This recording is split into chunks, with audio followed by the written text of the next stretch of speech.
Communications offers a uniquely comprehensive array of media solutions, including writing and editing services, web and graphic design, social media management, multimedia production, consultation, and more to help your brand establish and maintain strong, lasting connections with your clientele. Learn more at 412communications.com. Let's face it, saving for retirement doesn't happen overnight.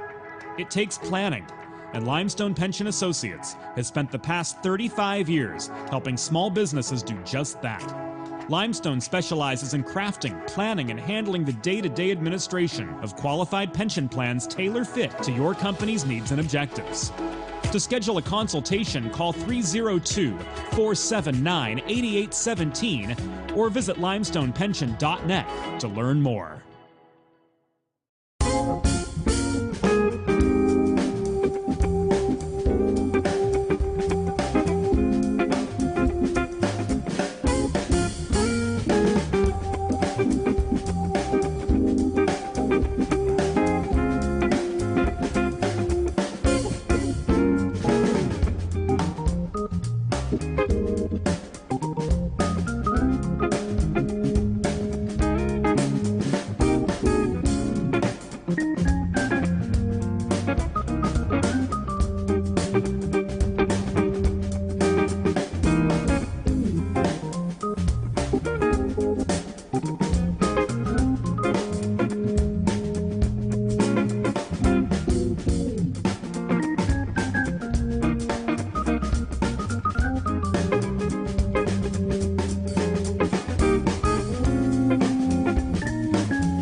Over the past 25 years, Colonial Motors has connected countless Delawareans with pre-owned cars to satisfy every purpose and budget. Find your next vehicle at one of 3 convenient locations or browse their vast inventory online at colonialmotorsinc.com. Bridges have connected people for centuries. When it comes to helping small businesses build bridges with the people they serve, there's a new gold standard. 412 Communications offers a uniquely comprehensive array of media solutions, including writing and editing services, web and graphic design, social media management, multimedia production, consultation, and more to help your brand establish and maintain strong, lasting connections with your clientele. Learn more at 412communications.com.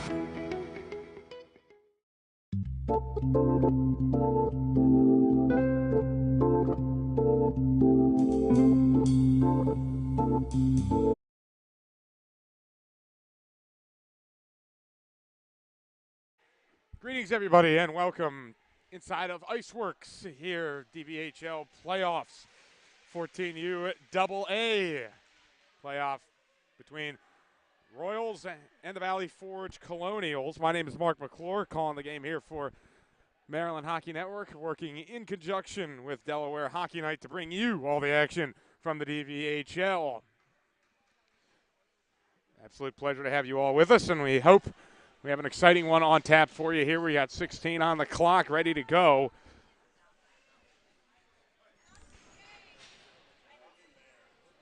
Royals will be in the white with the navy on the shoulders and the yellow stripe. It'll go right to left here in the opening period, while the Valley Forge Colonials are in the blue, and they'll go left to right here opening period.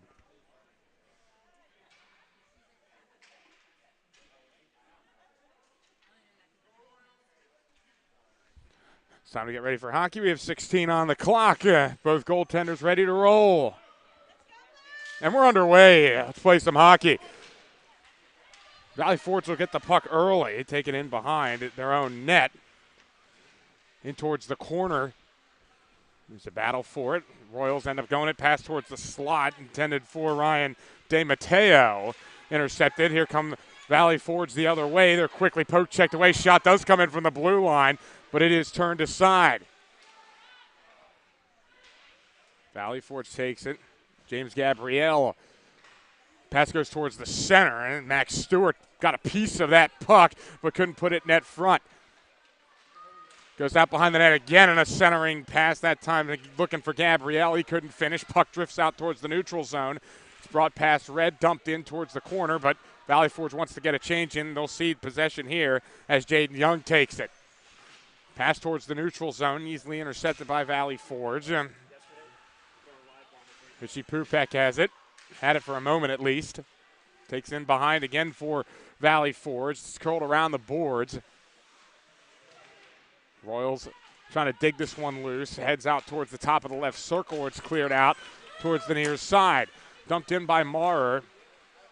Again, but it's held back by Valley Forge. They get it back at their own blue line. Attacking forward, Jagger Smith had it, then lost it on poke check. Goes out to the far side boards. Pupek dumps it back in again. Chase down here. Weston Bieber came around, then he laid a hit down near the high slot, but the puck came out to the neutral zone. Taken right at the center logo. Kevin McGinley Jr. had it. Brings it right back in, but the Royals went for a change. Maurer won it back at the blue line, but his shot comes in and got blocked. Cole Gainsley had it for a minute, put one on net, and the save made. And a cover for our first stoppage of this game.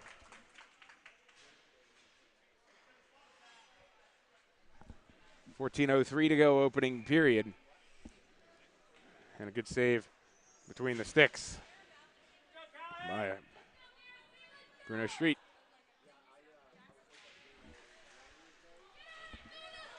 Draw takes the puck straight down the ice into the Reading zone. Peter Paraburo got it, brings it forward. Here's Cole Gainsley. Gainsley tries a shot, save made off the right pad of Street. And it goes into the corner. picked back up by Valley Forge. They'll start the rush the other way. Colby Latshaw dumped it in. It's chased down in the corner by William Schaefer. Schaefer's pinned up against the boards. He goes down as the Royals get the clear. 13:25 to go here in the opening period of play. Valley Forge recovers behind the net with Patrick Callahan. Callahan with a big stride forward, plays one off the glass. It's taken there by Gavin Widmer of Royals. Dumps it right back in, but doesn't have a ton of support. And Valley Forge the first to this puck in their own zone. Schaefer with it now, far side. His pass across is picked off. Paraburo, a nice move, but he got it poke-checked away at the last moment, and it drifts out towards the neutral zone yet again. Dominic Peraza goes to his D partner, Gavin Widmer. Widmer up in the center to Shane Redden. Now a shot comes from the right side. That one turned away by Street. Puck drifts out into the slot. Could have been a dangerous position. Wrister in from Paraburo. Then Widmer puts one in as it goes towards the right side. Puck ends up right at the side of the post there, and Street covers for stoppage.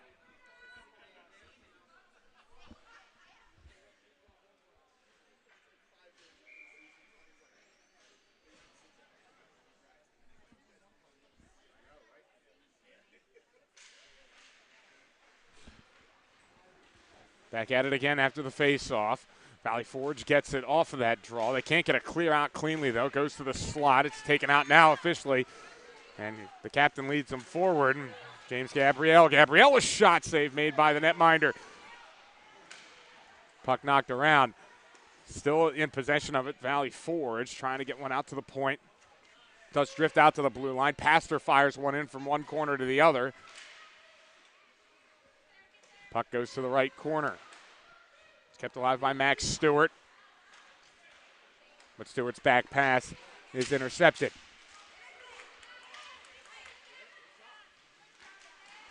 Going to work again. Royals in the offensive zone, but it's taken away. They wanted a penalty, didn't get one. This will be dumped in by Valley Forge, and they'll go for a change.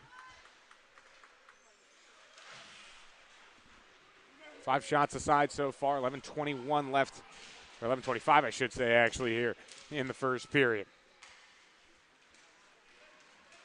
Royals taking it from the right side. We have a big hit there just inside the blue line on Marr. He stays on the ice and we'll get a stoppage here.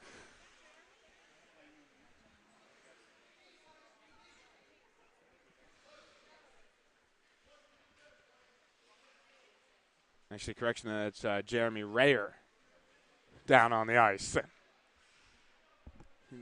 Kind of a low hit, almost a clip. As we have the stoppage in play, we'll take a timeout here on Maryland Hockey Network. We'll be back for the remainder of the first period after a stoppage.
Back here after that stoppage for injury, Jeremy Rayer able to get off the ice with a limp, and the faceoff comes to the neutral zone. As we have approaching 11 minutes, I should say, here in the period. Street turns the shot aside from the blue line. It goes out here. Borisov a shot. Now it's loose in front. A couple chances for the Royals, and they do get it clear, and it'll go back out to Marr in the neutral zone. First real good chance of this game that we've seen so far. It belongs to Royals, but it was turned away by Street. Over from the right side. Royals takes it behind the net. In towards the corner as the battle for comes out to Borisov at the left point. He'll wrist one in. That one caught a deflection in front. But Valley Forge able to clear it back out to the neutral zone.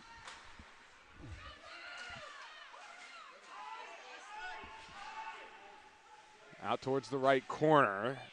Vying for the puck down there. Cole Gainsley. And then another clear here, but this is going to be signaled for an icing that will be given. And it'll come with 10-11 to go here in period number one. Saw that first real good chance for the Royals on that net front scramble. Couldn't turn it away, though.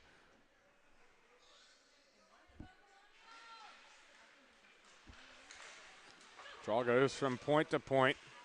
Paraburo shot in. Turned away by Street there. Did a good job covering the short side. So taken by Valley Forge is Colby Latshaw. Goes up to Gallagher. Drifting past the blue line. Or checked that was Schaefer bringing it in. And Schaefer's shot goes wide and towards the corner. This one's right in front of Goldberg. He tried to get a hand on that puck. Couldn't get the clean coverage. It goes out to the left point. Colin Sullivan brought it right back in, but Royals pick it up here, and they have a chance to break out going the other way. Jagger Smith leading the charge. Poke checked away, though.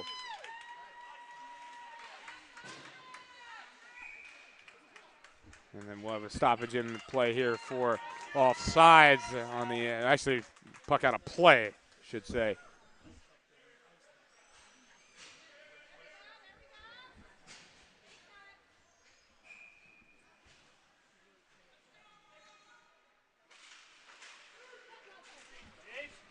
Shot here from the left side, comes in, save made, and they scored it. That's a rebound chance.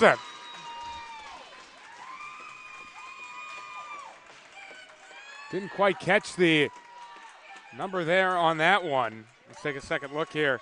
James Gabrielle with the goal to give Valley Forge the early lead.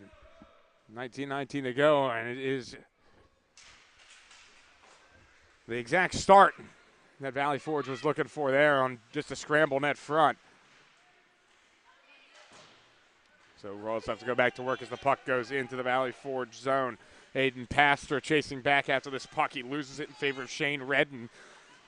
Goes back towards the point line up a one-timer. That one goes wide from Peraza.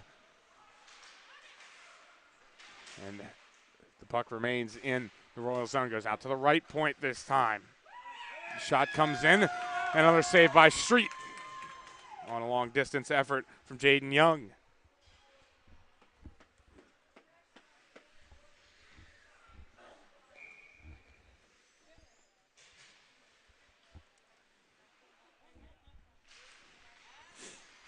.8:45 to go in the period. Another shot in off the faceoff. Rebound, Tits, they scored it!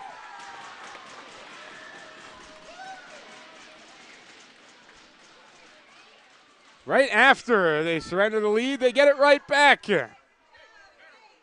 After they surrender the lead, they tie it back up, I should say.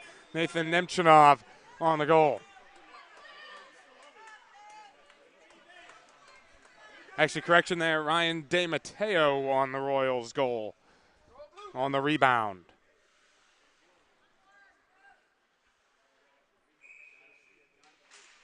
So it's 1-1. We get a fresh game with 8:40 to go in the opening period.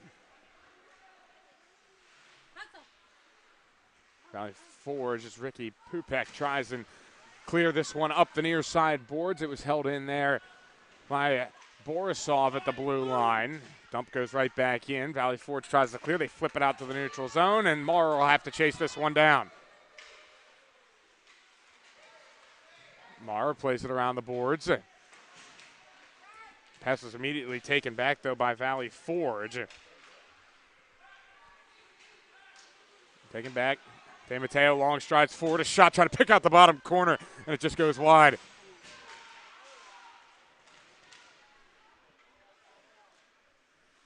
Shane Redden keeping it alive. Had it for a moment. Now here's an opportunity to be dumped in from the left side. But ahead of the play, they're going to be offside.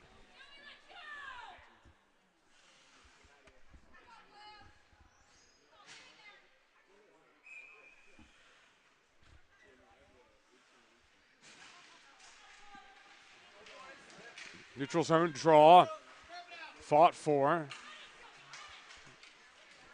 Rayner had it for a moment. Good to see him back on the ice after he took that hit earlier. Maurer backhands it up the near side boards. Kevin McGinley plays it towards neutral ice, and Valley Forge takes it from there. Pat Callahan sends it forward, hit one of his own men up high. Kobe Latshaw took him a moment to try and settle the puck, and then Schaefer couldn't knock it down either, but it was offside.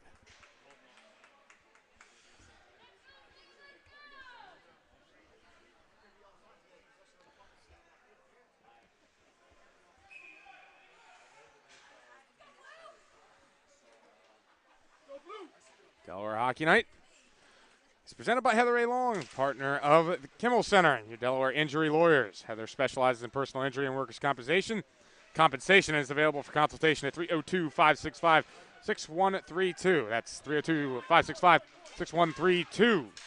Proud partners of Delaware Hockey Night, bringing you all the action here from the DVHL playoffs. And so we have a 1-1 score. Under 7 minutes to go in the period.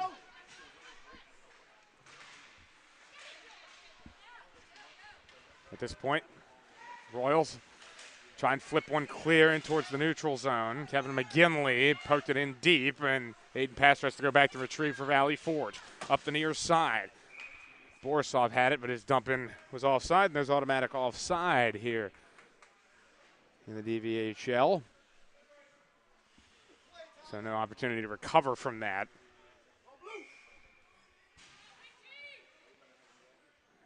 With 6:31 left here in the period, we'll go to neutral ice, center ice for the face-off to be exact. And we have another immediate offside call. Don't seem to get into the flow yet of this game. Couple of stoppages.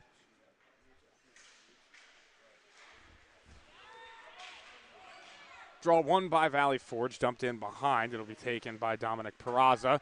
Peraza up the near side. Pupek tried to hold it in for Valley Forge. He was able to do it on the first effort, and then the puck does find its way in towards neutral ice. Shot comes in from distance. Goldberg turns it away, no problem. Peraza passes up the boards, getting it to Widmer. Widmer back for Peraza again. Waits and passes it over to Cole Gainsley, but Gainsley couldn't control the pass. Now Valley Forge takes it back, wanted a centering pass. It got tipped. Pupek dumps it in here from the blue line. Chased after by Dylan Sir. And the puck drifts out for Royals into the neutral zone. Gainsley's got a chance. Save made, rebound loose in front. Street made the good save initially. And now ahead of the play, a possibility for a breakout for Sear. Sear still battling for the puck, but in the end, it was a good play by Jaden Young to wall him off the puck.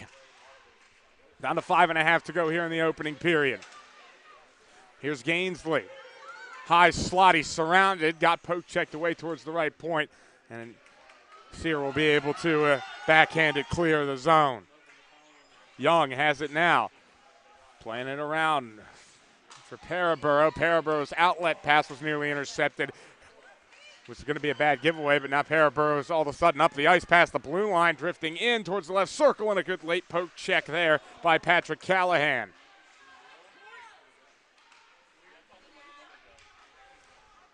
Royal still holding it. Paraburo shot through some traffic, save made by Street, couple of rebounds, and they do get the whistle. Good set of action there both ways. And the shots go up to 15-9 with the Royals leading in that category. It's been a clean game so far, no penalties either way. James Gabrielle, the goal for Valley Forge.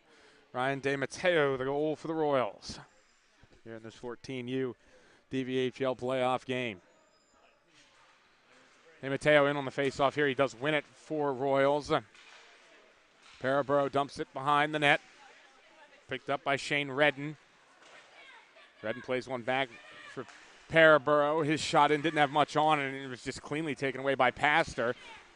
Now Schaefer tried to get it all the way clear. Paraburo making it difficult. He wins the puck back and gets it to DeMatteo. His shot up high, save made by Street.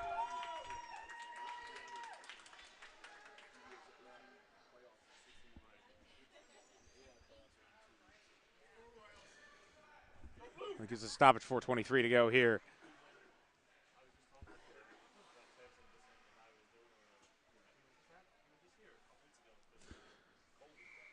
Planning for retirement doesn't just happen overnight. For 35 years, Limestone Pension Associates has helped small business craft and administer pension plans for their workforces. Learn more at limestonepension.net.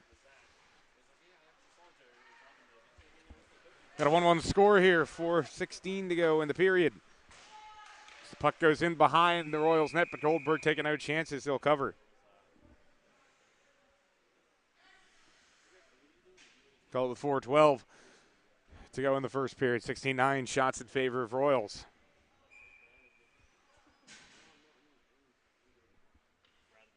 Draw go to the left of Goldberg. Throwing a body in there. Valley Forge got it. Got knocked off the stick of Stewart. And then James Gabrielle, the goal scorer, keeps the play alive. They're trying to pick out Stewart in front yet again. Puck ends up getting stuck behind the net as both squads work on a clear. Nathan Nemchinov had it. Nemchinov with it now. Pass across, trying to pick out Redden. Goes off the glass and goes to Pastor of Valley Forge. His pass is intercepted nearly by Paraburo. And a cross-ice feed from Gabrielle is just knocked into the Royal zone. That's going to be icing against Valley Forge.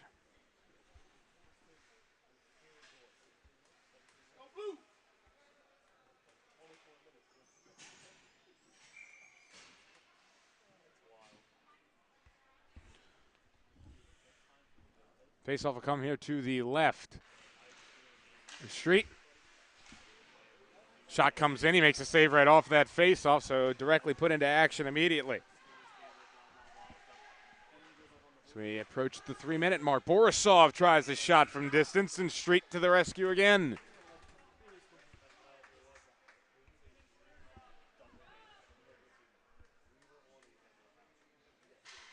Doubling up, Royals in shots so far over Valley Forge, but we have 1-1 game. Draw goes to Royals. Shot quickly in from Raymer. Another save made by Street. The puck goes out to the neutral zone. This one will just be fired in behind. Comes to the near side boards. Royals try to recover it again. They had Borisov in there. The Valley Forge keeping it alive, trying to get it to Pupek up at the top of the right point. He has the top of the zone now. We go over on the left side. Rudinsky.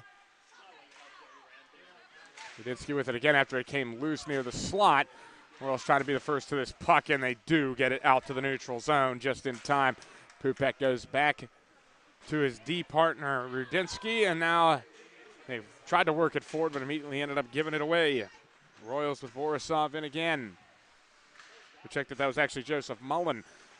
That brings in any passes one towards the slot. It's tipped away by one of the Valley Forge Colonials down there, and then he got smoked as he tried to exit the zone. 2:10 to go here in the period. We got a 1-1 hockey game. Long wait here. It's clear attempt is intercepted here. Gavin Widmer. Pass across goes to no one.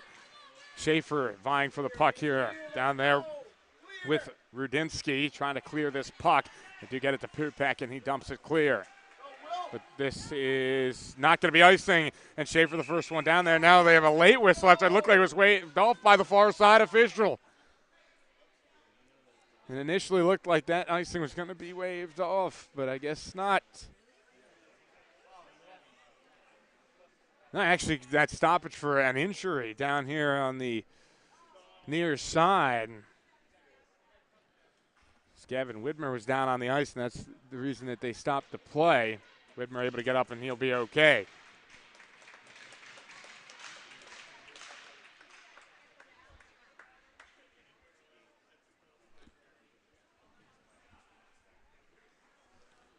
.44 left to go in the opening period, and this faceoff will go to Goldberg's right.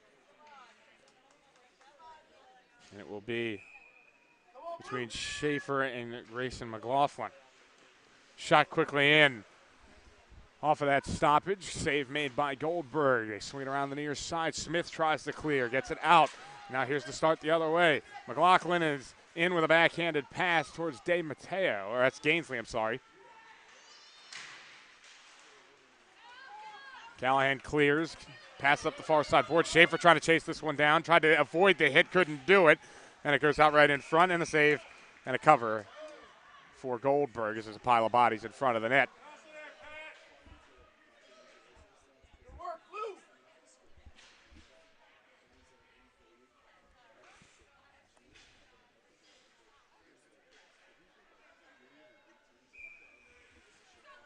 One minute 16 to go here in the first period. Thanks for tuning in here on Maryland Hockey Network, doing the DVHL playoffs in conjunction with Delaware Hockey Night. We have 7 games for you today. One already concluded earlier. This is game 2. And they backhand chance, and they scored. Gabrielle again. Right off the draw, Gabrielle with a backhander. He's got 2 goals, and Valley Forge has a 2-1 lead.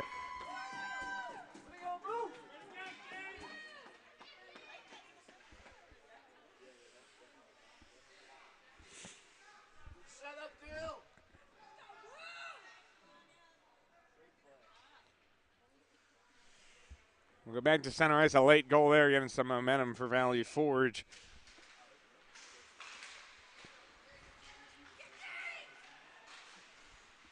Puck quickly back into Royal zone. They'll try and get it clear out. It was backhanded by Pastor to try and keep it out of the zone, but it's picked up again by Nemchinov, and the dump in goes up and around the boards towards the right point. It flips over the stick of Marr, and it's taken. Could be a 2-on-1 the other way, but it's just launched in from distance, and an easy cover for Goldberg.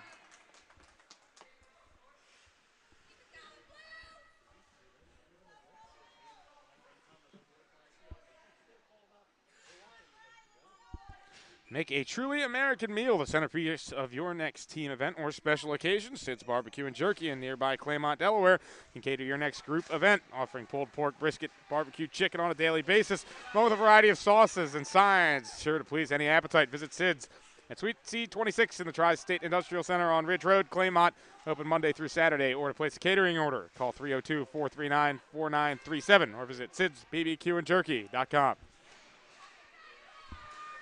Late here in the period, 20 seconds to go, and a chance right in front on the doorstep. Good save by Street as he denied Shane Redden.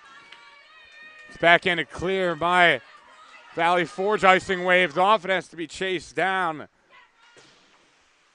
and work up the clear the near side. Just trying to keep Valley Forge off the scoreboard here late, as we will get a penalty to end the period. And that penalty is going to go against Royals.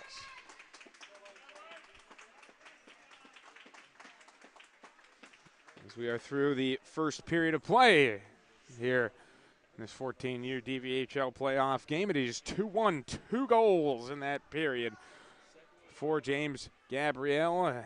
And the 1 goal on the other side, Ryan De Matteo with the goal. We'll go take a break here on Maryland Hockey Network. We'll be back for the start of the second after the break.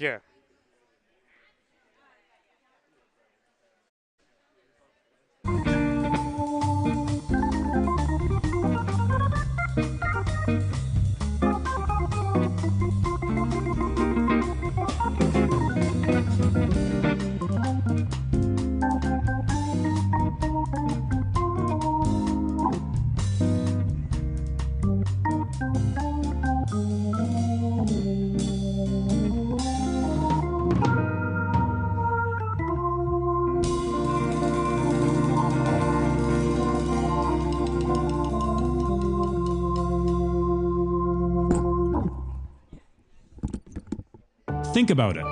The trash and recycling bins on our homes, even with normal use, are places where harmful bacteria like Salmonella and E. coli can multiply by the thousands. But like anyone, you want to keep your home and your family as healthy as possible. Delaware Trash Can Cleaning can help. They sanitize your trash cans with high-pressure hot water jets that can kill over 99% of the germs and bacteria in your cans in just a few minutes. To schedule your first cleaning, call 302-310-9075 or visit DelawareTrashCanCleaning.com.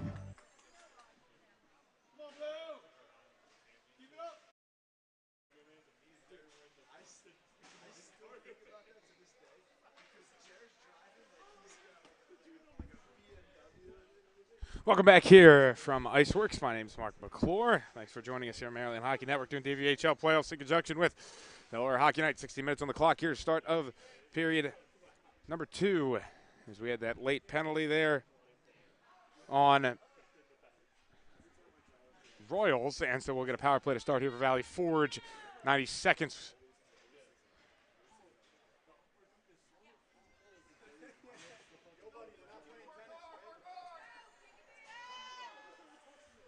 As the penalty looks to be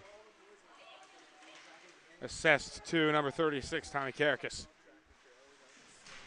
Play starts, it goes in to the Royal zone. They'll have to work out from their own side. Sear takes it and picks it up near center ice. It's backhanded clear.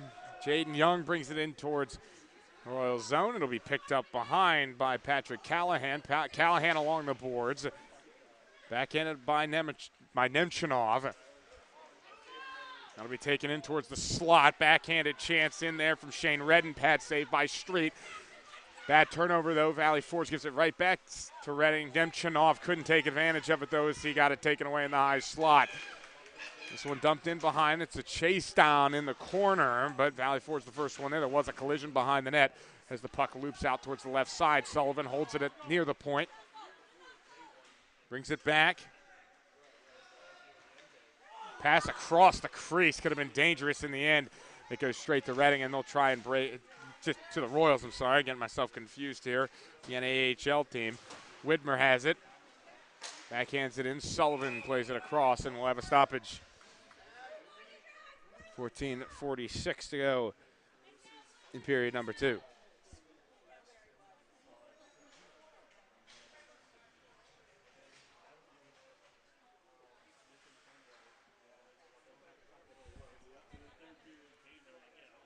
So the puck will come to the left of Street. 16 seconds left on the minor penalty. Goes out to Mara, right point. Moves it across for Paraburo. He manages to keep that in. Shot from left, or the right circle, I should say. Goes a little bit high and into the netting. Not a super high board there behind. Not a lot of room to miss if you miss high.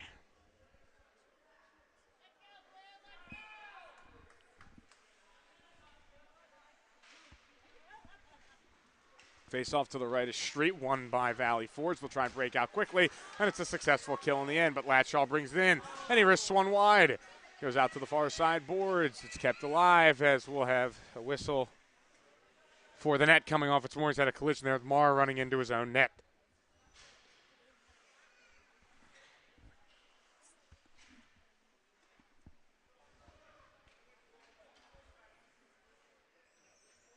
Shots currently sit 20-13 by the Rinks count, so we'll go with that.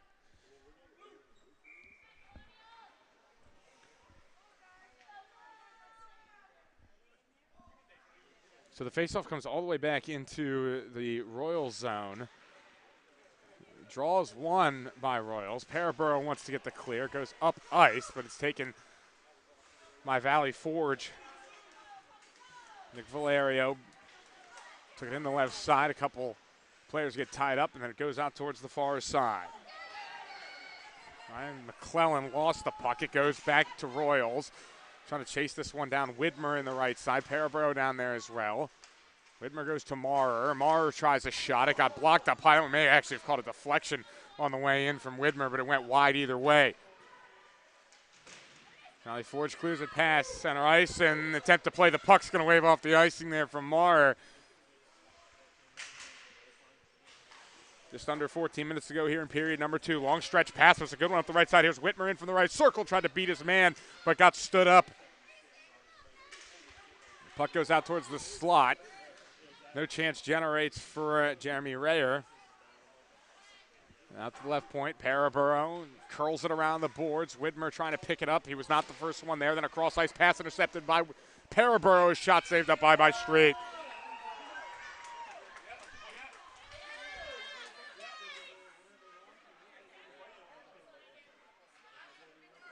Sorry, having issues with the clock. 13:12 to go as we have another player down. This time for Valley Forge.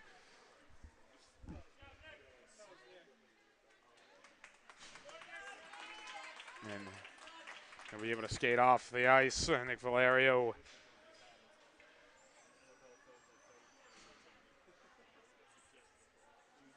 Jump up and over, and he looks like he's okay as he gets to the bench.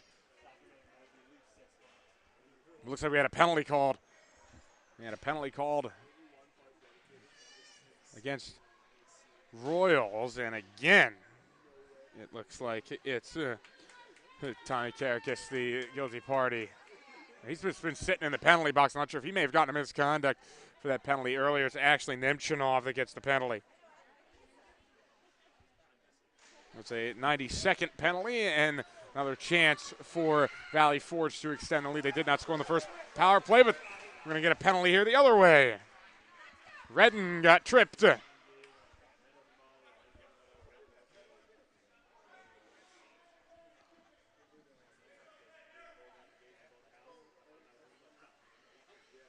So we'll play 4-on-4 hockey for a good minute and a half. A lot more open space out there. We'll see how both teams operate with that opportunity. Both teams have wanted to skate here. Second period, 13:04, no scoring left. No scoring yet in this period. Pupak tries to get an early clear after a one face-off, but Royals hold on and they swing it around the boards, trying to keep the attack alive. Borisov had it, wanted to play back for De Matteo, but he got beat. Here's Sear the other way. It's a 2-on-1 chance. Sear from the right dot to put one in towards the front of the net, but Gabrielle looking on a hat trick, couldn't put it in. Sear tries again, shot in, saved by Goldberg. He's right at him. Gabrielle in behind. Dominic Peraza had control there, and that allows this clear attempt from Royals. Valley Forge picked it up near center ice and dumped it in behind. They wanted to chase after it. Royals the first ones there, though.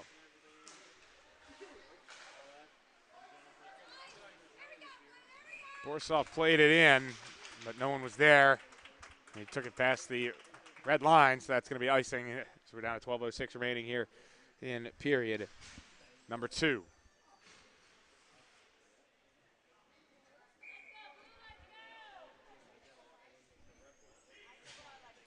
We have a tough angle here, calling from straight at the red line on the ice. So we do apologize for some of the identifications out there, as that is Schaefer taking the shot close, and Goldberg walls him off short side.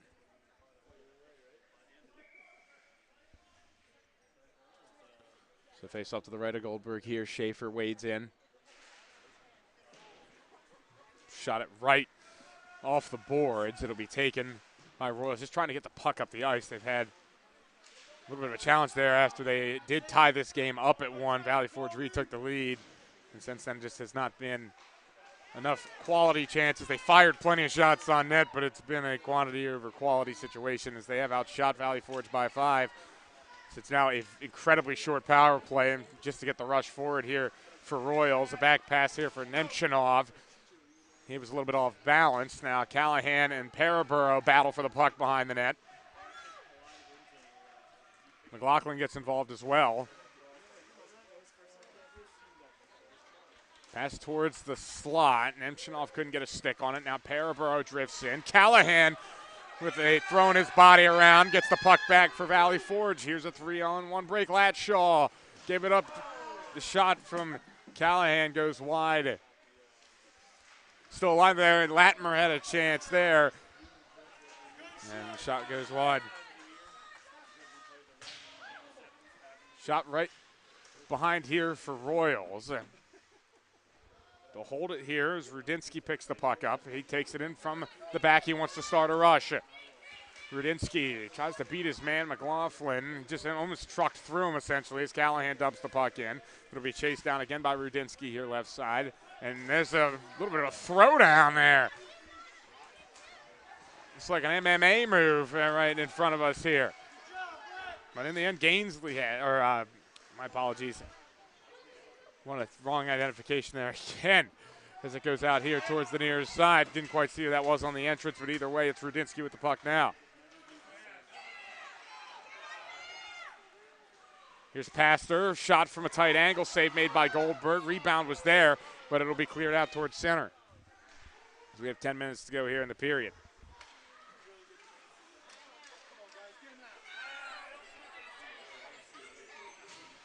Puck right in front of the Royals bench. It'll be fired into the Valley Forge zone. Picked up by Valerio. Valerio plays it along the far side boards.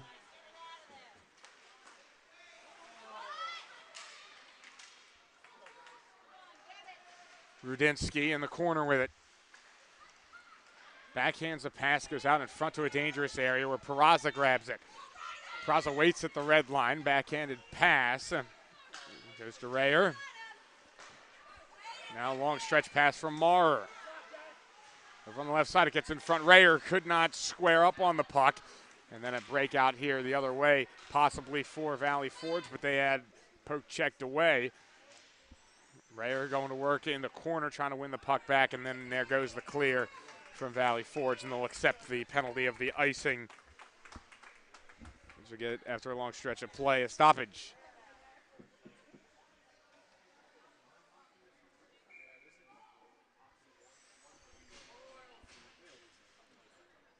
Face off here to the right, Street.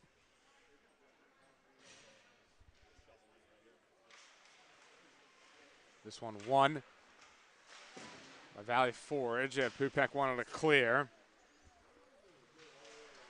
Went out towards the left point. Borisov kept it in. For Royals, they want to try and force the issue here. De Matteo had it on his stick, poke checked away. Borisov couldn't get there in time for Valley Forge to try and get it clear, and they do dribble this one eventually past the blue line.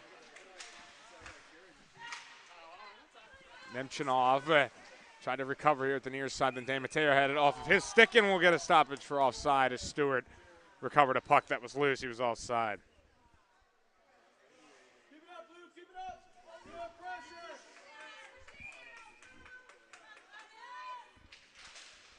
Neutral zone face-off. Gives possession to De Matteo and Royals. Pass forward. This is Redden. Had to change direction, then he gets hit against the boards. He's kind of 2-on-1 in there as Pupek was in there. Either side, De Matteo tries a shot tight angle. That one may have caught iron.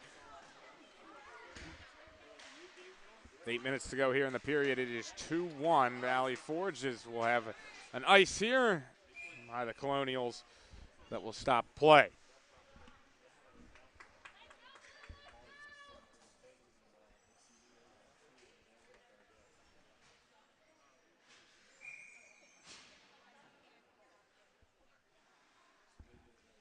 If you're like me, healthy living is important, and Delaware Trash Can Cleaning can help you and your family stay healthy at home with periodic sanitization and disinfecting of your trash cans and recycling bins. Visit DelawareTrashCanCleaning.com to schedule your first cleaning.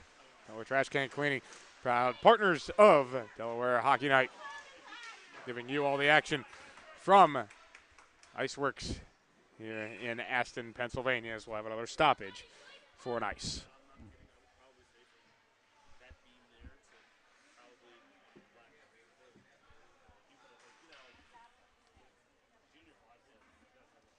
Face off a cone to the reddish street in the Reading offensive zone.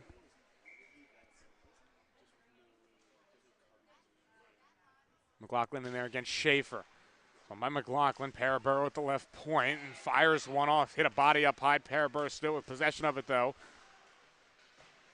Locks horns with Schaefer, and Schaefer, despite giving up some size, ends up coming away with the puck, but he couldn't get it clear for Valley Forge. Now he does get the puck after some help.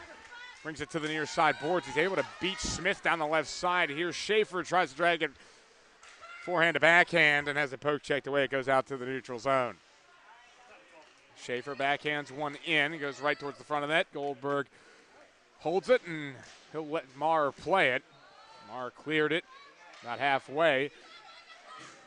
Jagger Smith gets it up for McLaughlin. Brings it past the blue line. Tried a shot. It was blocked by Callahan and then cleared by Valley Forge, but this will be icing.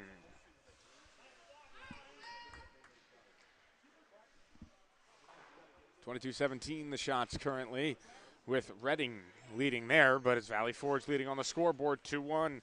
2 goals in this game from James Gabrielle. The captain coming up big for his side here in the playoffs. Draw quickly breaks. Borisov, left point, loses control of the puck, and now a chance for a rush here the other way. And we actually have a penalty call here. Looks like it's going to go against Valley Forge. A slash signaled. So it's Nick Valerio going to the box. 90 seconds for that slash, and big opportunity here for Royals to work on the power plays. Their first real chance.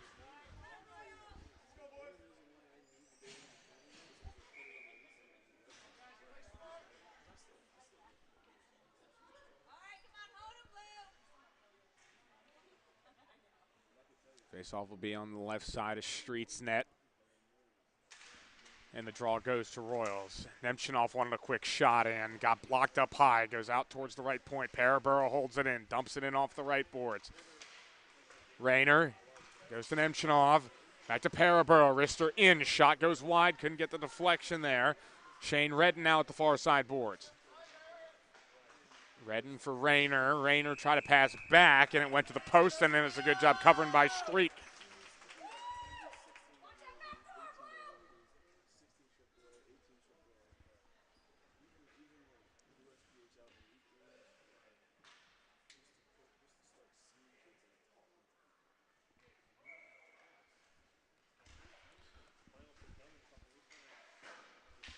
Face off and went back to Royals again. Chance in front again. Rayner. He tried the spin around shot.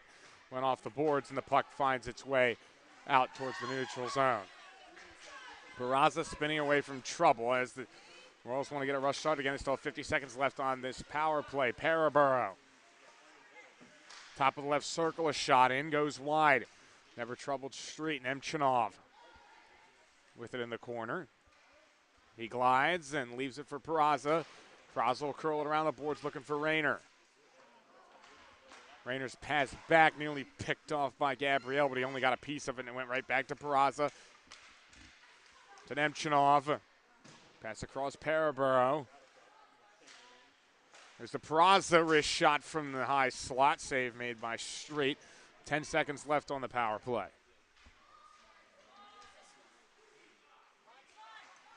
Rayner. There's behind Redden. He blows a tire behind the net, and that's going to allow a clear here. Sear getting it up for it. Now Gabrielle, and then fresh out of the box. This turns into a 3-on-1. Wrist shot goes just wide. Gabrielle wanted the hat trick. Couldn't get it, though.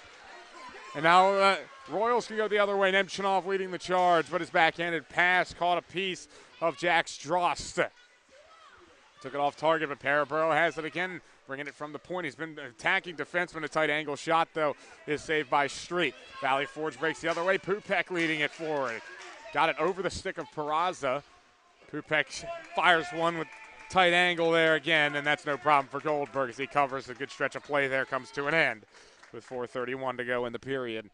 It's a good power play for Royals. They have to like the 4 shots, but they, again, were turned away.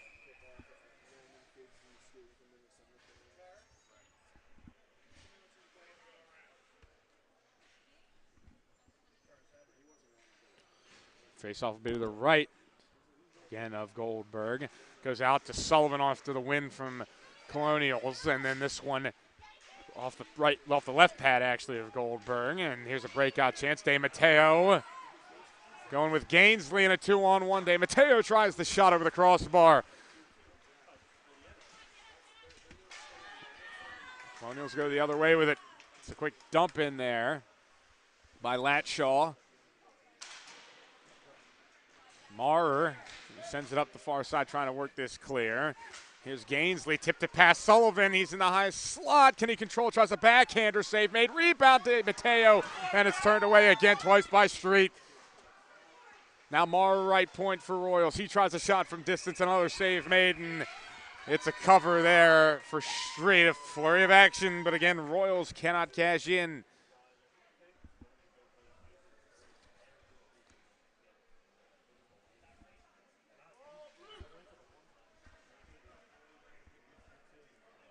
There's a new gold standard for digital media solutions for small businesses. 412 Communications offers web and graphic design, social media consultation, public relations, writing and editing services, and more. Visit 412communications.com to learn how they can help you build lasting relationships with your clientele. 412 Communications, proud partners of Delaware Hockey Night. So we have another quick stoppage off at face-off. 3:40 to go in the period as Royals pick up their 30th shot, but only one goal to show for it. Street has been terrific in net. 29 saves in this game. Rayner goes out to the left point. Laid it off there for Borisov. Now pass into a dangerous area. Finds his way to Karakis, and he tries a shot off the left mattress of Street. Break out the other way. McClellan. McClellan brought it in, looking for a back pass. Nobody was there, though, for Valley Forge. Joseph Mullen takes it the other way. Got it off for Rayner, but he gave it up in the neutral zone. Rudinsky looks for another back pass, and again, nobody there. Same story there for Valley Forge on their attacks. There's Pastor, though, picking up in the neutral zone, and they were offside.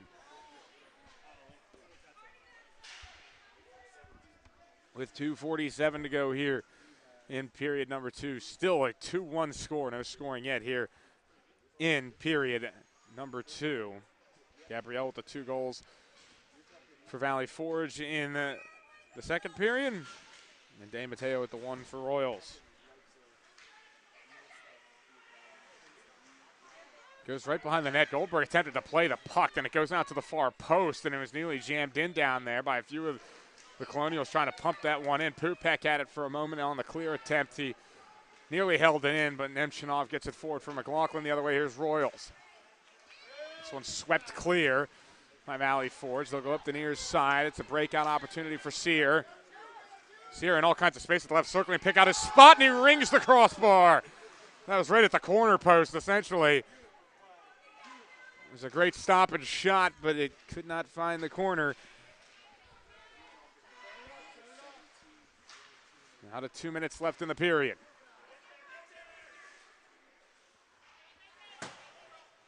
Gabrielle plays it back for his defense, and puck comes right back to him, though. Now he goes across the ice. Here's Sear again leading an attack. Wrists one, and this time he scored! Hit the crossbar the last time. This time he slots it home. It's been the leadership getting it done. The C has scored 2, now the A puts 1 in. Dylan Sear with the goal, and it is 3-1.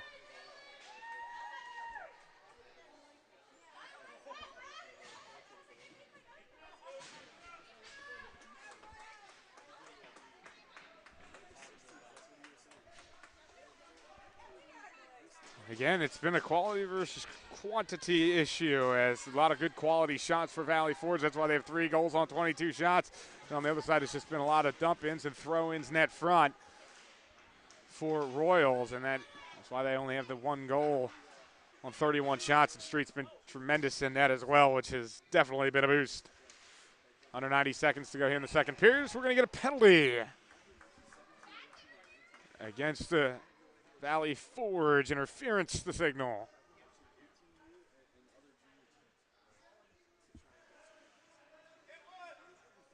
The guilty party there, Colby Latshaw. It's another opportunity for Royals to go on the power play.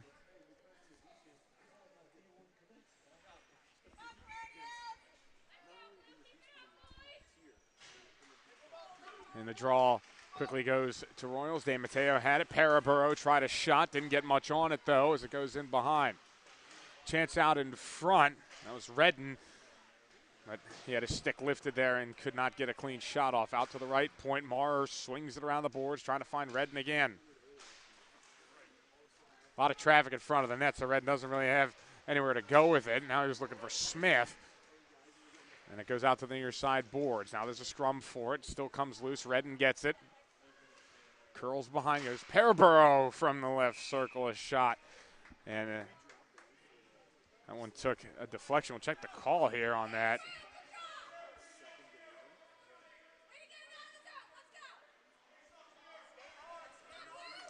Face-off will come to the neutral zone. Not sure if that was a hand pass or what the call was there.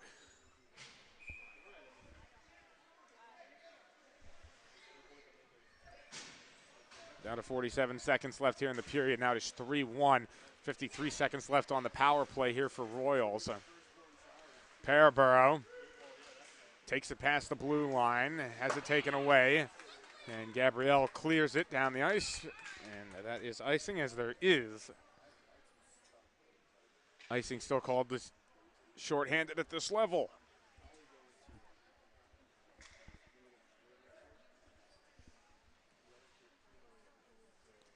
Operating under the philosophy of one state, one goal, First State Ice Hockey is the new leader for youth hockey player development in and around Delaware. Learn more about their individual development program as well as classes, clinics, and summer tournament teams at firststateIceHockey.com. First State Ice Hockey, proud partners of Delaware Hockey Night. 12 seconds left here in the period. Paraborough.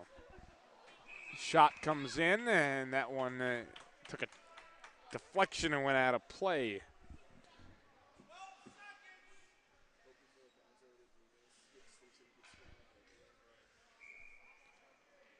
There's a little wait here for the draw. Not set up correctly. Now they are. This power play will go into the third period if Royals can't score here in the last 8 seconds. It's a battle for the puck. Rayner tried to get it back to the point, but this one will be flipped clear, and that'll take us to the end of the period.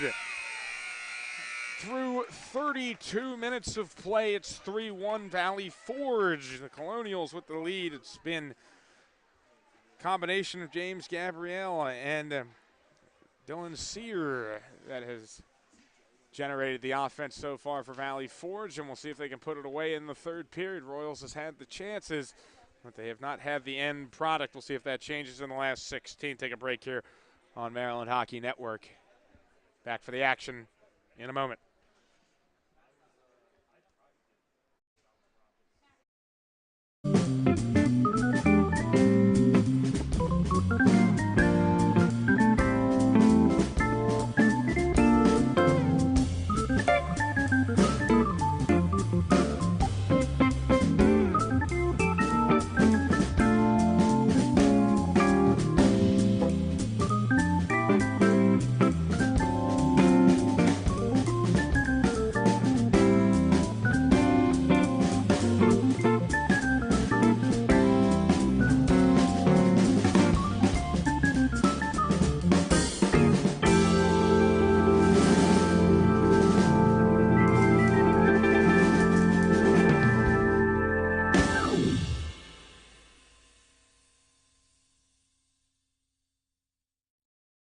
Think about it. The trash and recycling bins on our homes, even with normal use, are places where harmful bacteria like Salmonella and E. coli can multiply by the thousands. But like anyone, you want to keep your home and your family as healthy as possible. Delaware Trash Can Cleaning can help. They sanitize your trash cans with high-pressure hot water jets that can kill over 99% of the germs and bacteria in. Back here on Delaware Hockey Night, Iceworks here in Aston, and the third period just about to get started. Third period brought to you by the Ostrander family, proud partners of Delaware Hockey Night. So we go for the third period here. 3-1, Colonials with the lead. Royals looking to get themselves back in the score sheet. They tied it at 1 after the Colonials' goal, but since that first period equalizer, they have trailed. Now with just 16 minutes to go, they're going to need to get their act together. They have a very short power play to start. They'll just take a quick shot from the high slot from De Matteo. And that one goes wide. Peraza picks it up. He launches one in from distance. Save made again by Street. It's kept alive by Royals just for a moment, though, and then it comes back out to the neutral zone. Gabrielle chasing this one down, Sear in there with him as well. He lays it back for Gabrielle. It goes out towards the right point. And then Royals able to get this one completely clear. Nemchinov is late to this puck down on the far side. Jack Strauss jumps it back in. Now here's Stewart. He wanted to get a shot off there. Came off his stick awkwardly, and then it came to the back post. And Sear nearly had a tap-in goal. But again, just could not settle the puck. Here's Pupek to Stewart. He tried to go through the legs of Young. Instead, it got deflected. Stewart got it. Then he got pushed from behind. And a whistle goes. Offside, the call.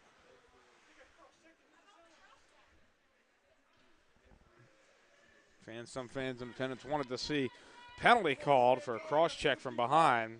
But the officials not in agreement there. McClellan, digs in here to take this face off. And he can't get it done. McLaughlin wins it. Out to the far side. Gainsley. Pass intercepted. There's McClellan the other way. Got some help if he wants it. Instead, he will just put it on net. And it's a cover from Goldberg.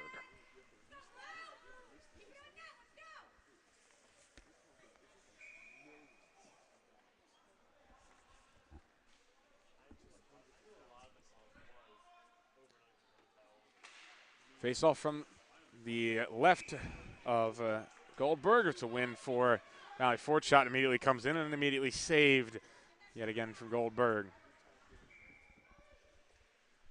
24 shots, Valley Forge up 2. Draw again. This time goes to Valley Forge. Chance out towards the slot. Can get a shot off. Now a 2-on-2 breakout here led by Gainsley.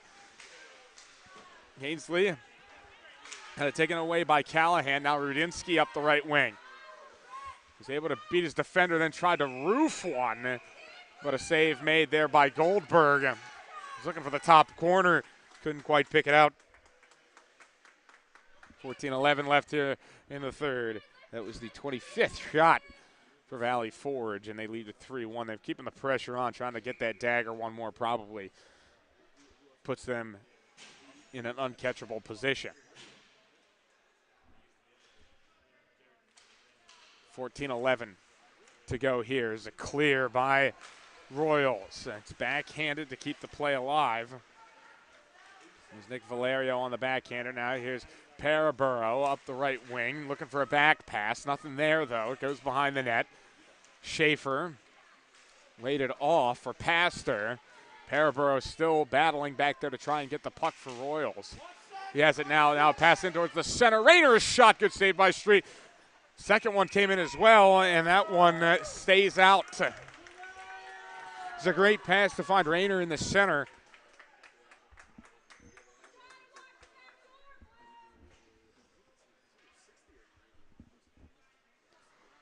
But Rayner could not finish there as Street has stood very tall in this game.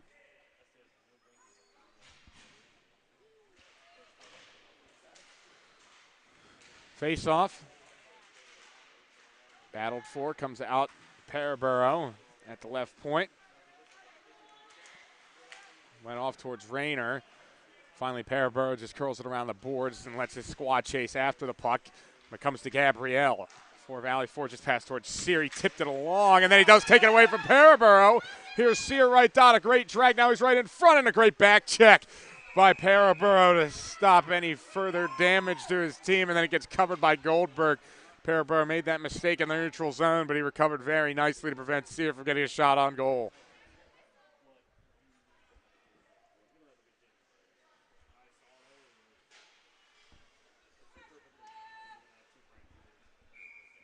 This faceoff will go to the right of Goldberg. Trying to keep a little encroachment going on there from Nemchinov. Referee motions him back, and the faceoff goes to Royals, goes out towards the blue line. Taken by Royals there.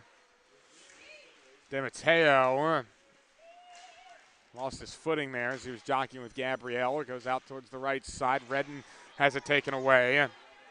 There's a good hit there at the blue line, but still it goes out to the neutral zone. Royals trying to get an entry in here. They're struggling to get it through. Then they finally do. De Matteo lays it back for Red now across. Nemchinov's got some space, but he can't pick out the top corner on the short side. Goes back behind for Nemchinov again after Royals held it in, but that's short-lived as Sear gets the puck back up to Gabrielle. Gabrielle has it poke checked away out towards the neutral zone.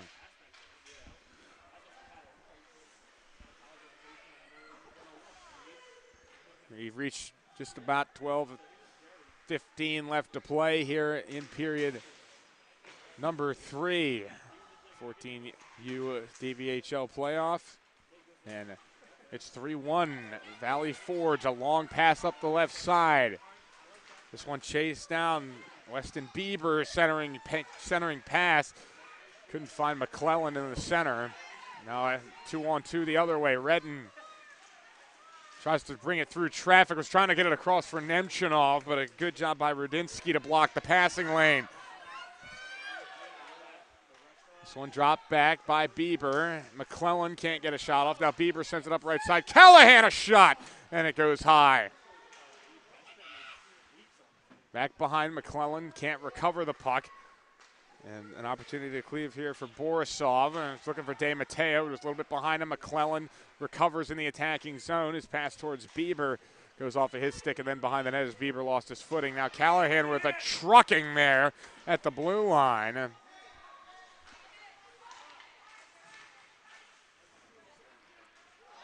Valley Forge with a giveaway in their own zone. De Matteo swings behind, passes it out towards the slot. But no one home there, and it'll be cleared the length of the ice. And that's icing against Valley Forge.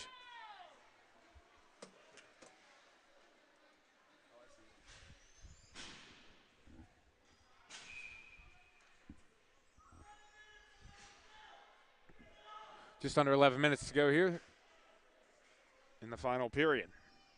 And this faceoff goes to the left of Street. Bruno has stood tall in net so far in this game. We'll see if that continues here, or can Royals make the late push. Puck comes out to the neutral zone. Valley Forge let it out there. Maurer sends it right back in, though, forcing a chase after.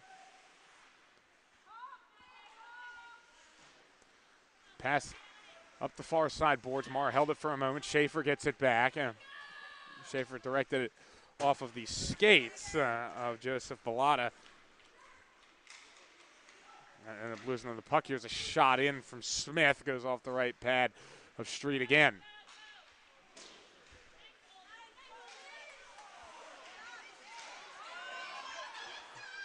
Valley Forge controls in their own zone. Here's Pastor. Pastor avoids a hit from Parabo. Came flying in headlong trying to hit him. He did a good job avoiding that, and Maurer picks up the puck.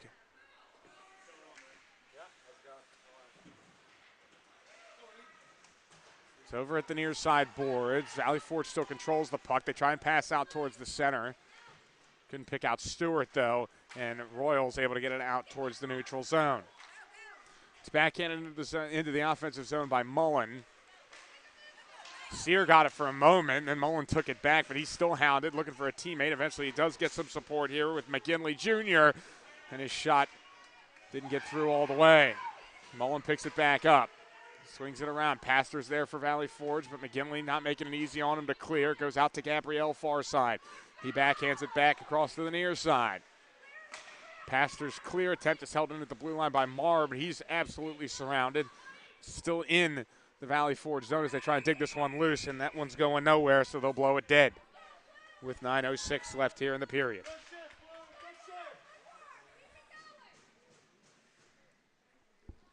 Colonial Motors is celebrating over 25 years in the automotive industry in Central Delaware and features a vast array of pre-owned cars, perfect for any purpose and budget.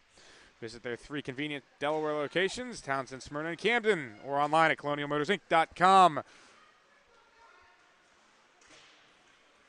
the puck goes in behind Royals' net. They get the puck, they flip it to the neutral zone. McGinley leads the charge. McGinley has a poke checked away. Still alive, though, for Royals. Mullen slapped it to keep it in the zone. Now he tries to force one towards the center for Rayner, but it will be taken away by McClellan. McClellan through traffic. He loses the puck right at the red line. Rayner gets it. He's in a 5-on-1 situation, though, and we'll get a penalty. Hook the call.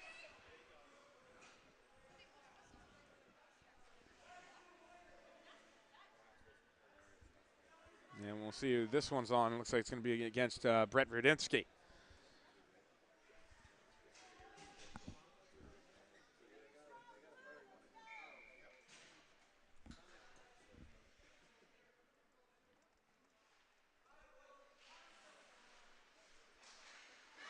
They score him right off the power play chance. Off the face-off. That didn't last long.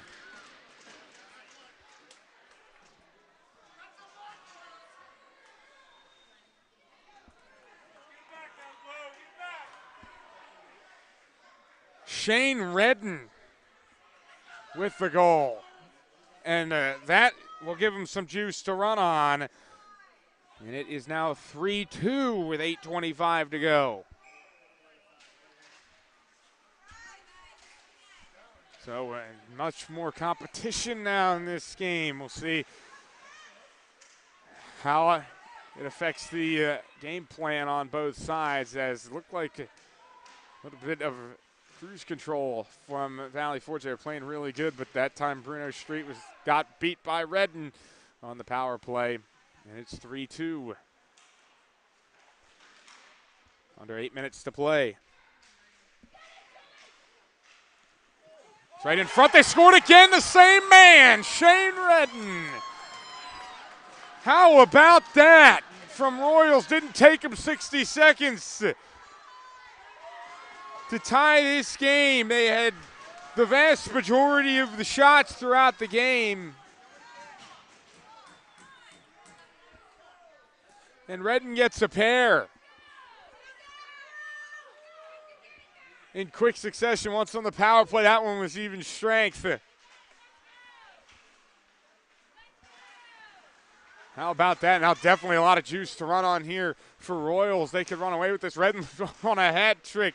Wanted to get inside, but he had a poke checked away, and now Stewart brings it up and needing some energy here for Valley Forge. Stewart right circle, lays it back. Shot goes in through the slot. No one can tap it in, though, for Valley Forge. Now there's a battle for it at the blue line. Widmer ended up bringing it past the blue line, then it went back in. That's going to be offside.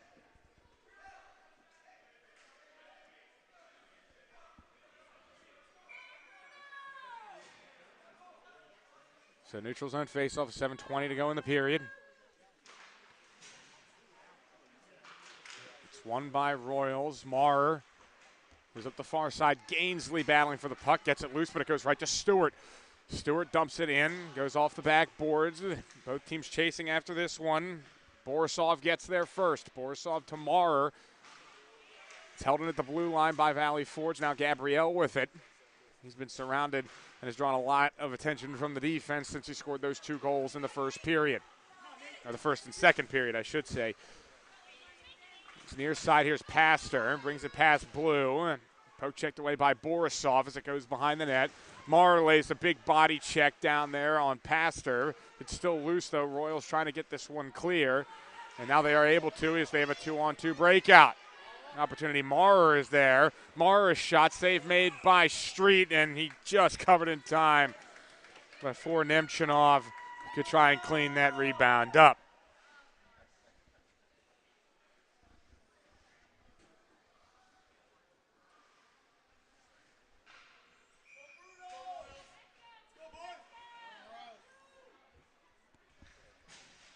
.6:27 to go. Face off. Ends up going right past towards center ice. Pass it up to Smith. Smith has his stick raised by McClellan and nearly took it away, but play was offside.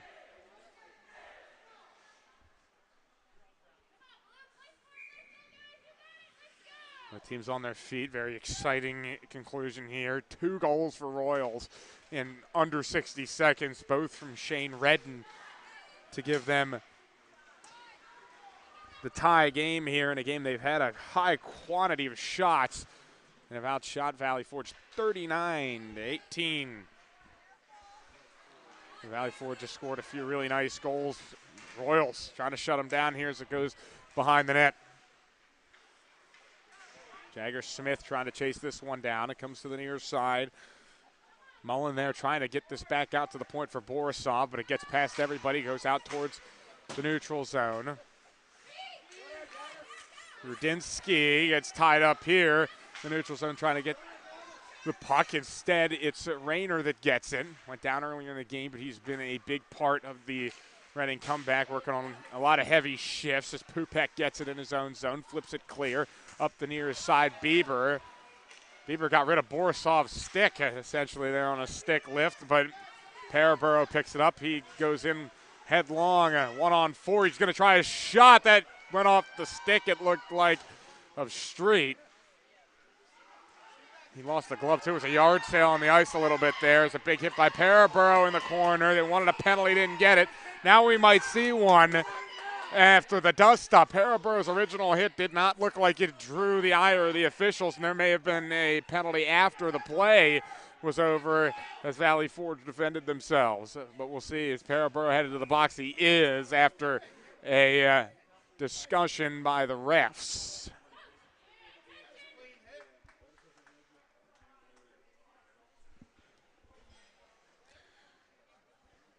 Come 4:58 to go. And we'll see if we'll have multiple penalties or if it'll just be the one on Paraburo. And it will be just the one penalty, it seems.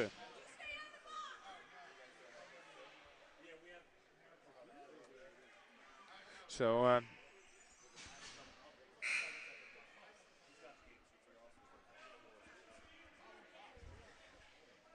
it will be a Valley Forge 90-second power play.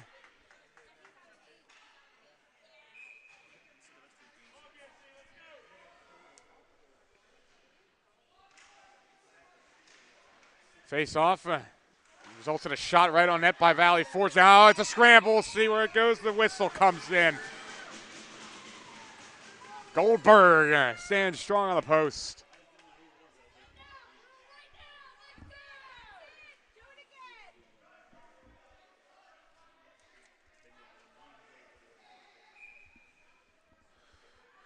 .452 left as officials will wave back encroaching wingers as per usual. Rebound chance, they score off the face-off.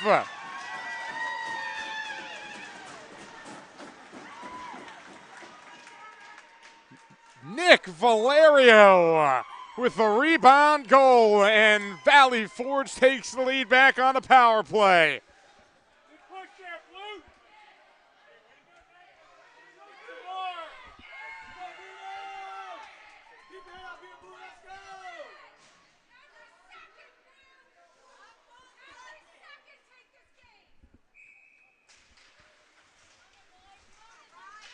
So again, despite the effort, Royals finds themselves behind again after the penalty.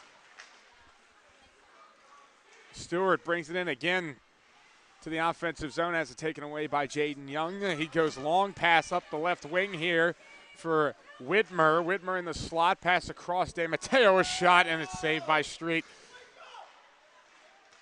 They'll break out again. Stewart taking it forward for Valley Forge, lays it off for Sear. Sear into the teeth of the defense. Goes behind the net, lays it back, looking for Gabrielle. Put it towards the net. Puck comes loose out towards the side of the net. Another break forward here. There's a chance on the breakaway for Whitmer. Here's Whitmer, and he goes down in front. We got a penalty. They have a penalty call. Was it? Hit a shot. The fans for Reading hoping for it. I'm not sure what they're going to decide, or if this will just be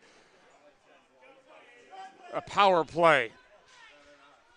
It looks like it'll just be a power play.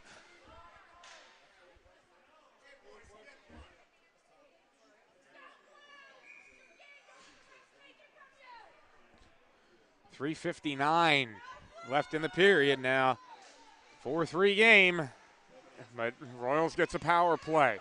It's a pass across, the chance for Widmer, couldn't get any lumber on it. Then he does get it on the second attempt, but Street was in position that time and made the save. The clear gets past the stick of Marr and into the neutral zone. Marr to Borisov, and he'll start the attack. Goes back to Marr before they bring it to the neutral zone.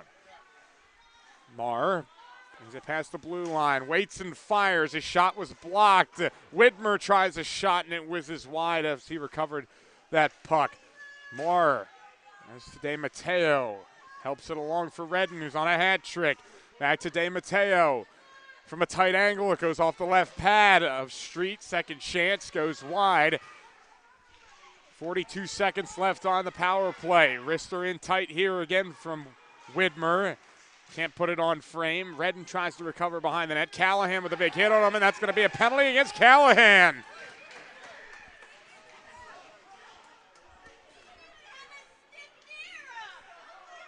Let's take a look at the call.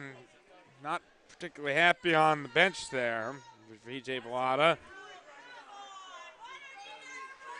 So Callahan to the bench. This is a 5-on-3 power play for Royals for 31 seconds.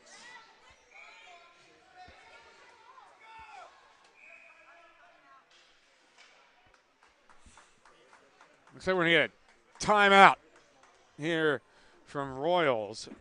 2:59 to go, and now a 5-on-3.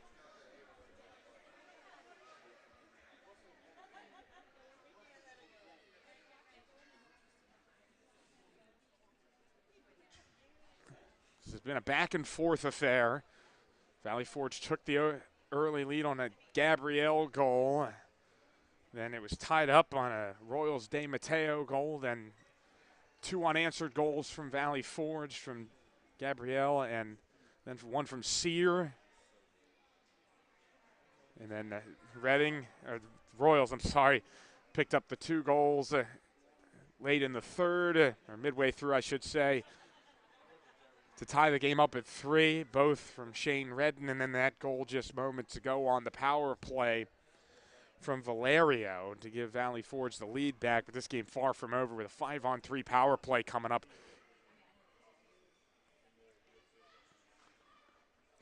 for Royals, as both teams a lot to talk about in this huddle both ways. But you think if you're Royals, you've got to find a way to put this one in the net.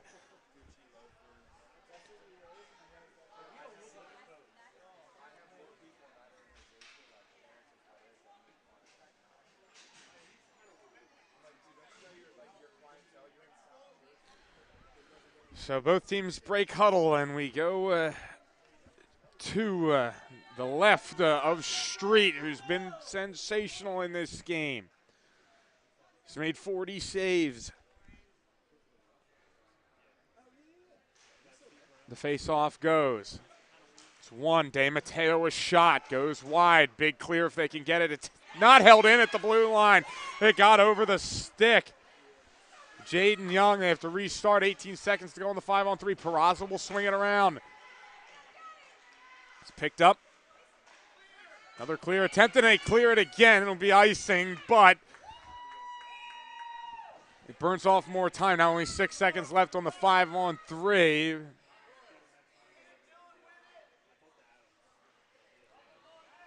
Before Pastor can get out of the box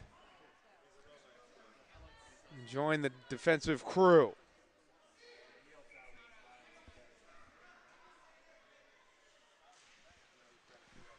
The draw's tied up. It goes to De Matteo. Tried to get it over for Peraza, and the pass was picked off. Sear in through traffic. He does have it taken away by De Matteo, but it burns off the 5-on-3. Pass up to Widmer, was tipped into the offensive zone. Widmer down there to try and battle for the puck. He's checked away. And now there's a battle for him. Now it's right in front of the net. It drifts out towards the right side, and it's tipped clear. Gabrielle with the captain's effort to get that puck out towards the neutral zone. 30 seconds left on the power play. For Reading, we have a hit at the far side boards. Under 2 minutes to go in the game. It's loose over at the side of the net. Pass goes across. Gabrielle picks it up and takes it past into the neutral zone. Going to just burn some clock before he sends one in. That is going to be icing.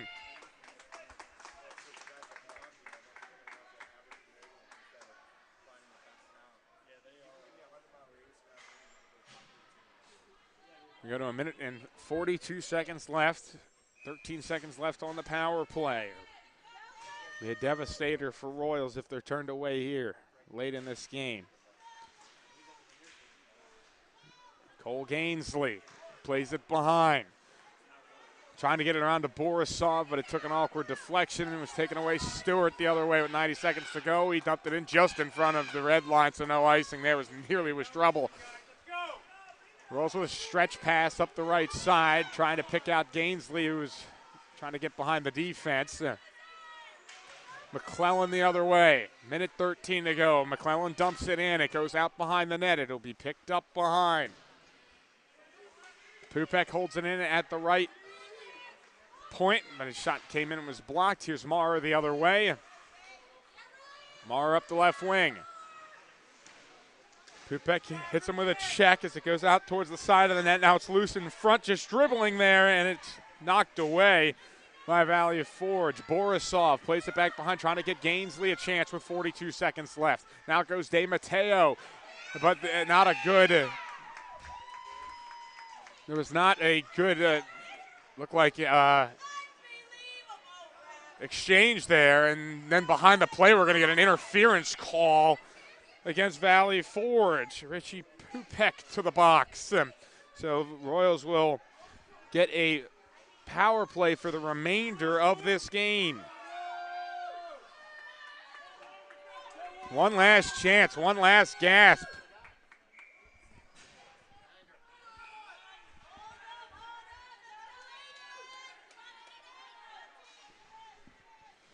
See how it shakes out the final 35 seconds here on MHN. Working in partnership with DHN to provide you coverage of the DVHL playoffs. A shot from the right point. Deflected wide. Shot in towards the front of the net by Redden. Ended up getting turned away by Street. Behind the net, 18 seconds to go. Smith backhands one in front. It's taken away, and Gabrielle clears towards the empty net, and he scored! He scored! It's a hat trick for James Gabrielle, and he puts it away for Valley Forge. It's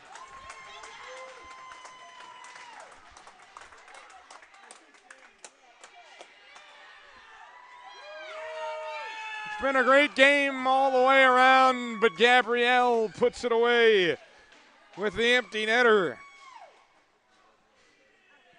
And it's 5-3.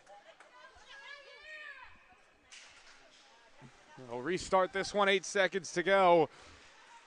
It'll go straight in. 2 seconds left. One. And that's it. Valley Forge wins it here at Iceworks. 5-3, the final score. It's a hat trick for James Gabrielle in what turned out to be a sensational game here at the 14U AA division. It was a great game in net by Bruno Street. He made 43 saves.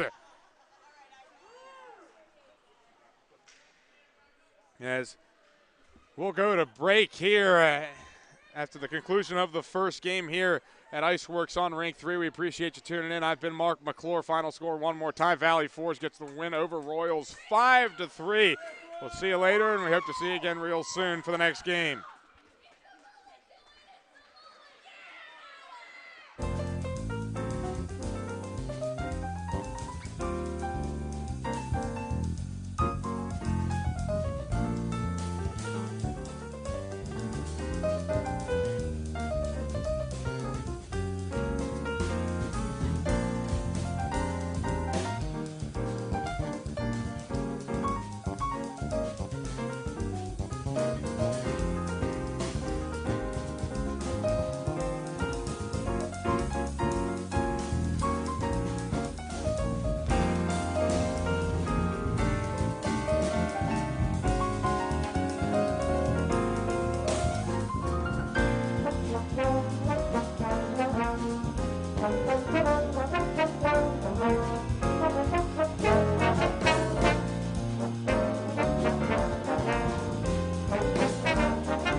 Bridges have connected people for centuries. When it comes to helping small businesses build bridges with the people they serve, there's a new gold standard.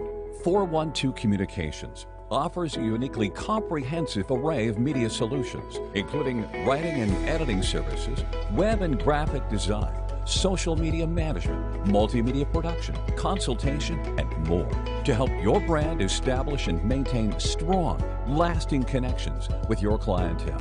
Learn more at 412communications.com. Let's face it, saving for retirement doesn't happen overnight.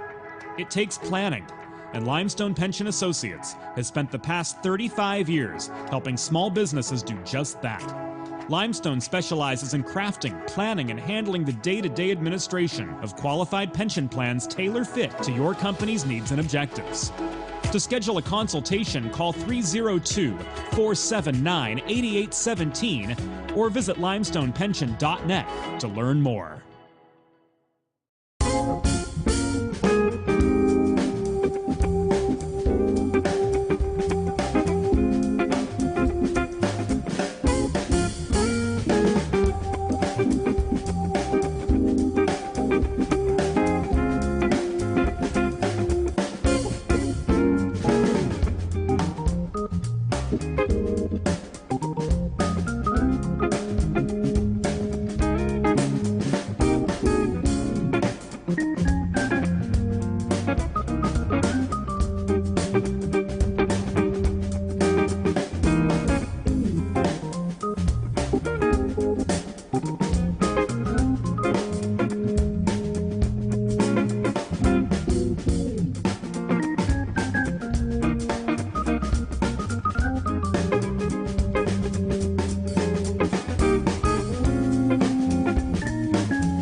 Over the past 25 years, Colonial Motors has connected countless Delawareans with pre-owned cars to satisfy every purpose and budget. Find your next vehicle at one of 3 convenient locations or browse their vast inventory online at colonialmotorsinc.com. Bridges have connected people for centuries. When it comes to helping small businesses build bridges with the people they serve, there's a new gold standard. 412 Communications offers a uniquely comprehensive array of media solutions, including writing and editing services, web and graphic design, social media management, multimedia production, consultation, and more to help your brand establish and maintain strong, lasting connections with your clientele. Learn more at 412communications.com.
Think about it.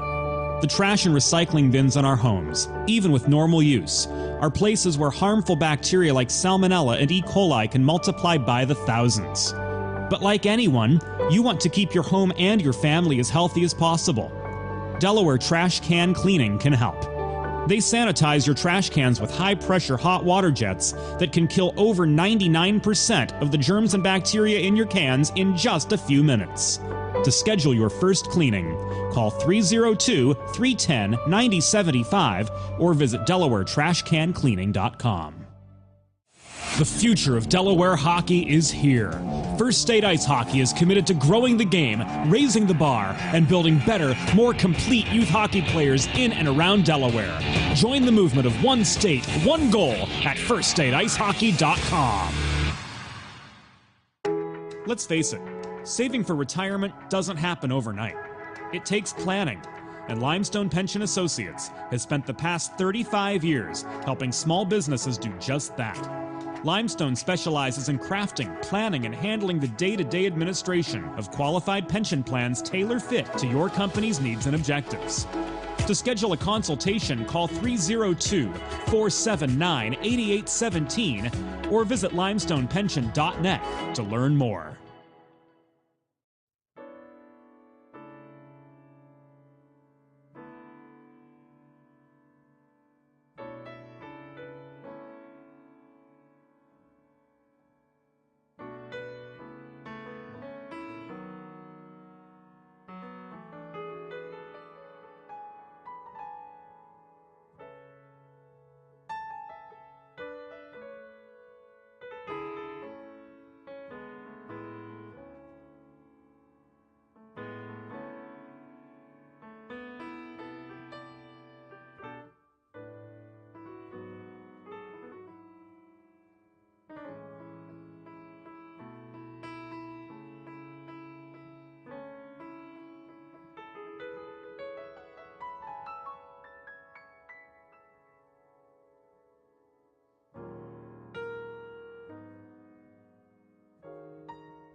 Good afternoon, everybody, and welcome inside of Iceworks here in Aston, Pennsylvania. DVHL playoffs here on Rink 1. My name is Mark McClure. We're doing the broadcast for the Maryland Hockey Network portion of the DVHL playoffs as we are now into the 16U Single A National Division Championship game here for the DVHL playoffs between the two Team Philadelphia teams. It's Team Philadelphia Orange and Team Philadelphia Black, and you guys are going to need to stick with me.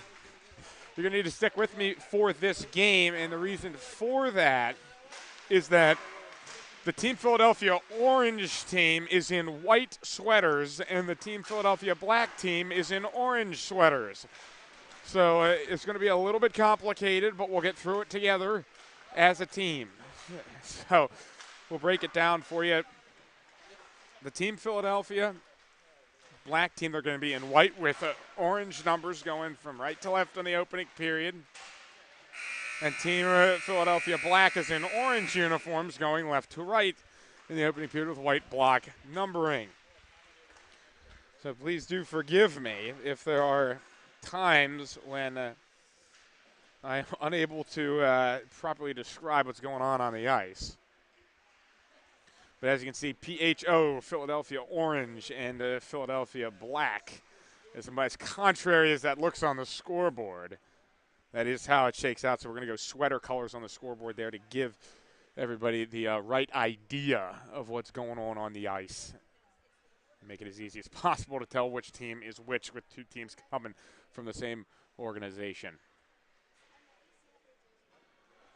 Both teams huddled around their respective nets. We have 17 minutes on the clock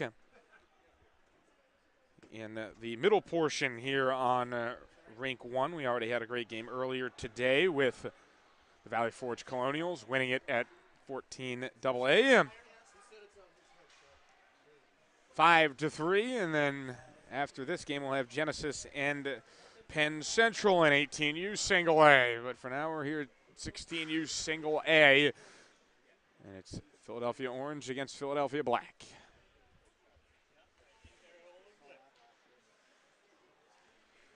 Both teams have their respective huddles now around the net.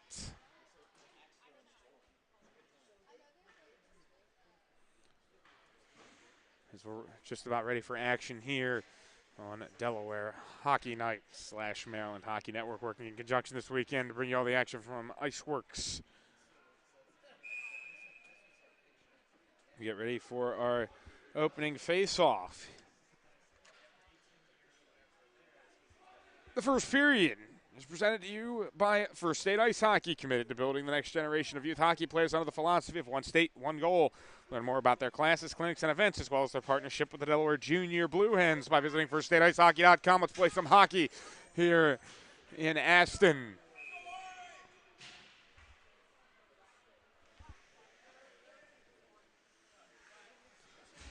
And we are underway between the two Philadelphias. Team Philadelphia Orange is in white, Team Philadelphia Black and Orange. That'll be a recurring theme throughout the broadcast to make sure everybody knows who's on what team. As a shot comes in from the left side, a good save there by Timmy Hess to start the action, as that went off the left mattress to start us. Puck will be taken from the near side. It'll go flying into the stands right next to me. We're all safe over here. Knew it was going to happen at some point today. No netting around just behind the nets, not here near center. And we'll have that stoppage. Neutral zone face-off here with 16.5 to go in the opening period. Orange will take it. They'll dump it in behind. That was Stark on the dump in, bringing it in. Goes out to the left point. One-timer comes in and a save made by the Team Philadelphia Orange starting goaltender Brady Eidenrott. There's a shot right in front, and they scored. It's Stark that picks up the goal.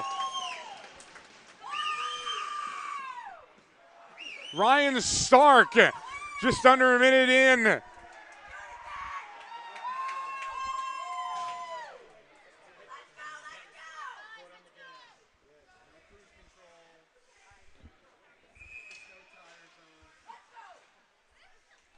And we go back to center ice after that opening goal. 1-0 Philadelphia Black. Stark takes it right now, but that entrance is offside.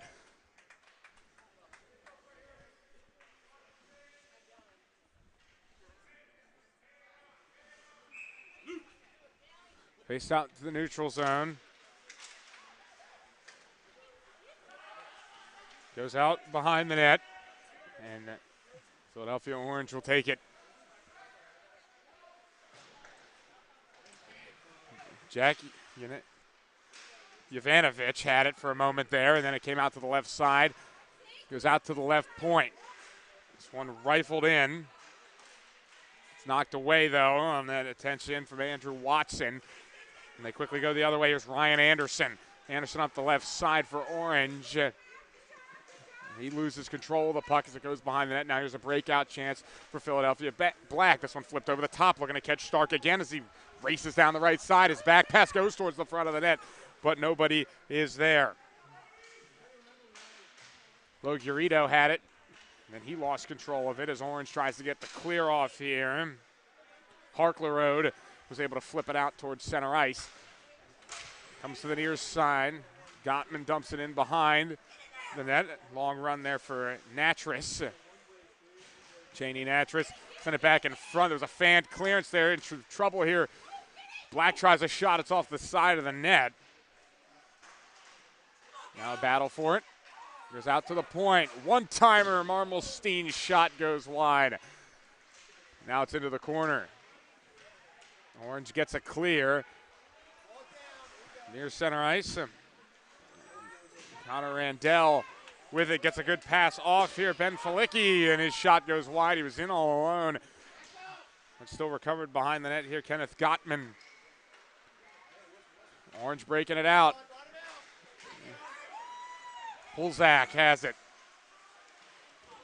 Gave it up behind the net. There's a big collision behind the net, and we'll have a penalty. Our first one of the game. A trip is the signal.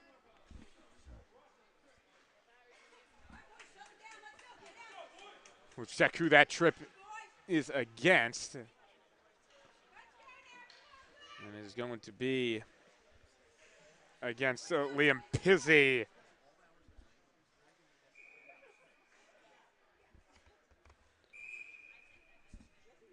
So Orange gets an opportunity to go on the power play.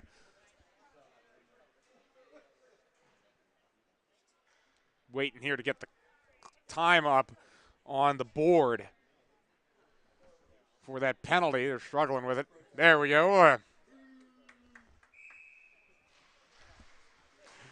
And we're back underway. The face-off goes out. Smart takes it from the left point, gives it over for Hess, back to Smart again. He'll pass it around. Now over on the right side. Owen Waldermeyer's shot is a little bit wide. Hess keeps it alive. It's over for Pulzak. Pulzak back for Hess. Poke checked away, and now an opportunity for Black to break the other way, but that pass is a little bit ahead of Zach Ruffenach. Ruffenach trying to get it back. Ends up losing it, goes towards the corner. Hess couldn't get there either. Ruffenach takes it back. He's pinned against the boards. And this one comes loose to Hess. He backhands it really just into open space, and there's an opportunity. Ruffenach short-handed his shot. Good save made by Eidenroth. Pass intended for Pulzak. It was tipped away by Ruffenach as he goes to the bench after a good job keeping and trying to burn as much clock as possible. 59 seconds left on the power play. 13 minutes left in the period. It's 1-0. Philadelphia Black with the lead. This one will be sent down. It will be no ice here. It's waved off. The Philadelphia Orange will take it here on the breakout. Trip Young gives it up to Jimmy Hayes. Hayes with a good move to beat Stark around the outside as it goes in behind the net. And both teams will again get into the scrumming, trying to get this puck loose. Some good physical play on both ends. It's clean all the way around. Caden Canali gets this one clear. Now it's a foot race for the puck here. Stark in all alone, short-handed, backhand chip just wide. He beat the goaltender, but could not put it on frame.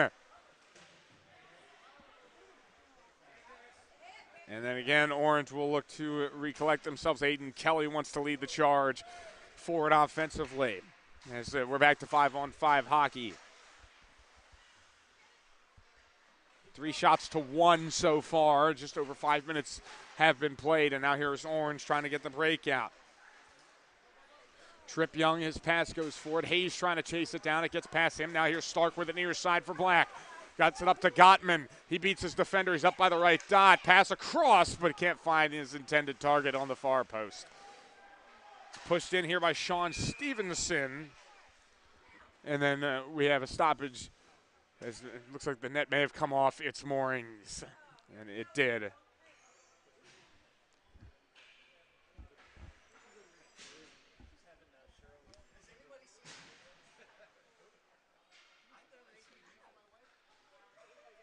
Planning for retirement doesn't just happen overnight. For 35 years, Limestone Pension Associates has helped small businesses craft and administer pension plans for their workforces. Learn more at limestonepension.net. Philadelphia Black will take it from behind the net there. Cheney Natras lost control of the puck, and it came out right in front. In the end, it didn't force Hess into action. Philadelphia Black's breakout pass doesn't go their way. It goes back into their own zone. It's a battle for the puck. Natras trying to get it clear. Still loose near the slot, and then a back pass there could be a disaster the other way. Kenneth Gottman tried to get a pass across, but no one can get a stick on it, and this one will be cleared, and it will be icing.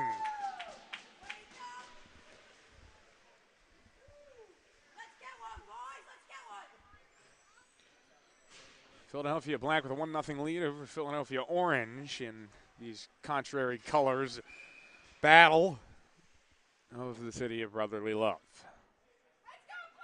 Both coming from Team Philadelphia, both sides of this 16UA National Division Championship game here in the DVHL playoffs. On the near side boards, it's a collision for the puck. Both teams battling for it. Zach Ruffinock had it for a moment. Nearly got out to Hess. He wanted to clear for Philadelphia Orange. And again, bodies will collide in the corner. They try to knife this one loose. Ruffinock, one of the names in there. But instead, Philadelphia Orange will get a break out the other way. Anthony Culp knifing through, gave one off to Steven Pulzak, and we'll have a penalty. You saw Pulzak get tripped up, not sure who they got for it. He just got his skate hooked on one of the defenders, and that is going to be a tripping call that goes against Wade Kerpinski. Another chance for Philadelphia Orange to go on the power play. Goes out to Smart at the left point. Smart. Give it over to Pulzak. Now it's loose near Hess. Back out Pulzak again, top of the left circle. He waits, he fires. Save made. Hess couldn't cover the puck, though. It's still loose. Out on the far side post. Anthony Culp goes out to Smart again. A wrister in. The save made by Hess, and he covers this time for the whistle.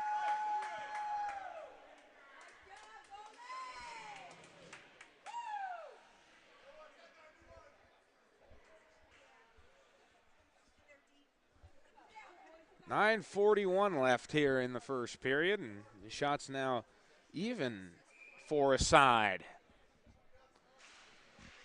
As this draw goes to Philadelphia Black. Orange gets it back, though, at the blue line.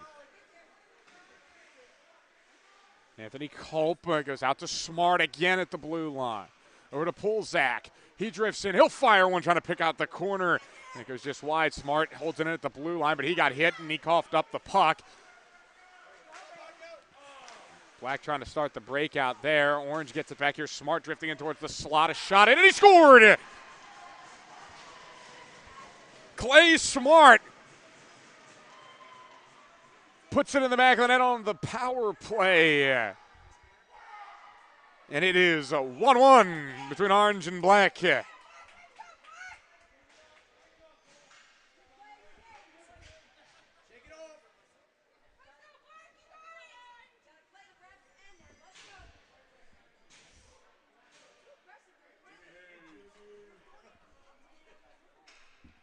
So we'll head back towards the center logo here at Iceworks with a 1-1 game. 9:14 to go in the first period. Knotted at 1 between Philadelphia Orange and Philadelphia Black. Stark had the goal for Black, and now that one from Clay Smart for Orange. Now Orange looking for another one as a quick shot comes in from Hayes, and a save made by Hess.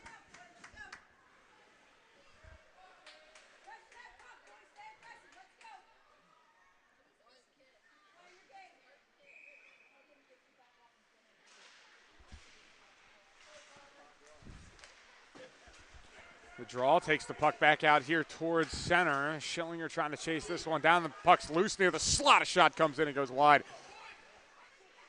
That one came in tight. Now Natras' shot, and that one way wide on the one-timer. Black trying to keep this chance alive. Orange with the interception. It comes to the near side. Here's Jimmy Hayes. Hayes forward with momentum, but his pass, I should say, was blocked by Natras. Now Natras trying to get the puck in the slot to start the rush the other way. Does get it up to Stark. Stark up the left wing. He stops. Backhand pass was deflected. And the Trip Young trying to kick that one loose. Goes out towards the blue line. Jimmy Hayes helps it along, but he helped it along before the red line, so that's going to be icing. Philadelphia Black putting some pressure on.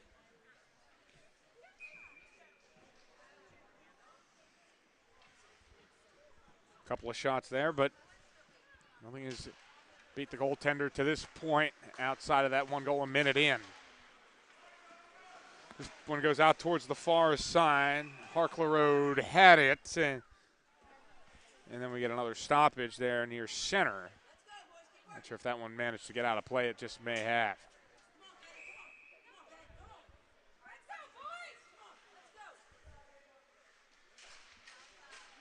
Face-off at center ice goes to Philadelphia Black. Gets dumped in behind. This one comes out loose near the front, and Philadelphia Orange takes it away. A chance to break the other way. Harkler, good aggressive play by Hess to play the puck. Good job by the goaltender. Goes out to the neutral zone. This one backhanded off the near side boards by Smart. It gets past the defense. Harkler again in towards the left circle. Backhands one net front, and it finds its way, and they scored it. Harkler just threw it on near the front of the net, and it found its way past Hess, and Dom Harkler gives Philadelphia Orange a 2-1 lead.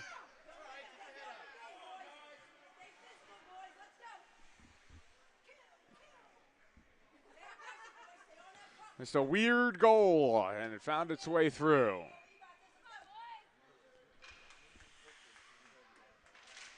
Back to center for the faceoff.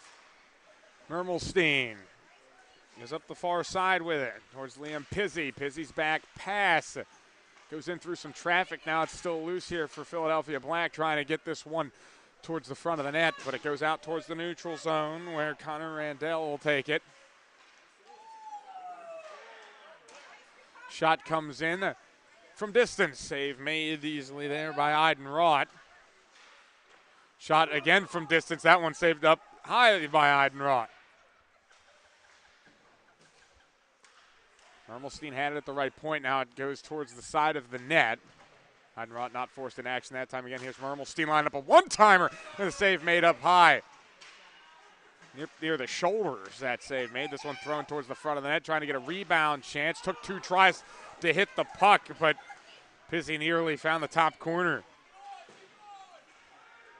Orange desperately needs a clear. Here's Harkler, and he will no nonsense this one and just send it out, and Randall will take it. Goes to Mermelstein. Back to Randall, back to Mermelstein again here near side. His pass just barely manages to beat Kirk. Up the other way, back pass. Here he is, Tyler Kirk again with it. Kirk passes it up, looking for Anthony Culp.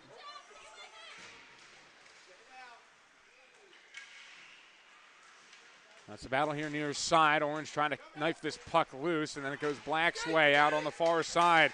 Here's Charlie Natras. Natras lays it back, a chance from close range, saved in the effort by Mermelstein, but looks like we had a penalty slash signaled.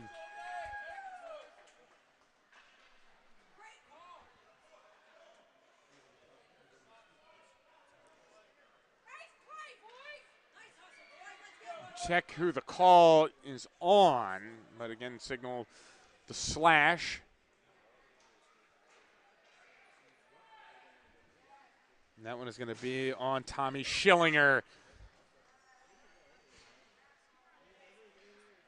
Schillinger to the box, and Philadelphia Black gets their first chance on the power play.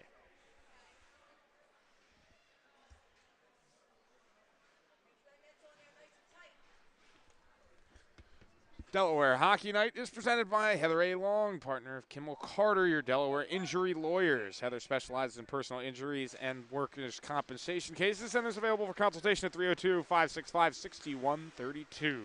Proud sponsors of Delaware Hockey Night. So Philadelphia Black go to work here on the power play. Stark's pass across is tipped and intercepted. Trip Young the other way. He passes it up to Jimmy Hayes. Hayes in towards the corner. He goes behind the net. He's checked against the boards. Pass up forward for Ryan Stark. Stark's pass off here for LaGuardia, and then he goes down. He got hit in the slot, and we'll get another penalty. This time, a trip.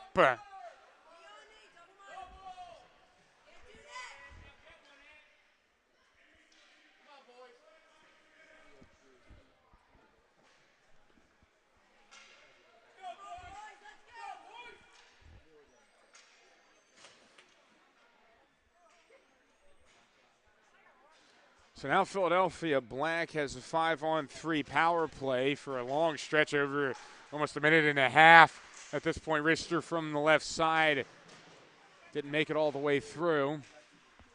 Now a pass across the near side. Starkey's the goal scorer for Philadelphia Black so far. He just will take this effort on, and it's saved by Heidenroth.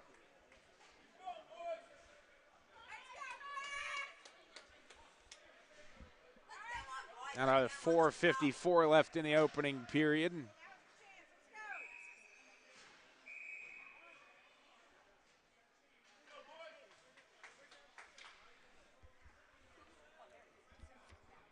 And now we'll have the face-off here to the left of Heidenroth after that freezing of the puck. And off the face-off, it goes right to the boards on the near side. Orange looking to get the clear off here. Ryan Anderson couldn't get it clear, though. It goes out towards the point. Now it's just backhanded out of danger by Aiden Kelly. So a long break. Sean Stevenson sends the puck forward here. Wade Krupinski behind the net. He's floating. Krupinski gives it off for Wesley Miller. Now across for Stevenson at the right point. His shot goes off Culp's skate. And out into the corner, and 37 seconds left in the 5-on-3, and Culp can take it up the near side boards in an attempt to just burn some time and not get an icing call, and he does that by bringing it past the red line and then firing it in. So here we go. Stevenson up to Gottman. He has it the right side. They lay it back for Krupinski. Krupinski's pass across does get through some traffic to Miller. Miller plays it off the boards. Now it's out. One-timer comes in. That one was blocked. And then it's flipped clear after a good strong shift from Culp. Defensively does ice it here. But that does eliminate the 5-on-3 penalty.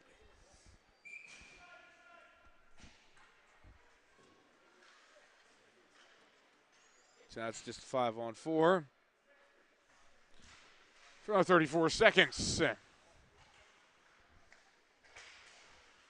Liam Pizzi gets it over for Canali, and then his pass is tipped and sent to the neutral zone. Stark runs it down. Gets it over to Randall. Randall for Ruffinock, and he tried to get through traffic by the blue line and couldn't time the play right there. That is offside.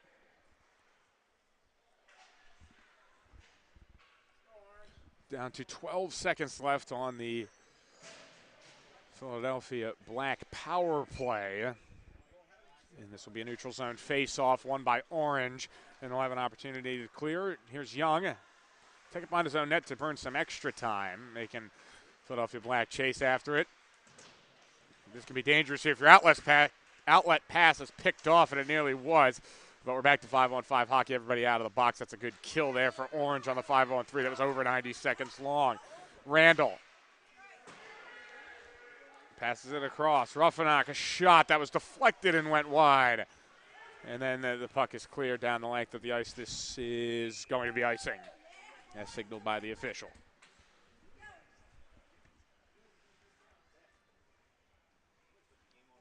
Shots 7-10.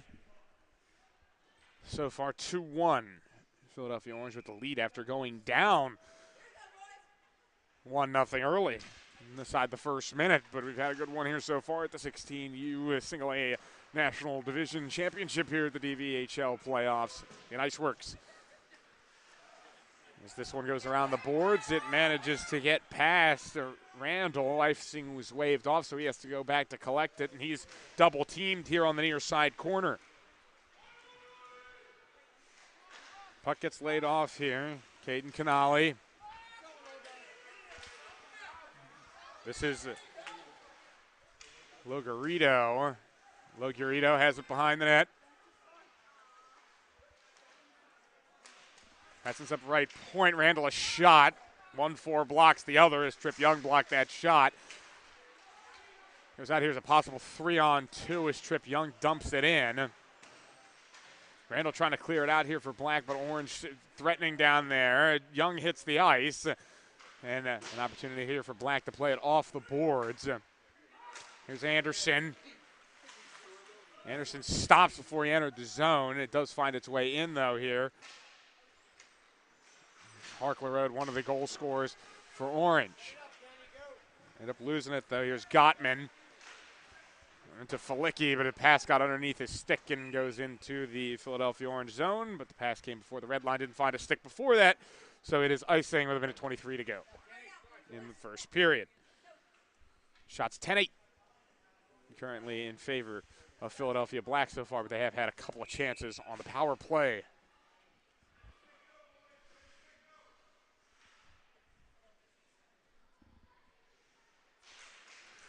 Face off here to the left of Hess goes the way of Philadelphia Black. They're going to play it off the boards in an attempt to get someone in behind. Felicki chased it down. Unless that looks like they're going to call icing there.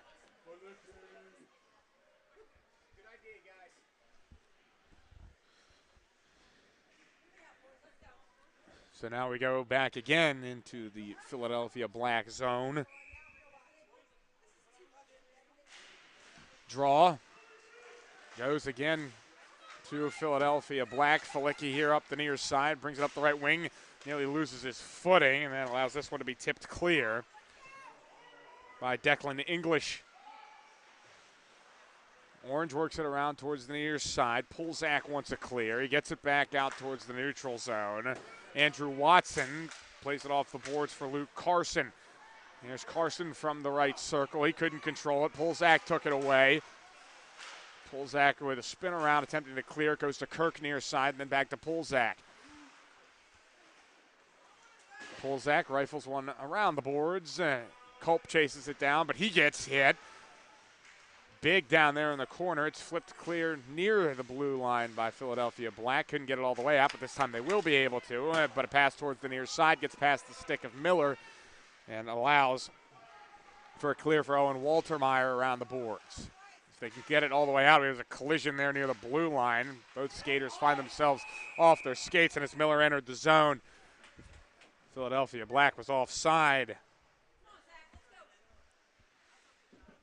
Shots remain 10-8, 8.6 left to play in the first period.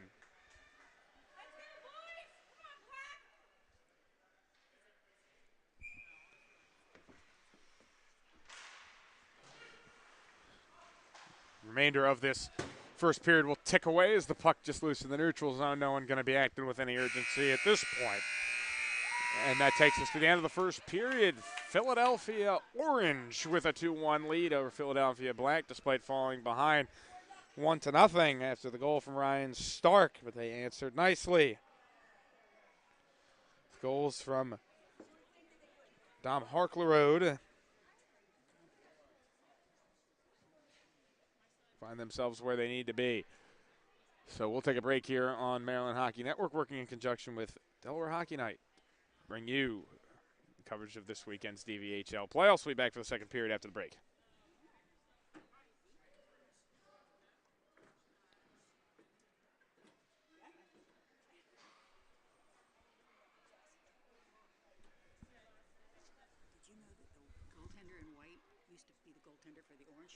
It's good to know. That's good stuff. I like that. See? Yeah, that's good stuff.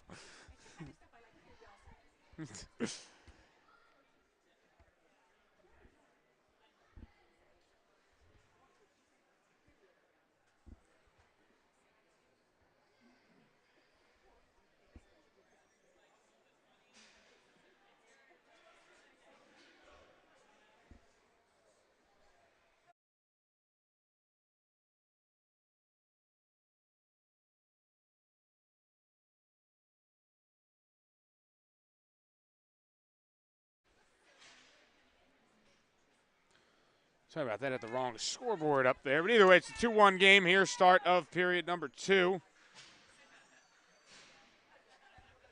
Between Philadelphia Orange and Philadelphia Black.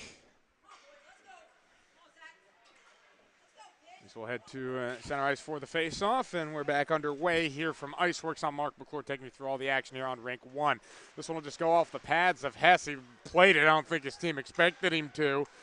Nearly resulted in a shot on goal, but instead it goes out here near the point. We also got that second goal for you from Philadelphia Orange from Clay Smart was the second goal. The first one from Harkler Road, second one from Smart, and then the one goal for Philadelphia Black came from Ryan Stark. So that is the goals as they were in the first period. And here in the second, we'll see what kind of action we get. Current shots at 9-12. Philadelphia Black will take it from their own end. Tried to get a clear out, didn't get through convincingly. Now a shot from a tight angle goes wide. Black trying to get a clear. Smart held it in. Now it gets out near the blue line again, but Smart does the same thing. Smart goes down around the boards. A late signal for a penalty. And we'll see what it is. Smart did look like he lost his footing there, and looks like somebody helped him.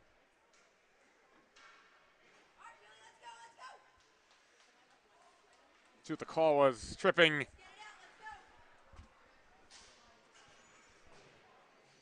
This one goes against Liam Pizzi. And another chance for Philadelphia Orange to go on the power play.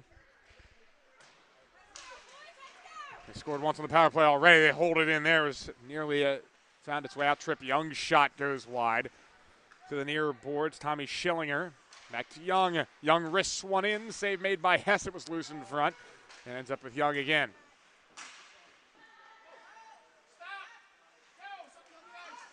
Looking for a pass near the center. It goes through everyone for Orange. Now Black comes along the near side and can take it the other way. Here's Felicki's shot. Save made by Eidenroth. Flipped out near the neutral zone. Randall chases it down. Minute 20 to go here on the power play. As the pass forward gets under the stick of Felicki, and he got a piece of that enough to wave off icing. So Tripp Young is in for it behind the net here with Felicki. What he does is eventually get him off, and a chance for Ryan Anderson to start the attack. Anderson lost it off his stick, trying to get it to Harkler Road. Felicki got it again, but now it's pressed forward. Harkler Road in near the left circle, couldn't get a shot off. Now driving in. We have a hit behind the net, and we have a hand pass. No, actually, check that net off the moorings, the call.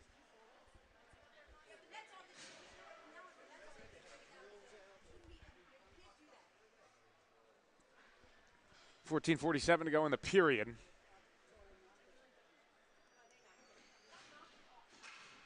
So the faceoff will be to the right of Hess.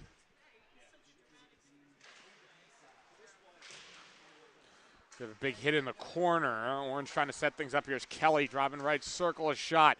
Save made by Hess. Kelly with it again. Puts it in behind. Culp holds it in the corner. Tries a pass back to Pulzak. Now it goes back to Culp again. Back to Pulzak. Left circle, a shot. And Hess flashes some leather, and nice save. A mighty fine one, I might add.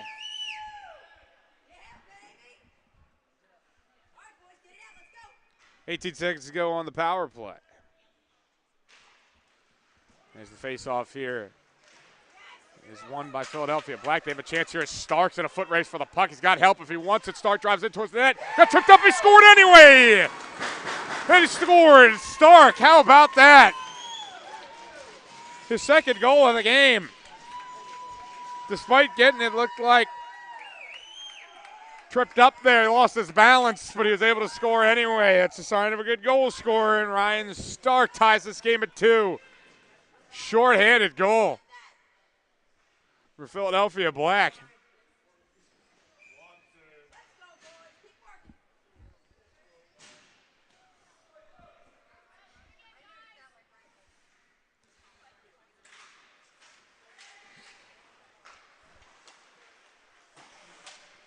.09 left on the 14:04, I should say, left on the clock here.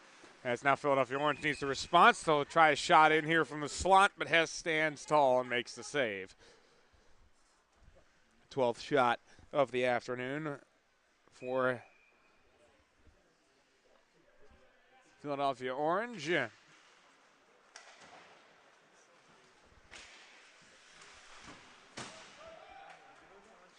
now the puck comes to the near side. Ivanovic couldn't control. It goes out, another breakout attempt here. Logurito tries to put one in near a tight angle. It was walled off by Eidenroth. Now out into the neutral zone. Philadelphia Orange, Jimmy Hayes. Hayes a shot off the right mattress of Hess and then goes out in towards the corner. Philadelphia Black swings it around the boards towards the clear. Ivanovic with a no-look pass. Here to Wilson. Wilson gets it into the zone. Passes across towards the center. Can't pick out Hayes.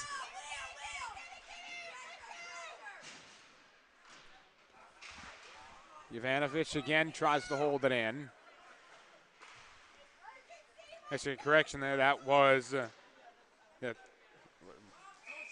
We have a whistle here.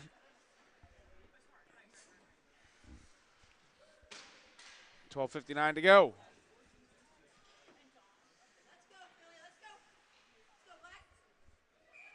Neutral zone face-off here. Just under 13 minutes to play. Here's Schillinger. Schillinger's pass gets deflected, comes to the near side.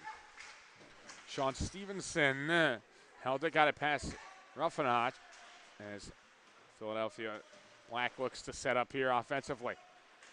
But they end up losing the puck here. Here's Harklerode, one of the 2 goal scorers for Philadelphia Orange. He skates past the defense. That's going to be icing, though. One of the things that makes it a little bit more difficult to try and play it off the boards like that. Got to make sure it comes in front of the red line with the automatic icing. No opportunity to try and chase it down.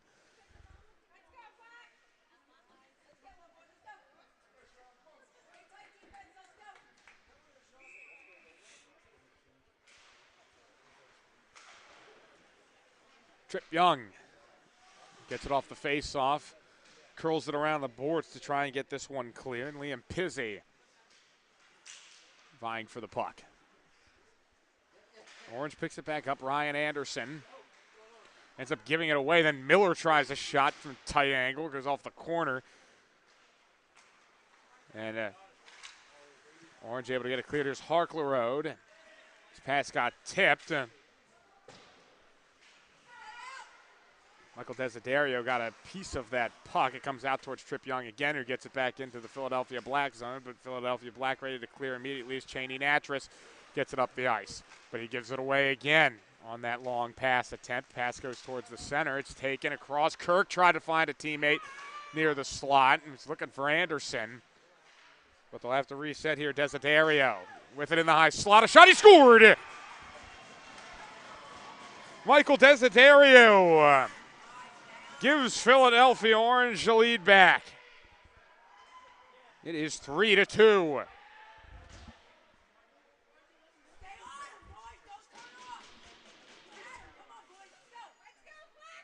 A rifle from the high slot.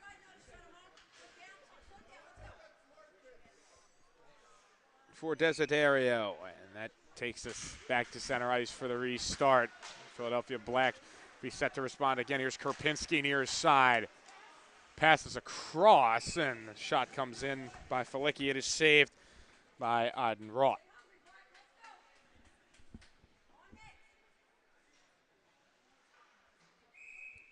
It's just an opportunity to remind you that the second period is presented by the Hooper family. Hooper family, thank you for all your support of Delaware Hockey Night and hockey in the Delaware area in general. This puck flips into the stands. Got to have active hands here at Iceworks, especially on rink 1. Stands are very close to the ice, which is unlike some of the other rinks. If you've been tuning into some of the action on rink 3 with our good friend James Witherite, a little bit farther back from the ice.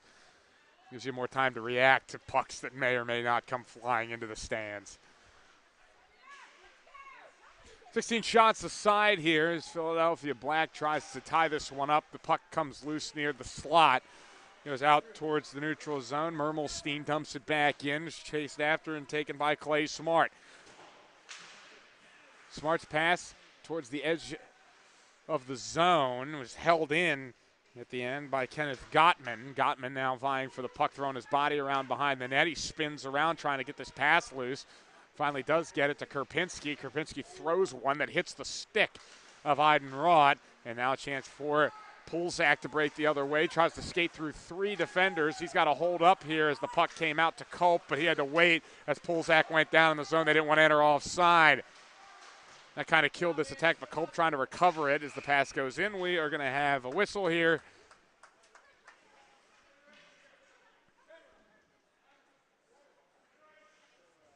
Looks like we may have a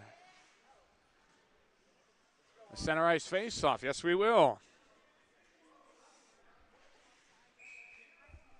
16 shots on both sides. So far here in a 3-2 game. Philadelphia Orange leading. Philadelphia Black looking for a response. Jovanovic has it now for Orange, but his pass towards the zone is intercepted by Mermelstein. It's dumped in by Philadelphia Black. They'll chase after this one. Charlie Natras was trying to chase after, but this one gets flipped loose. Mermelstein has to track back to come and get it. Jimmy Hayes is breaking down. He did force the turnover. Now chance from the left circle, and the shot went wide from Wilson. Randall trying to manhandle one of the Philadelphia Orange players down there. The puck goes back out to the neutral zone. Jovanovic has to go back to get this puck. Mermelstein, fans on a clear attempt. Here's Hayes as he tried to drag one in towards the net, but a right pad save made by Hess. Looks like we got a delayed penalty coming up against Philadelphia Black. Orange's goaltender not going for the bench. So we'll just let this one ride.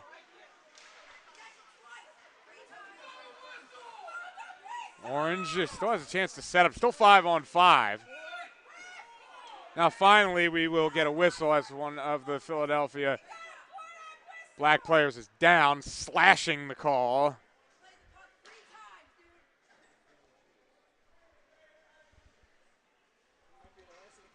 And it is a slash on Andrew Mermelstein.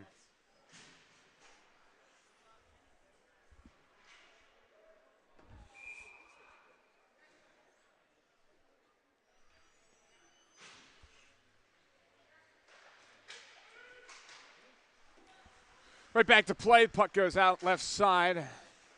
Trip Young has it. Towards the circle, wrists one in. Save made by Hess. Rebound does come out, but Philadelphia Black able to clear. There will be no icing here. Trip Young has to go back and recover this puck. He'll go behind his own net before he starts the attack. Pass up the near side. Mr. Ryan Anderson. Anderson gave it up. Gabe Bedwell. Bedwell's back pass finds Anderson.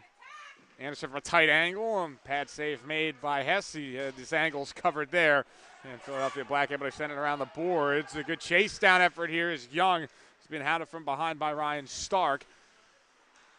But Young is able to clear it away from danger. Minute 9 to go on the power play chance here for Philadelphia Orange, trying to take a 2-goal lead. If they can put one away here on this power play. Here's Young. Kind of a 3-on-2 situation here, but that pass ended up getting behind Gabe Bedwell. And ends up in the neutral zone. And Black trying to pick it up here in the neutral zone, but this one is taken by Desiderio. Desiderio wins the puck back after losing it. Now it does find its way to the neutral zone. Anderson will play it for Young. Young will play this one around the glass. It takes a couple of awkward hops. Bedwell in there trying to win it back. Bedwell and Anderson getting in there. Anderson absorbed a hit and passes it back to Smart. Another one of the goal scorers for Philadelphia Orange. This one finds its way, is flipped clear out to the neutral zone and then all the way into the Philadelphia Orange zone as we approach 7 minutes left to play here in the period. It's 3-2 Philadelphia Orange. And they have a power play but haven't done much with this particular one as this pass towards the center is intercepted. Logurito has it poke checked away and is picked up by Pulzak as the penalty expires. Played off the boards for Kirk.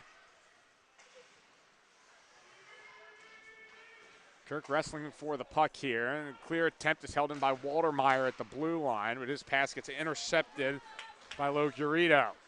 Logurito up the left wing. Wanted a back pass. Instead, they'll just drive towards the net. Tight angle shots they made. Rebound, they scored! Celebration turns into a dog pile as Philadelphia Black ties it at 3.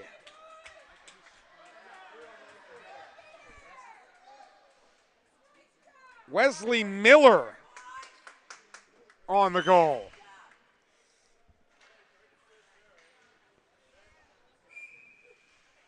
Knots us up at 3. On the rebound, Miller is right where he needed to be.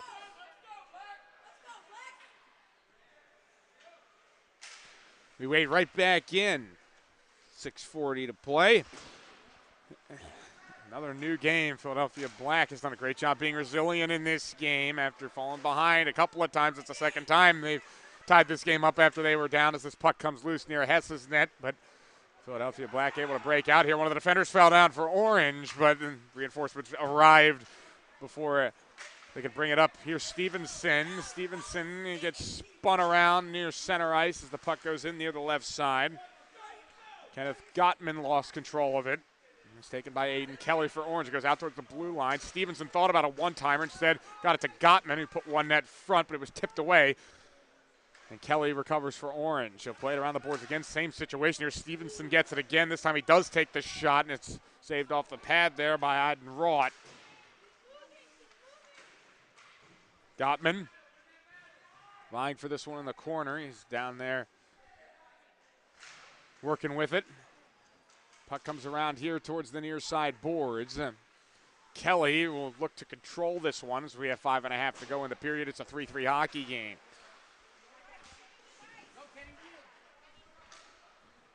Black gets it back up the far side boards. Liam Pizzi had it for a moment and then lost it. Orange trying to get the clear out the far side. Pizzi tried to knife it loose.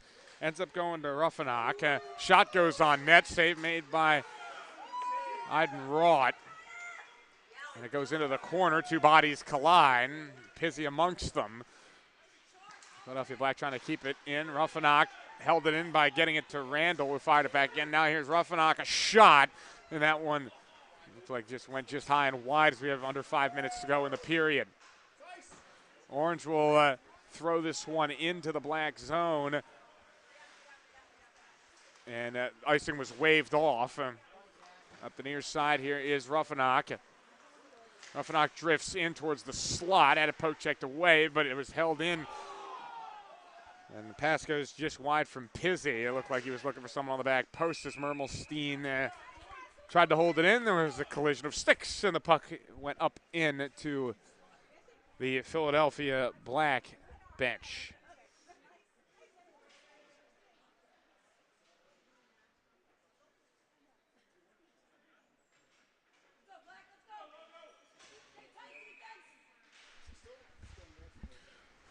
Draw is in the Philadelphia Orange zone. It's won by Philadelphia Black. Randall plays it around the boards and trying to get it to Canali. Now on the far side, there's a battle for it.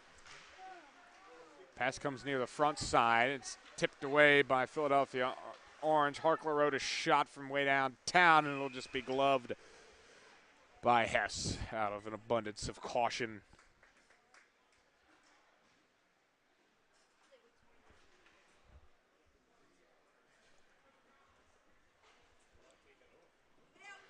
Three minutes 56 to go. 3-3 hockey game here. And that's a 19 shots aside. Been a pretty even game. A little bit of a false start there. And Philadelphia Black, and the puck drops and it comes loose to the near side. Philadelphia Black still trying to get possession of it. Comes out towards the blue line.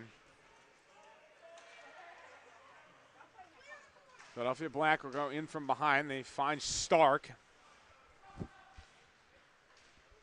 Stark gave it up near the neutral zone, but Philadelphia Black able to get it back. Here's Canali. Goes back to Stark. A shot. Gloved by Aiden Rott. Let it out so that Philadelphia wants to try and play the puck here as it comes out to the neutral zone. Here's Culp breaking the other way. He's got support. Passes it back. Trying to get it to Kirk. Can Kirk control it? He can't. On the first attempt, he only got a backhander off, though. Culp picks it up again. Culp's pack, pulls Zach. Now it's Kirk again, and a pad save by Hess.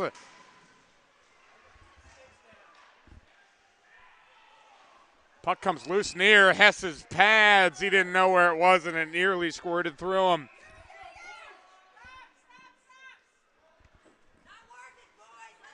And a little extracurricular activities there, but they break up rather quickly.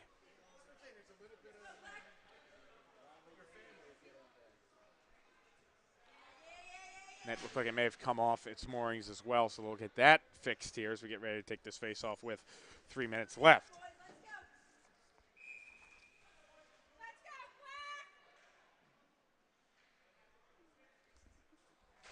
There's a new gold standard for digital media.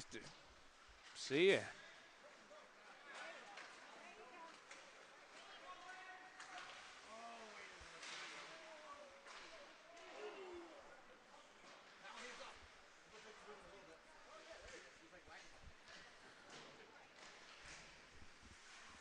Puck goes to the far side. Philadelphia Black tries to control this puck. Orange picks it up here with Jimmy Hayes on the far side. Hayes tries to rifle one in. Goes a little bit wide. Aiden Kelly with it now trying to keep it alive, trying to force it back towards Clay Smart. There's a deflection. It went over to Hayes again. Now Smart picks it up, plays it right in front. A chance for Wilson and a good save made by Hess.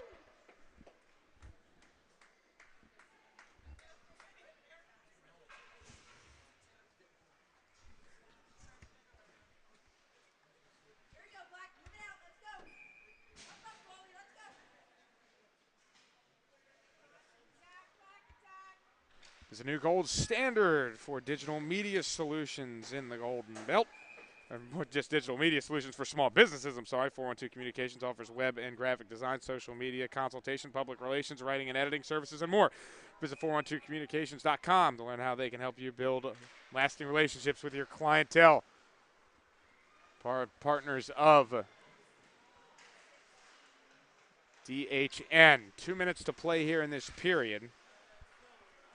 In a 3-3 game here between Philadelphia Orange and Philadelphia Black.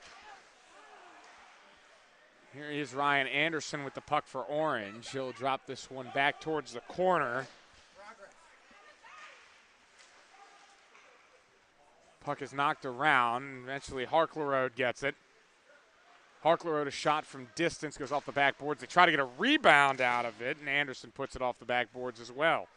This one backhanded clear by Stevenson. Gets up to Pizzi. Pizzi chased down from behind by Harklerode. He lost control of the puck. Goes here to Wesley Miller.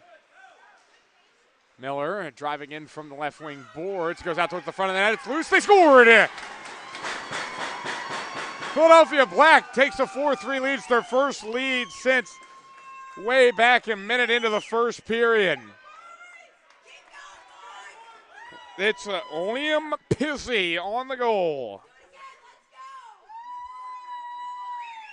There for Philadelphia Black. And it is 4-3 late here in period number 2.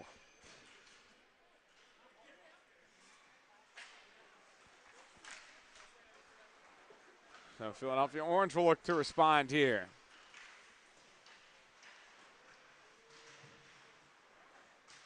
Goes out towards the left point. It was held there for a moment by Schillinger.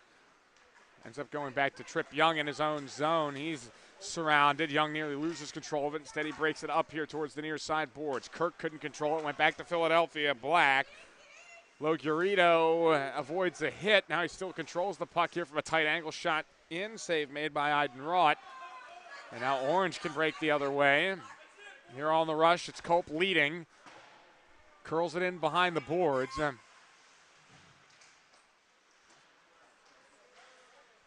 Schillinger held it in here, trying to get a late chance here for Philadelphia Orange. Shot in there, save made on the chance in by Hess. 18 seconds left as Philadelphia Black looks like they're going to get one more rush out of this. Stark goes behind the net. 10 seconds to go. Goes to Stevenson as this puck is flipped in towards the corner after a stick deflection. Down to 5 seconds left, and neither side looks like they're going to be able to do much with this one. It'll just be pinned against the boards for the final couple of seconds of period number 2. And Philadelphia Black has the lead 4-3 through 34 minutes of play here at Iceworks in Aston. And we'll see if we're in for more excitement here in the third. I can only imagine we are with how this game's been played so far, but we'll take a break for now here on MHN. Back for the third period after this break.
Back here at Iceworks, final period here of the 16 UA National Division Championship game here for the DVHL playoffs. I'm Mark McClure. It's 4-3.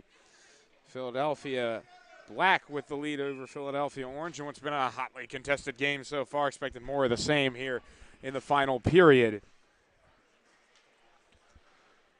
Philadelphia Orange is in the white uniforms going right to left. Philadelphia Black and the Orange going left to right here in the final period. If you get confused during any point of the game, take a look at the score bug. It has the colors of the sweaters, not the teams.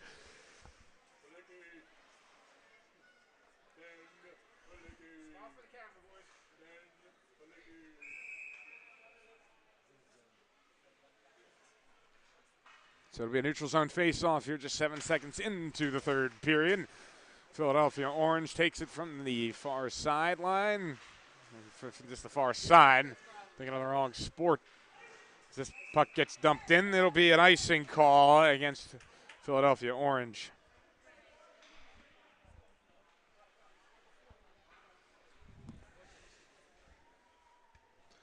A little bit of a slow start to this period. A couple of stoppages in the first 20 seconds.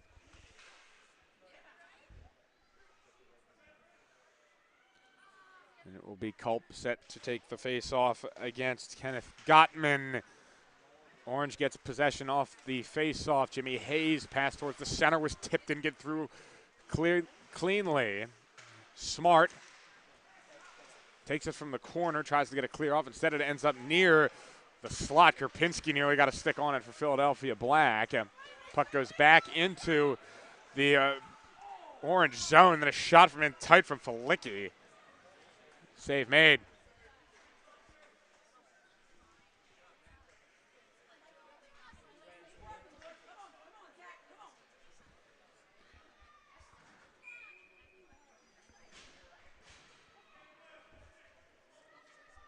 So this faceoff will go to the right of Aiden Rott. The battle for it goes to the far side. Pass over to Desiderio, one of the goal scorers for Orange. He gets checked hard to the boards by Mermelstein. Ryan Anderson worked to recover. Instead, it is Desiderio with it. Desiderio loses control of it. Philadelphia Black takes it back. Mermelstein up the ice. Finds a tight angle shot here for Offenach, and it was close, and the puck was loose, but they had a whistle go for a cross check.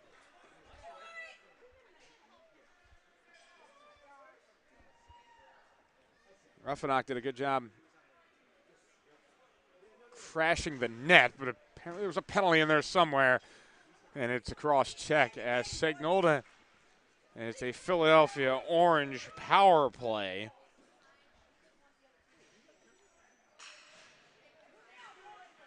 This gives us a chance to tell everyone that the third period is brought to you by the Ostrander family, proud supporters of Delaware Hockey Night, helping us bring coverage to the DVHL playoffs this weekend. Fake shot at that. Here's Aiden Kelly driving, and he scored! On the power play, it's Aiden Kelly that ties this game up at 4. Found all kinds of time to score and a really nice finish into the upper 90.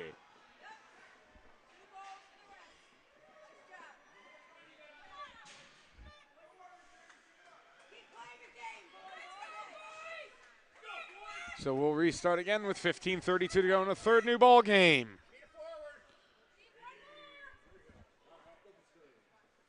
A new puck game, I guess you would say. No ball involved here. 15 and a half to go here in the period. 4-4 and what's been a real good game here at the 16U National Division. Ruffenach tried a shot from a tight angle. Save made there by Aiden Rott. And we have ourselves another stoppage, 15:21 to go in the period.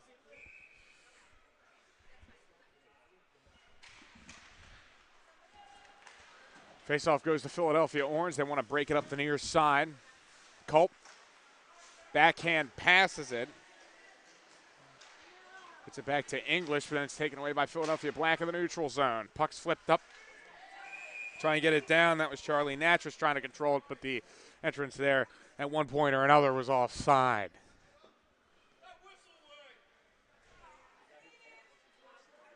Actually, check that. We may have a penalty here. No, it looks like just a offside call.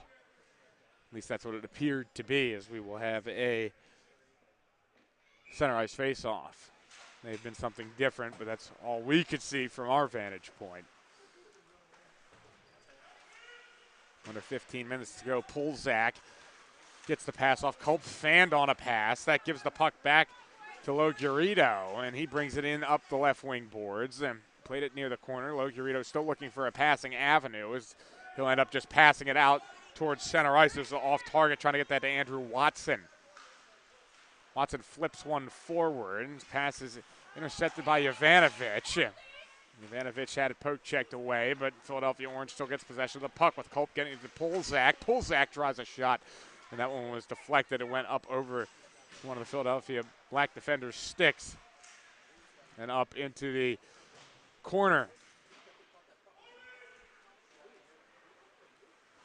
Comes out near side. Stark trying to get control, and Stark is able to do it. Brings it past the red line. Stark lays it back. A good job to avoid a couple of hits. This one's flipped toward the net after it was off Logurito's stick. Now a chance from the blue line. A shot comes in from Cheney Natras. That one was redirected, and Philadelphia Orange can play it the other way. Pulzak tried a shot that got blocked. Pass towards the center. Goes through everybody, and then Smart has to come to the neutral zone to pick it up. This is Aiden Kelly. He goes down in the neutral zone, and we'll get a penalty here against Philadelphia Black.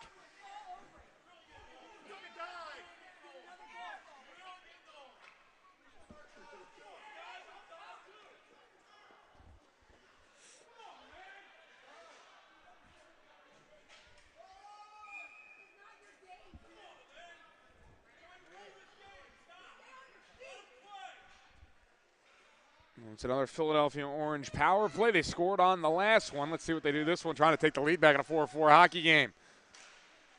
Puck goes across. A Schillinger shot rattles wide. And check, that was actually Waltermeyer on the shot. That went just a touch wide. It comes out to the near boards. It's trying to be knifed loose. Wilson got over to Pulzak. Smart. Back again towards the corner. That's Hayes. Then a pass there is going to be intercepted. Waltermeyer was a little bit off target. Smart trying to recontrol the puck here in the neutral zone. It gets poked back towards Waltermeyer. Near side, Kelly. Kelly controls it here on this entrance and up the left wing side. Swings around the net. Passes it back for Hayes. Hayes waits. Pass towards the center. Kelly got a piece of that. I don't think he thought he did. And it went towards the net, but not into a goal-scoring position. It's held up near the blue line. Smart trying to get through. This one gets all the way towards the back of the net. Kelly passes it in front. His bodies continue to hit the ice all over the place on this power play. Up to the near side. Waltermeyer pins one of the Philadelphia defenders against the board. That being Philadelphia Black.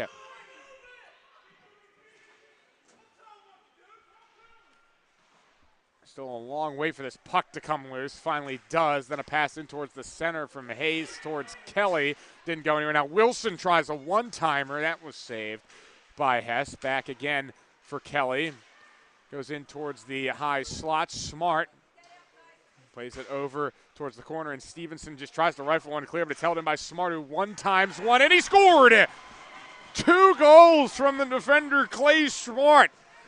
This one on the power play, and it's 5-3 Philadelphia Orange. Clay Smart, how about it? 2 goals for the big defender.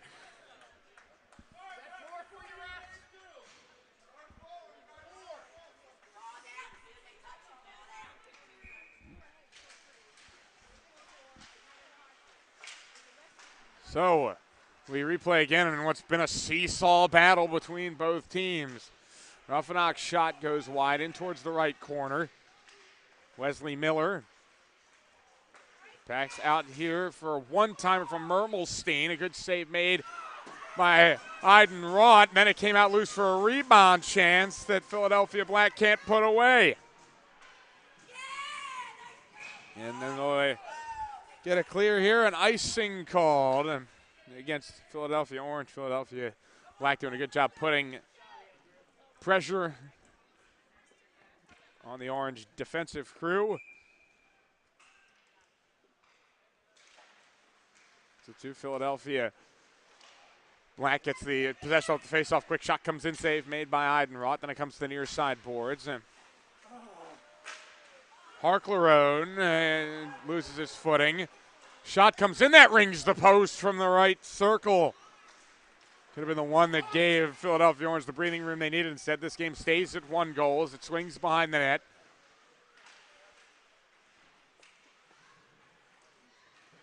Goes out towards the blue line, and we have a whistle blown here, I should say.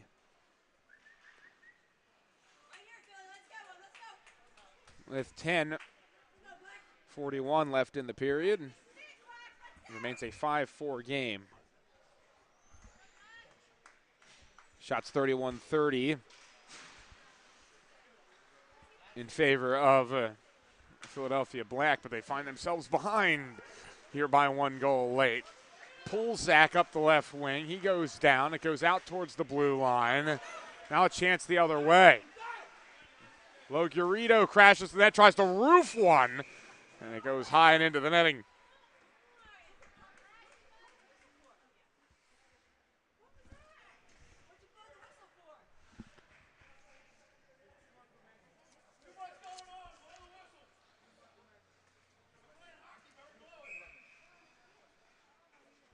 Colonial Motors is celebrating over 25 years in the automotive industry in Central Delaware and features a vast array of pre-owned cars perfect for every purpose and budget. Visit their 3 convenient Delaware locations, Townsend, Smyrna, and Camden, or online at colonialmotorsinc.com. Proud partners of Delaware Hockey Night. We have 10 minutes to play here in the third period of the 16U Single A National Division Championship game here from Iceworks. As we'll have an offside call here by the near side referee.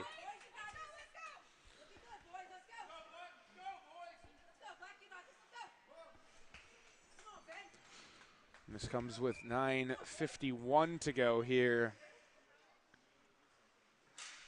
in the period. Neutral zone faceoff. They're tied up near the blue line. Kerpinski tried to send it in behind. Pass was intercepted. Now here's Polzak.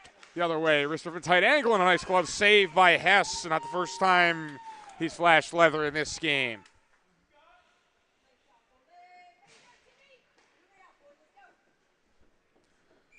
And now we'll have a face-off to the right of Hess. Philadelphia Orange as the lead over Philadelphia Black, 5-4 here as we approach the halfway point of period number 3. It's been a real solid game both ways. But Orange has the current lead. Philadelphia Black took the early lead, 1-0, and then held a 4-3 lead as well.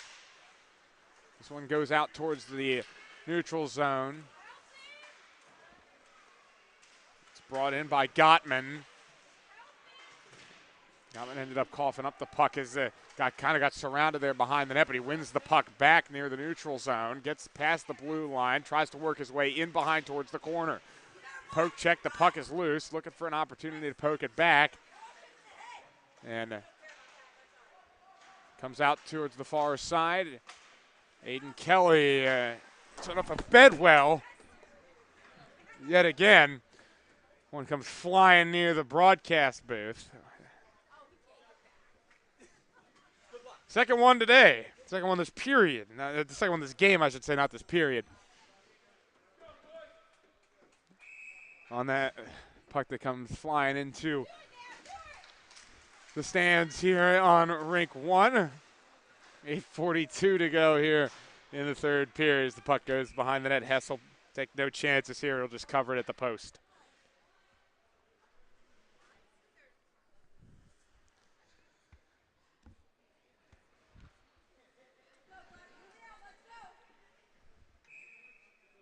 .32-31 the shots currently as this faceoff made to the left of Hess. Philadelphia Black gets possession off of it. And up the far side boards, it's Miller. Miller coast pass in towards the middle. Ruffinock can't get the shot off on the first attempt. The second time didn't have much power on it, and it's covered by Eidenroth.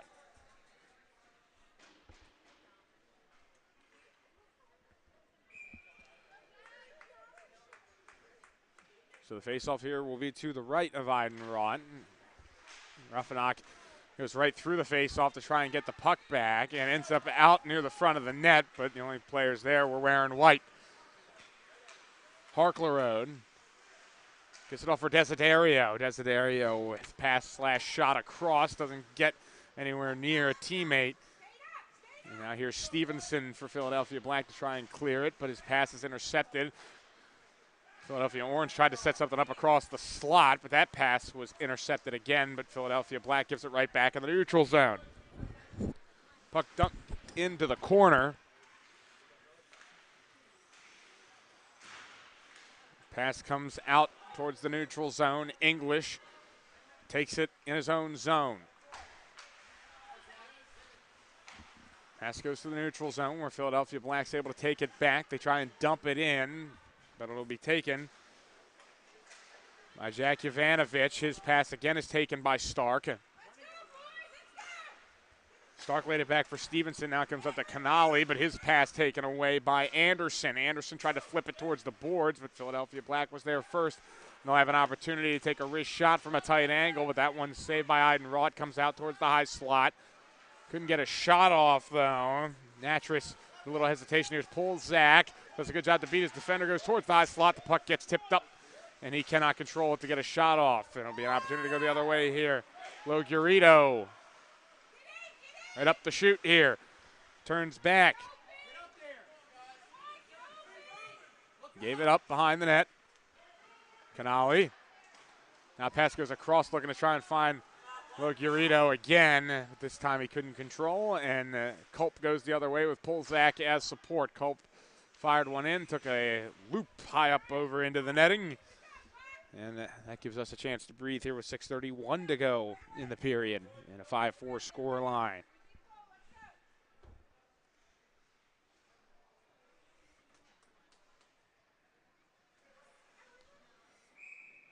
Make a truly American meal the centerpiece of your next team event or special occasion. Sid's Barbecue and Jerky, nearby Claymont, Delaware, can cater your next group event, offering pulled pork, brisket, and barbecue chicken on a daily basis, along with a variety of sauces. I told that right there, we got ourselves a Philadelphia Orange goal.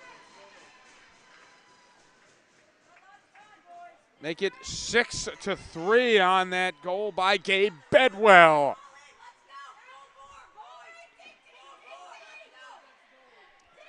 Now a 2-goal advantage here.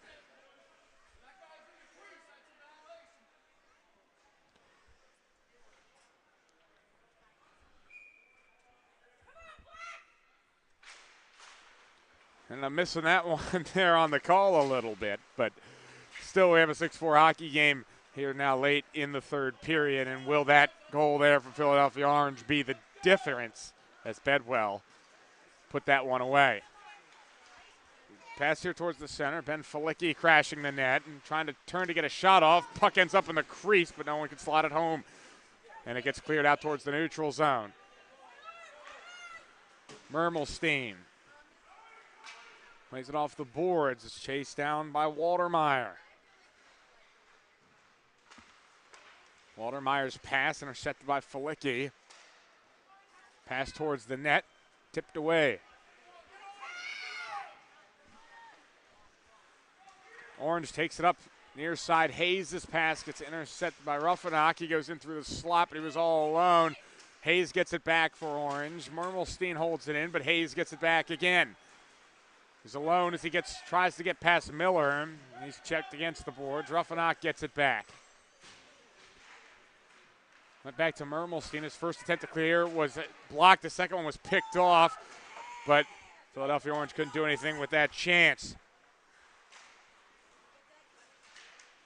Harklerode has it. Randall trying to make it difficult. Gets it to Mermelstein, who plays it off the boards. 5 minutes to go here in the final period. Desiderio.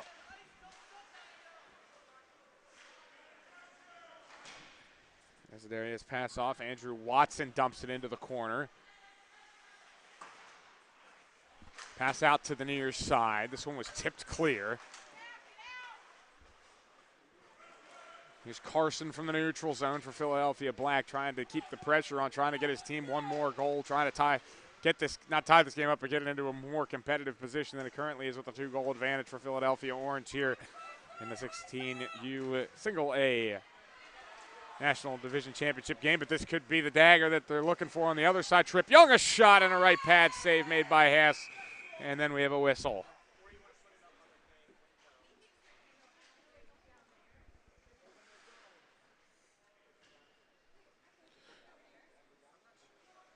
Stoppage in play here. Give us a quick opportunity to finish. Thanking Sid's Barbecue and Jerky for their support of Delaware Hockey Night. Open Monday through Saturday, where you can place a catering order. Call 302-439-4937 or visit Sid's BBQ and Jerky.com. Thank you for your support of Delaware Hockey Night. 4 minutes remaining here in the third period between Philadelphia Orange and Philadelphia Black. Orange currently holds a 6-4 lead. It's the first multi-goal lead of this game so far as the puck comes out near the blue line. It will be poke-checked clear by Stevenson in the neutral zone. And this will have a call for offside.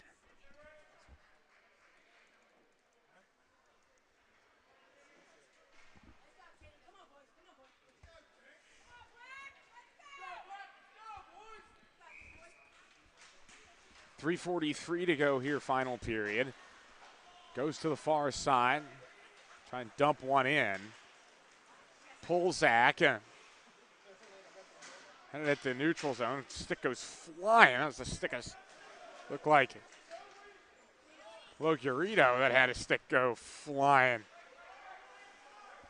Philadelphia Orange with Clay Smart. 2 goals today. As he flips one in on net. That one gloved no problem by Hess. On the far side boards. This one comes loose. Philadelphia Black tries to break out with Stark. Scored the opening goal in this game.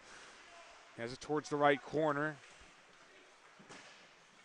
But Orange gets a clear. Pulls Zach on the charge the other way. He's got some help in the form of Culp, but they were off sides. Culp just barely couldn't hold his run.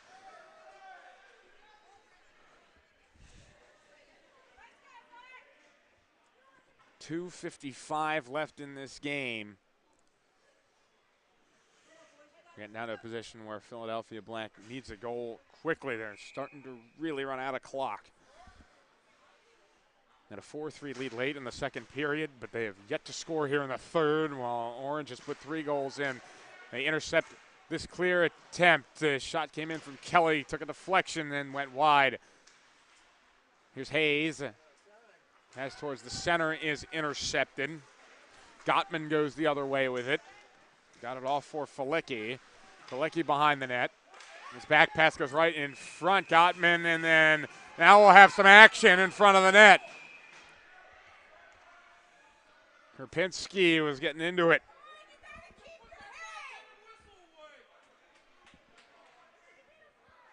Two and a half to go.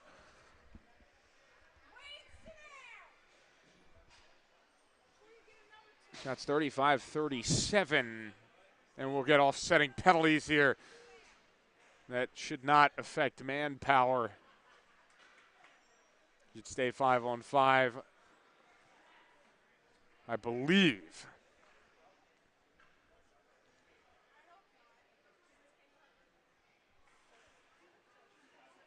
Unless, of course, Krupinski took a double minor.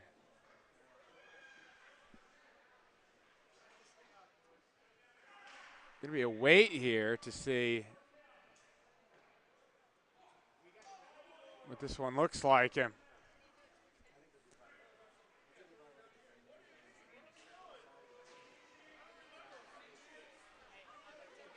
the faceoff will come into the Philadelphia Black zone. It looks like it's a power play, though, for Philadelphia Orange. Must have been a double minor. Assessed to Krupinski. But it'll only just be that 1 2-minute penalty. So with the double minor on Krupinski, the Philadelphia Black squad will spend the rest of this game on the kill, it appears, or at least the most of the rest of this game.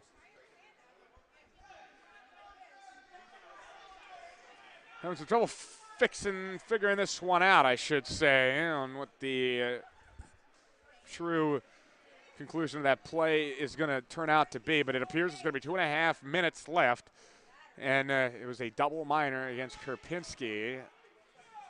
But actually, check that also. Looks like Liam Pizzi's headed to the box. May have also been some sort of other penalty, but either way, it's a 5-on-4 for Philadelphia Orange team. And Philadelphia Black needs to pick up probably a goal shorthanded. They nearly do right there in front. Down to 2:15 to go in the period.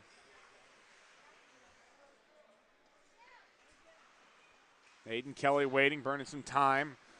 It passes over for Tripp Young. Young's pass is tipped, comes near side. Kelly intercepted by Mermelstein. Brings it towards the right circle. A back pass was deflected, went towards the side of the net, tipped clear of things by Aiden Rott. And Philadelphia Orange trying to get one more goal to really put this one away. Already in a great spot, more than in the driver's seat at this time. They have 1 minute and 5 seconds left on the power play. There's 1 minute and 32 seconds left in the game. Puck comes out towards the blue line. Jovanovic tries a shot. A good pad save there by Hess. Good job getting it down through, seeing that puck through traffic. Here's Kelly, tries a tight angle shot. Another save made by Hess. Jovanovic couldn't control this one here. Now it goes out to Ruffenach, breaking towards the net. Curls away. He'll try and put one towards the corner. It'll be taken by Mermelstein, who lines up a one-timer. Shot went a little bit high. Under 1 minute to play here in the final period. It is 6-4 Philadelphia Orange. And this will be a hand pass call out of the defensive zone for Philadelphia Orange. And all that will come with 52 seconds remaining.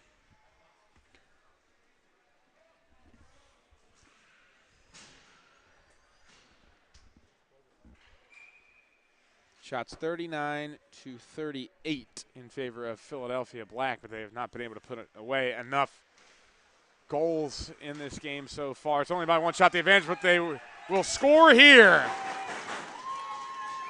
Puck dribbled out towards the far side post, and it was poked in by Stark. Give him 2 on the day.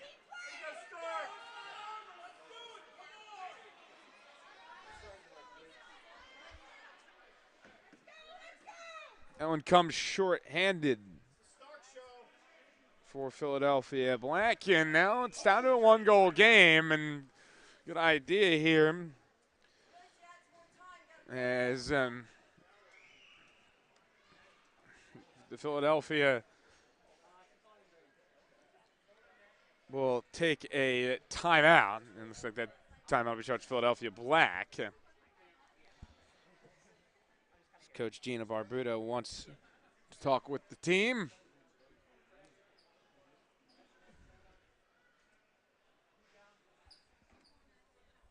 And Brian English will get an opportunity to talk to his team as well about the final 41.1 seconds to this game.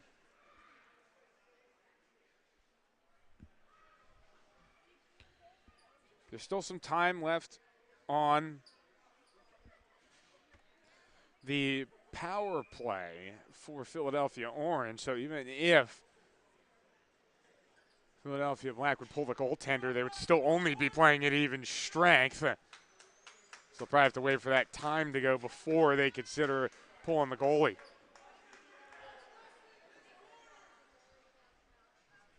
(6-5) here late, third period of the 16U a National Division Championship game for the DVHL playoffs. So as the clock continues to tick down on the penalty kill, we'll take a look at the goaltender and when Hess will make his move for the bench. Comes out into the slot, though. This could be an opportunity to put it away, but a good save. No, it's a goal. They scored. Right as the penalty clock was expiring. This one's going to be put away by the man with the A on his chest, Anthony Culp. Which originally liked the reaction once the save had been made, but instead it's a 7-5 game with 26 seconds to play. So Philadelphia Black made the one big step.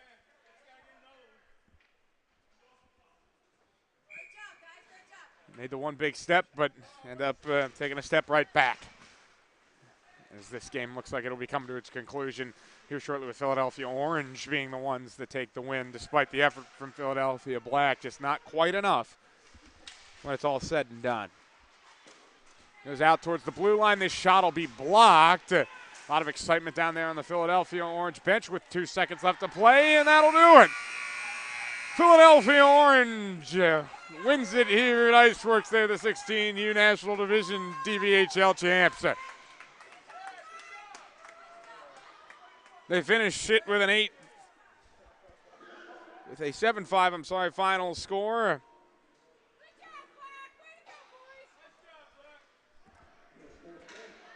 Shot total finished at 41-40 with Philadelphia White having the advantage. And they got it done after falling behind 4-3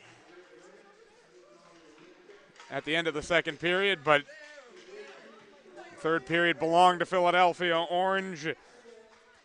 Offensively had a whole host of players contribute. We saw 2 goals from Clay Smart. Goal from Desiderio as well, and a whole host of others. We could go through all of them, but either way, all you need to know is that Philadelphia Orange picks up the win. On the other side, it was really the Ryan Stark show with a couple of goals in that game, but his team ends up falling here. Final score again, 7-5, and we'll go ahead and take another break here at the conclusion of this game. We'll be back for our final game here of the afternoon from Iceworks, which is set to be the 18U Single A National Division Championship game between Genesis Green and Central Penn. But that'll do it for us here from the 16U Single A National Division Championship game. Again, for one last time, the final score, 7-5.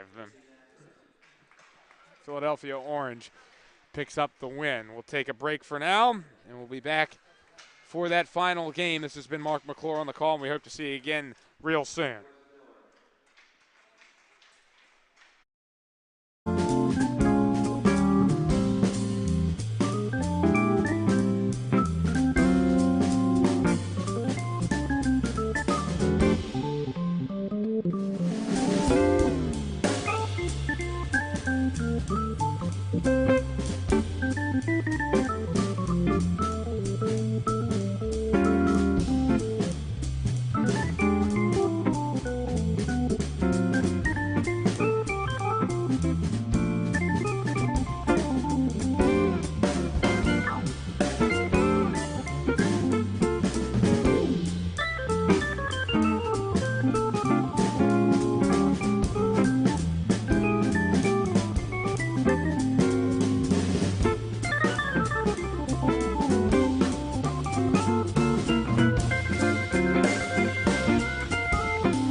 Think about it. The trash and recycling bins in our homes, even with normal use, are places where harmful bacteria like Salmonella and E. coli can multiply by the thousands. But like anyone, you want to keep your home and your family as healthy as possible. Delaware Trash Can Cleaning can help. They sanitize your trash cans with high-pressure hot water jets that can kill over 99% of the germs and bacteria in your cans in just a few minutes. To schedule your first cleaning, call 302-310-9075 or visit DelawareTrashCanCleaning.com. The future of Delaware hockey is here. First State Ice Hockey is committed to growing the game, raising the bar, and building better, more complete youth hockey players in and around Delaware. Join the movement of one state, one goal at FirstStateIceHockey.com. Let's face it, saving for retirement doesn't happen overnight. It takes planning, and Limestone Pension Associates has spent the past 35 years helping small businesses do just that. Limestone specializes in crafting, planning, and handling the day-to-day administration of qualified pension plans tailor-fit to your company's needs and objectives. To schedule a consultation, call 302-479-8817 or visit limestonepension.net to learn more.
Over the past 25 years, Colonial Motors has connected countless Delawareans with pre-owned cars to satisfy every purpose and budget.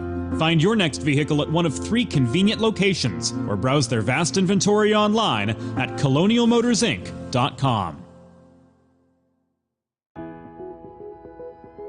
Bridges have connected people for centuries. When it comes to helping small businesses build bridges with the people they serve, there's a new gold standard. 412 Communications offers a uniquely comprehensive array of media solutions, including writing and editing services, web and graphic design, social media management, multimedia production, consultation, and more to help your brand establish and maintain strong, lasting connections with your clientele. Learn more at 412communications.com. The future of Delaware hockey is here. First State Ice Hockey is committed to growing the game, raising the bar, and building better, more complete youth hockey players in and around Delaware. Join the movement of one state, one goal at firststateicehockey.com.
Good afternoon, ladies and gentlemen, and welcome to our final game today on coverage for MHN, working in partnership with Delaware Hockey Night to bring you all the action here from Iceworks for the DVHL playoffs. Final game today, as I mentioned, is the 18U Single A National Division Championship game between the Central Penn Panthers and the Genesis Hockey Club. I'm Mark McClure. I'll be calling all the action for you here from Iceworks, as it should be an exciting conclusion to today's coverage. As you can see, Genesis Hockey Club is in green today with the navy on the shoulders, while Central Penn has the red stripe across the middle, white uniforms, and navy blue pants.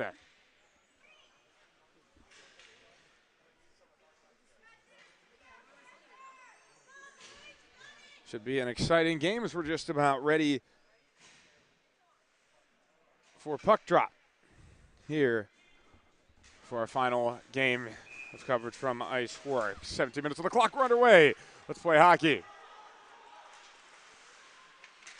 Over from the right side, Genesis will bring it in towards the middle. A shot comes in from a tight angle, and Slotwinski's shot is saved up top, and that's our first action of the game either side. Give you our goaltender matchup for this game. Actually, we'll get that shortly. We have a number in net that isn't currently on the roster sheet that we have. So a green from the right side. Rister comes in, save made. Chance at a possible rebound doesn't go either way, and then Central Penn will try and break out. Here's Schuler near side.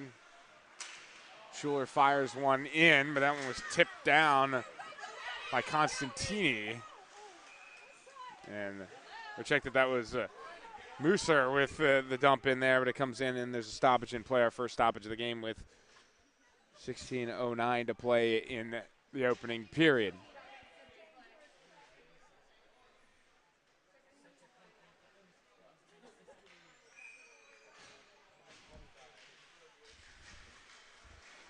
Face-off comes in the Genesis defensive zone. They had an opportunity to try and get a shot off there, but Capisser couldn't get anything off. Goes over to the far side boards. Genesis wants a clear because it goes out towards the blue line. It's tipped in, and now Genesis will have an opportunity to break out. West dumps it in up the right side boards. It's played behind the net by Penn's Riley Ewing. Ewing's in there working against some tough pressures. We had like a collision there behind the net.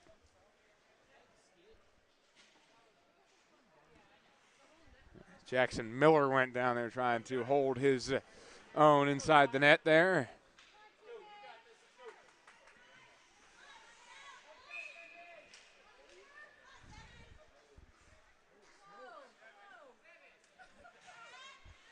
So we'll go out to the neutral zone for this face-off.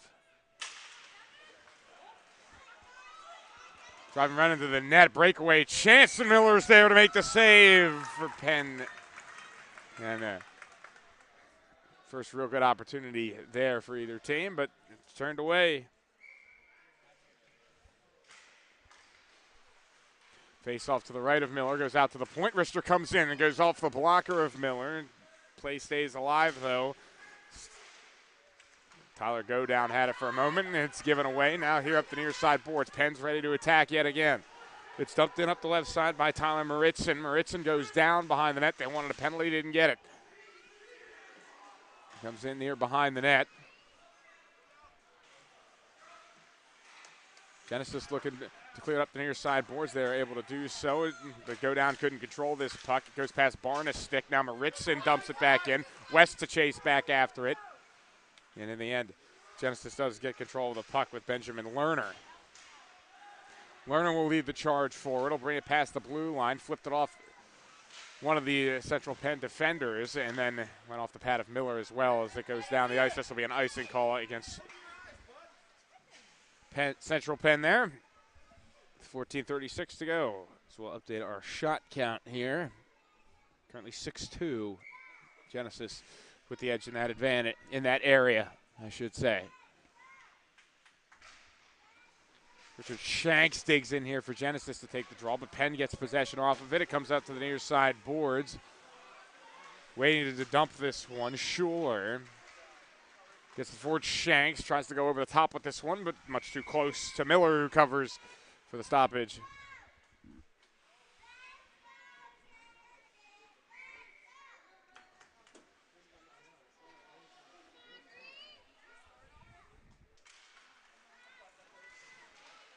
Goes out on the right side. It's just swung around after the face-off to the left of Miller. Central Penn had to wait up before they could get in on this attack. Here's Schuler. He takes it behind the net. Waits. It goes up the near side. Here's Shanks. Shanks pushed it forward. It was set back in by Landon Markle. Genesis will try a second attempt here to clear. Up off the backhand. Gets in towards the net, and this one is covered by the Genesis goaltender.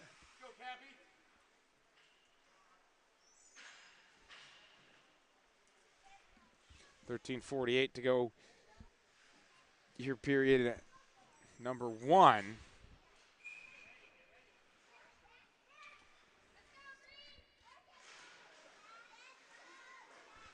Shot comes right up in front. Forced away again by Genesis as it goes behind the Central Penn net. It's chased down back there. Battling for the puck is Aiden Ezak. Ezak knifes it loose, but right to Central Penn. It's held in, though, by Slotwinski. Penn works to clear up the far side boards. Goes in towards the center. There's an opportunity to break. Central Penn's Carter Lutter. His shot comes in, and it's saved.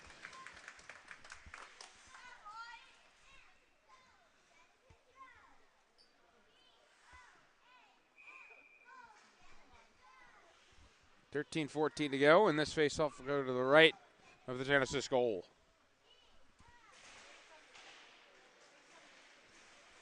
Faceoff one goes to Central Penn. Chance in front. Goaltender didn't know where it was at. Tried to sprawl out and make the play, but Genesis is able to clear regardless. Up towards the far side. This pass is intercepted. Going the other way is Wilton Pash, and then he brought one on net, but Miller makes the save with 12:51 to go in the period.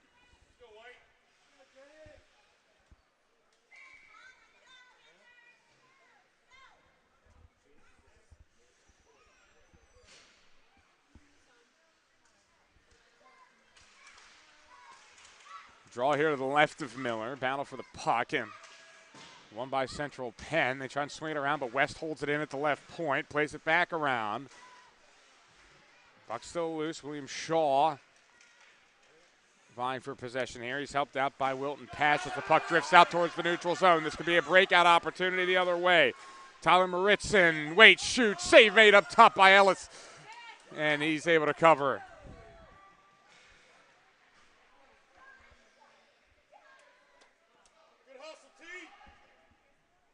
That may have come off its moorings down there. Maritzin with breakout chance, but this time is turned away, and we remain scoreless.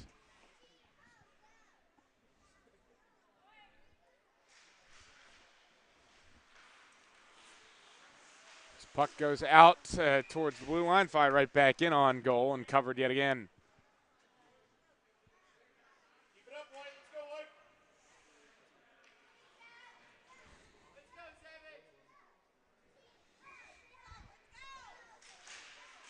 This is Thomas Ellis in that. I had the incorrect number for him on our sheet, so we apologize for that misidentification. Evans, 19's wearing 79. As we have a penalty called here in the Genesis zone, and we'll have our first penalty call, first time hearing from the officials in this game. We'll see who the guilty party is. We're going to hold call.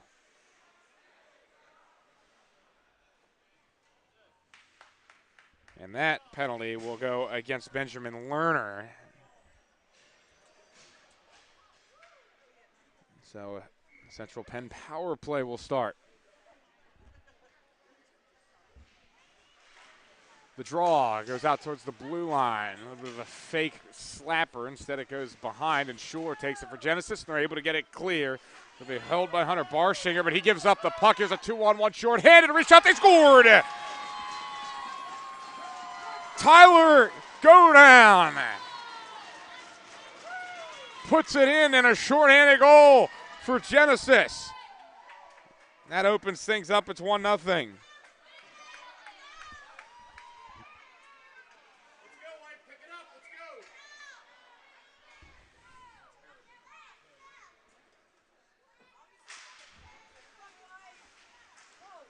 go. Off the draw again, Genesis is in their own zone. Try to get a clear out. Chase Mueller played it along over to Schuler, but it's intercepted by Central Penn. A wrister from distance comes in from Matthew Constantini. And that is saved by Ellis.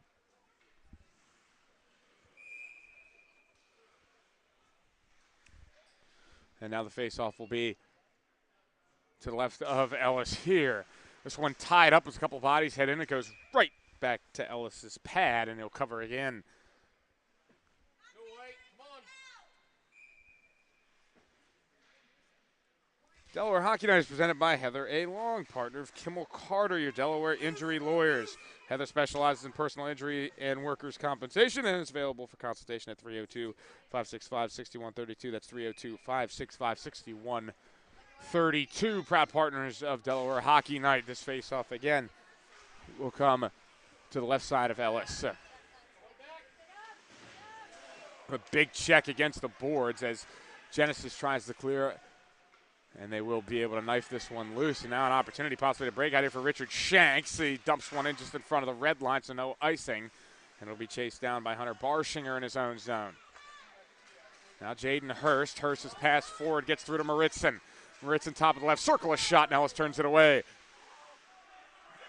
Drifts out for Shanks to try and start an odd man rush, but instead he'll just dump it in. He's pretty gassed out there. He'll head for the bench. Been a long shift for him.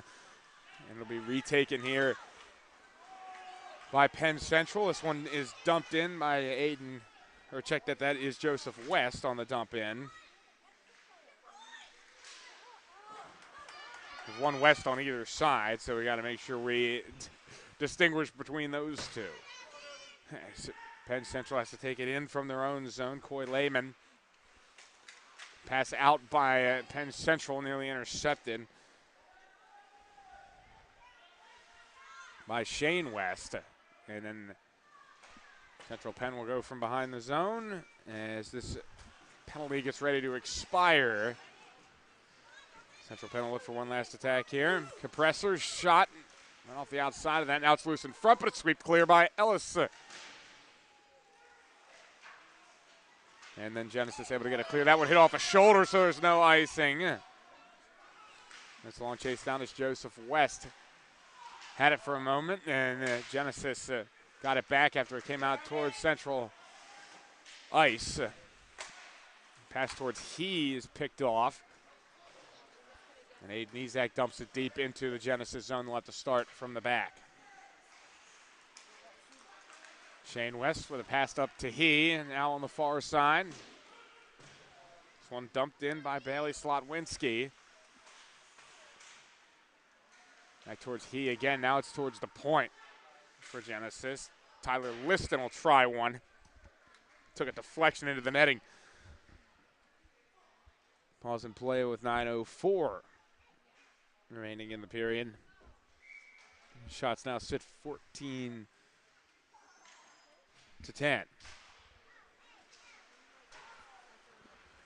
Right off the face-off, Wentz goes in behind the net. Izak wanted to clear, didn't get it out. Goes out towards the point. Liston plays it off the boards. Goes in behind the net. Good physical play both sides. Genesis looking to get this back outside. Slotwinski. Couldn't get it off. Now Penn has a chance to clear, and that one was helped along nicely by Jordan Peters. And Central Penn gets the clear they were looking for, and they can get a little bit of a breather. But it comes to Schuler here for Genesis, gets it off to Slotwinski, and his shot was not hit well, and it just dribbled wide.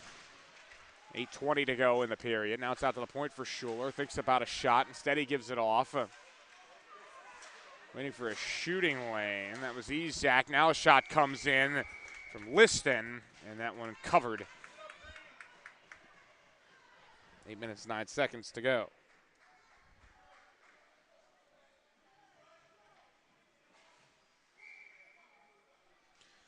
Planning for retirement doesn't just happen overnight. For 35 years, Limestone Pension Associates has helped small businesses craft and administer pension plans for their workforces. Learn more at limestonepension.net. Now partners of Delaware Hockey Night, working in conjunction with Maryland Hockey Networks to bring you all the coverage from Iceworks, for all the action here in the DVHL playoffs. From the left point, a shot comes in. That one caught a deflection. It's still loose. Schuler tried to get it, but could not get it on the forehand. Now Schuler has it. He's waiting. He'll pass it over towards the right corner. As we actually had a penalty called against Central Penn that we had missed.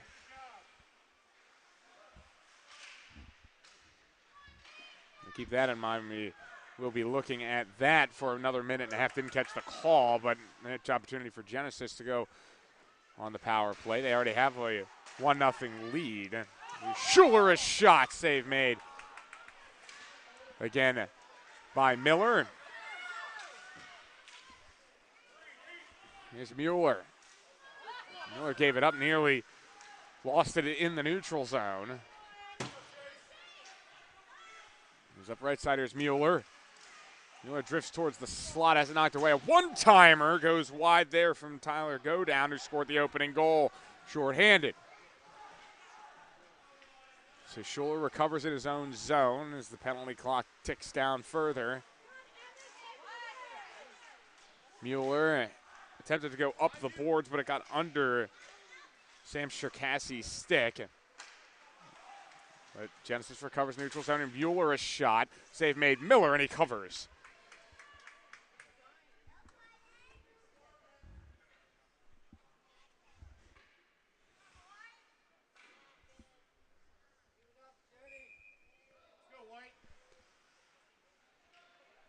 Under 30 seconds left on that power play, contrary to what you're seeing on your screen. So just 30 seconds left on the power play for Genesis. As it goes out to West at the right point, his shot trickles wide. 6:25 to go. Coming in towards the right. Cherkassey. Back to West. 5 seconds left. Genesis looking for one more shot here on this power play chance. There's not much doing here, and then one finally comes in for Cherkassey, and it's wide.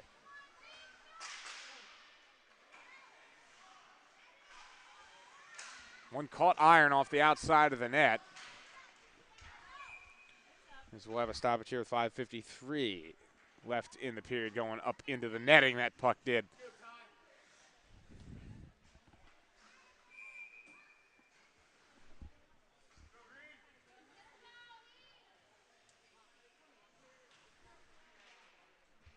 Faceoff will be to the right side of Miller here. Physical play going down for the puck. Hunter Barshinger amongst the bodies in there for Central Penn. It goes out towards the side of the net, but Evan he couldn't get a shot off.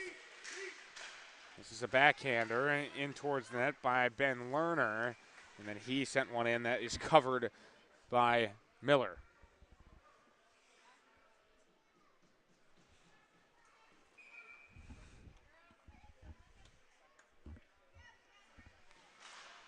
Draw is won by Genesis. West sends the puck across, shot in tight, nice save made by Miller off the left mattress.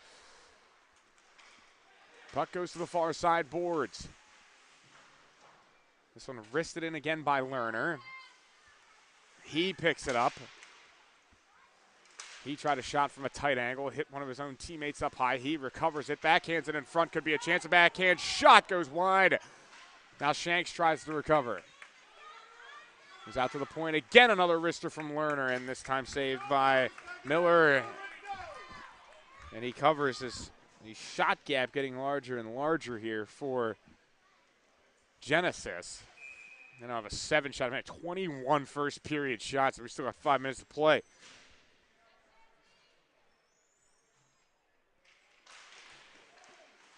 The draw gets the puck right back to Genesis. They try a shot that goes wide. It's picked up behind by Slotwinski. He goes out to the right point, but that one gets past Schuler. He has to backhand it to keep the play alive. Got it over to Isaac, and then he gave it up to Musser, who dumps it in for the first time in a while. Will be in the Genesis zone for a period of time. Schuler tries to win it back. Hustler with a nice pass towards the front side. Shot comes in. Save made on the initial Hurst effort, and then it's turned away on the rebound attempt. Ellis made a good save, but he is down a little bit. Having trouble getting to his feet.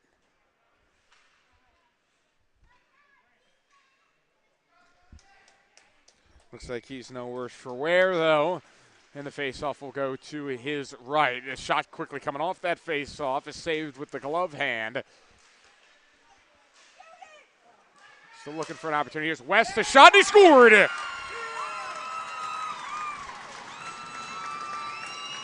Joseph West ties this game up at 1 for Central Penn. Did a good job finding some space, and he puts it away after a long stretch of possession from Genesis. Central Penn ends up with the next goal, and they tie it up.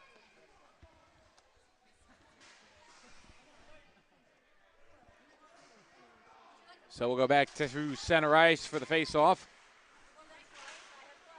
Lerner had it off the faceoff win by Genesis, but his pass was turned over. Goes back into the Genesis zone. Ellis held it for a moment. He's out to the right side. Pass intended for David. Was off of his stick and goes right back into the Genesis zone. They want to work a clear here, and they'll go the long way with Lerner looping a pass forward for William Shaw. Shaw tries a shot, got blocked. Comes up to the right side. Wilton Pash played it around the boards. Now a one-timer lined up and a nice save made there by Miller on an Andrew David one-timer. Puck drifts out to the neutral zone. Here's a 2-on-1 opportunity for Central Penn, but the Panthers, the forward lost the stick, and then we are going to get a penalty.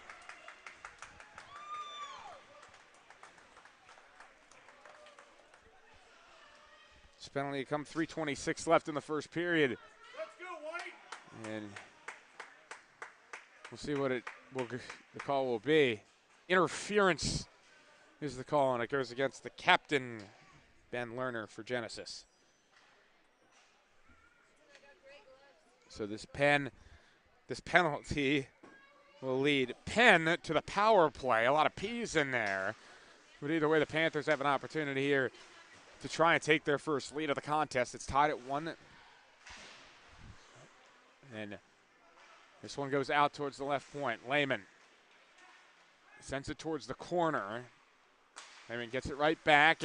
Rister through traffic is saved and covered by Ellis.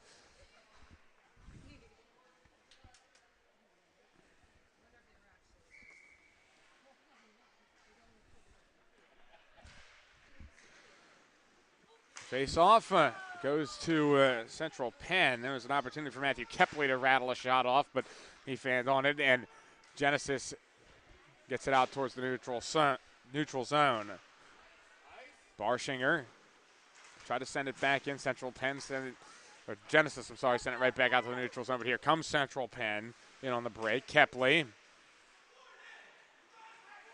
can't get the back pass off. Kepley's still with it. Now he'll play it in behind. It'll be chased down by Jaden Hurst.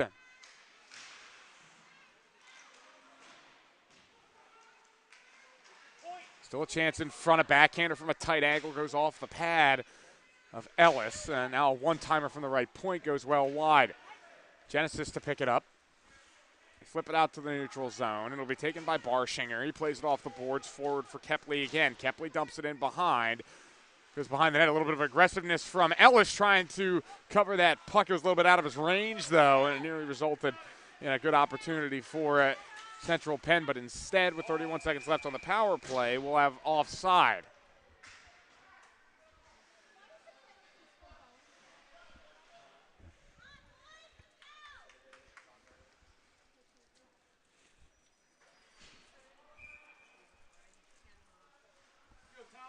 Make it truly all-American meal the centerpiece of your next team event or special occasion. Sid's Barbecue and Jerky in nearby Clearmont, Delaware can cater your next group event, offering pulled pork, brisket, and barbecue chicken on a daily basis, along with a variety of sauces and sides. Sure to please any appetite. Visit Sid's at Suite C26 in the Tri-State Industrial Center on Ridge Road, Claymont. Open Monday through Saturday, or to place a catering order, call 302-439-4937. Or visit SidsBarbecueandJerky.com, proud partner of Delaware Hockey Night, helping us bring you all the action here from Iceworks. Central Penn from their own zone as the penalty expired.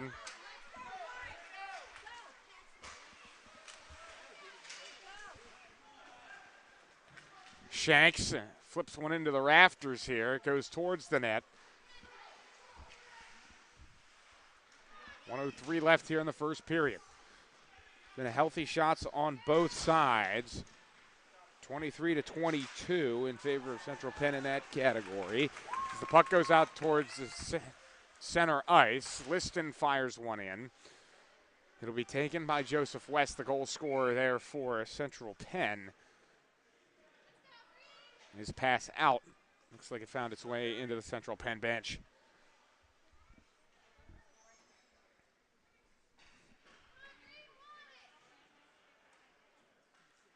So this faceoff will be to the right of Miller.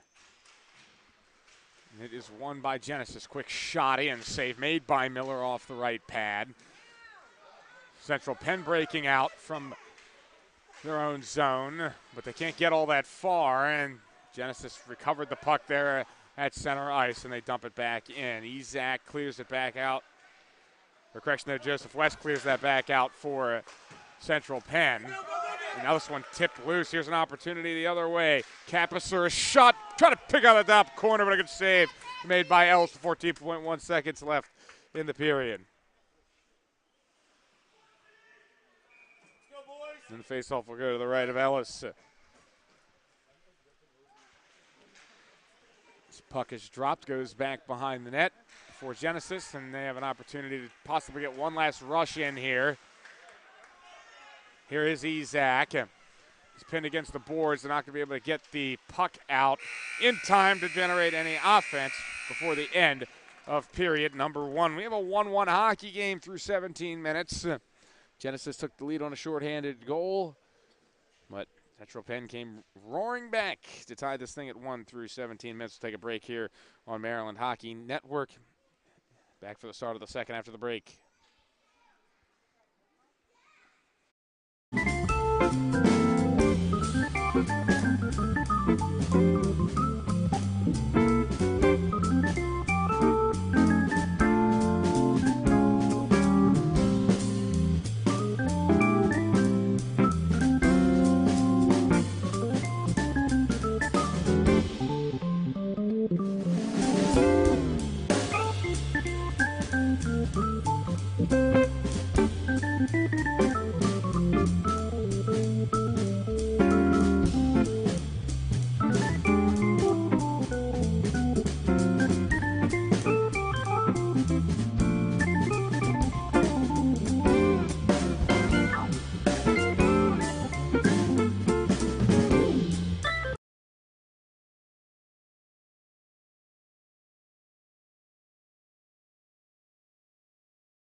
Back here for the start of the second period.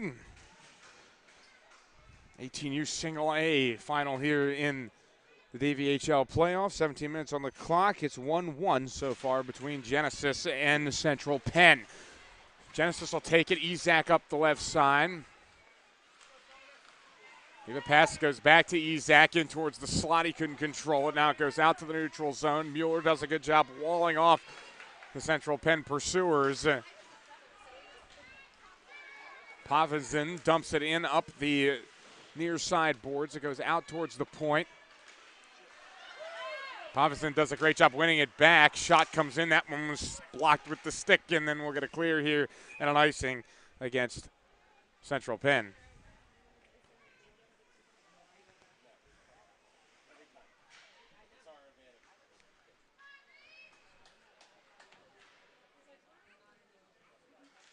And it'll be a face-off here to the right of Miller. Busy in the first period. Both goaltenders were, as a matter of fact, both with 20-plus saves in the opening 17 minutes. Backhander goes a little wide there from Wilton Pash, and it'll be taken away here. Matthew Kepley up the boards. Kepley passes it forward for Jaden Hurst. Hurst, a shot from a tight angle, goes up and high over the net. It'll be held in by Ewing, who dumps it in behind, trying to pick back out Hurst, and then he goes back to Ewing. Ewing, a wrist shot that was going wide the whole way. It was stick down anyway. And now David on the break the other way. Here's David in front of the group, and a great back check there by Ewing. No penalty either way. That was good physical play. Lerner got beat going down the ice there, but a back pass attempt there from Hurst got picked off. And now 2-on-2 again. Wilton Pash elected to put one on net himself there, but that one was covered for a stoppage. 15:36 to go.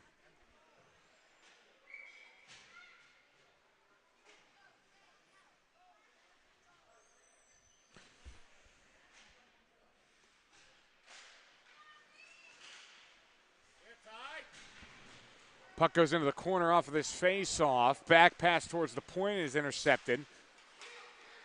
Central Penn trying to keep the pressure on. Shot, actually a back pass there from Barna.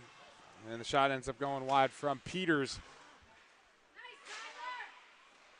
Stays in the Genesis zone, but now they're able to break it out up the near side. Go down has it, the goal scorer for Genesis in this game. Constantini picks it up the far boards. He's hit. Poke check brings it out towards the blue line. Penn thought they had an opportunity to get possession there, but it did not go that way. Go down helps get this one in the zone. Constantini gets it, pulls it back. Go down a shot, saved off the mask of Miller. My goodness, you can hear that throughout the arena. And had some venom on it. When he made the save, either way, did we need to? We'll take the mask off, just an opportunity to take a deep breath.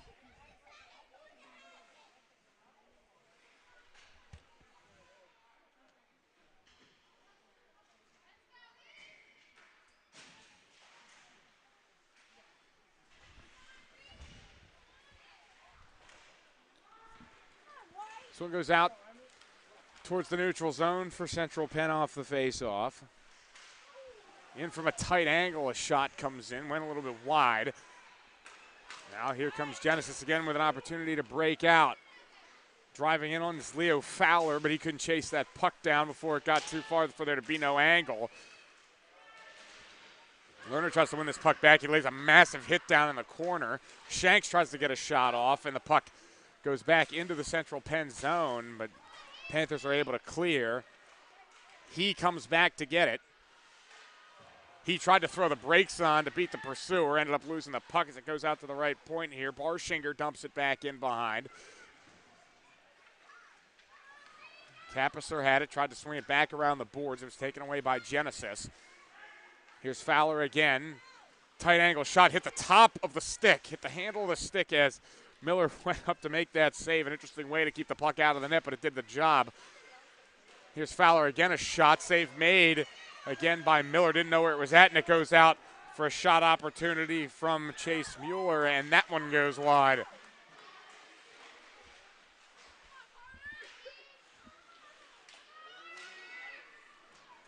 Povenson has it. Povenson's shot, and that one goes wide into the corner. It was more of a dump than anything else. It's held in here. Mueller, top of the slot, and his shot goes into the netting.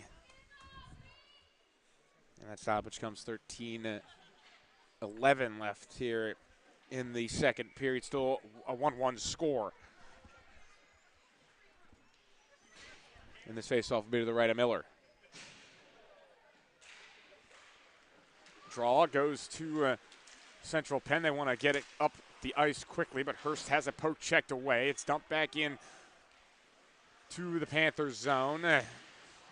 Tried to just rifle it around the boards, but missed on the one-timer attempt to clear it. Now both teams meet behind the benches, and we had a little bit of a dust-up back there behind.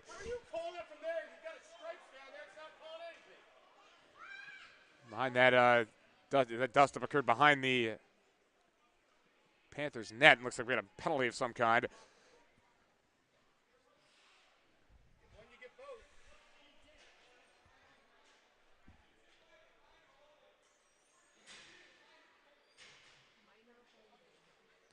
So we have a holding penalty against Carter Povenson and a roughing minor on the other side, but those are going to be coincidental minors, so there's no manpower advantage or disadvantage, so we won't play 4-on-4. We'll stay 5-on-5. Going the other way, this is Hurst. Hurst swings it around the boards. Tried to get it towards Ewing, but instead it was taken up top. That was Mooser with the shot in. 12.5 to go here in the second period. Still a 1-1 score.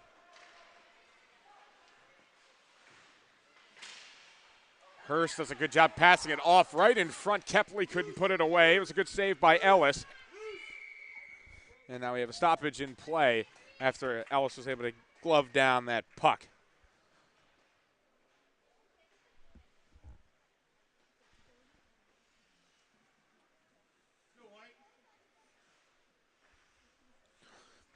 Second period is sponsored by the Hooper family. The Hooper family, proud supporters of Delaware Hockey Night, helping us put on this coverage of DVHL playoffs from Iceworks. Thank you for your support. 12:10 left here in the period after another quick save there by Ellis.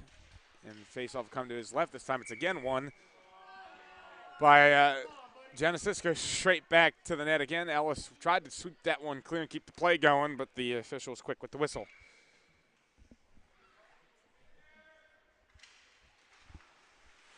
His face-off again actually gets play going a little bit. Central Penn thought they'd get a shot off. Goes out to the point. Here's a wrister in. And a save made by Ellis on Liam Gregg. Central Penn still in control of the puck. Kepley ends up back out with Gregg. He wrists one in. It got a deflection in front. Nice save made by Ellis.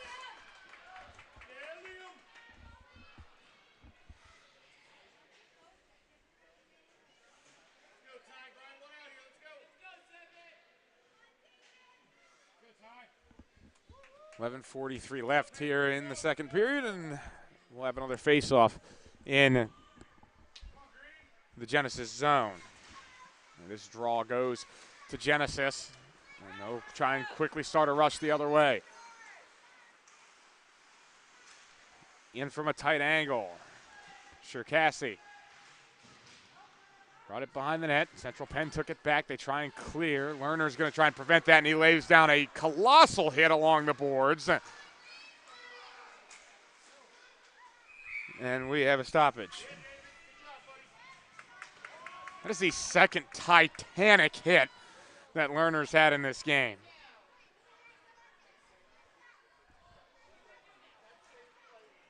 And then we'll have a penalty called here.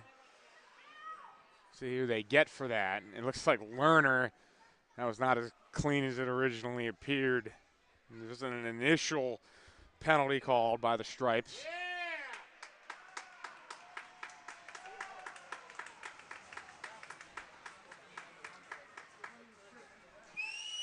But it looks like now this is going to turn into more than just a penalty. It's like game misconduct signaled.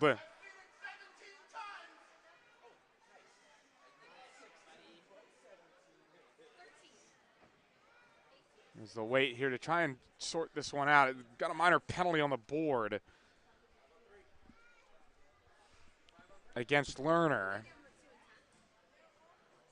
It certainly appears that it's going to be just the 2 minutes, but also a 10-minute game misconduct assessed to Lerner. As I saw that signaled through the hands on the hips motion from the ref, so that is what it's going to be, 2 minutes in the box and then a 10-minute misconduct, and that's tough to be without your captain if you're Genesis. Where's the extra two? I see three guys. There's three guys in the box. How's we got another two? So an opportunity here for Central Penn to try and take the lead. 11:10 left in the period. We'll see how they go about it. West backhands this one clear for Genesis, but Barshinger dumps it right back in. It was held at the blue line and sent back out to the neutral zone. Here's Olver bringing it in. Olver back for Barshinger in the neutral zone. Now it's over for Lehman. Lehman curls it around the boards. West picks it up for Genesis, and then a back pass goes towards the slot. It's intercepted again by Genesis. They've done a good job so far in the 30 seconds on this kill. They'll just dump this in and take the time that they burned with it. That was Matthew Constantini on the dump in. 10.5 left. Here's Lehman. He got his forward progress stopped there right at the red line. It's taken back by Constantini again, and he's going to do what he can to continue to burn as much penalty time as he can. Passes it off on the far side, and this one's dumped in behind. That was Shane West on the dump in as Central Penn going to try and break it the other way. This one knocked off the stick of Emmett Caprasser, and then shot ends up going wide from Central Penn. West tries to knock this one clear. Central Penn wins it back, goes off left side. This is Barshinger. 30 seconds left on the power play. And then a shot comes in from the side of that, an easy cover there for Ellis. 9:38 to go in the period. Not much doing here on this Genesis power play so far.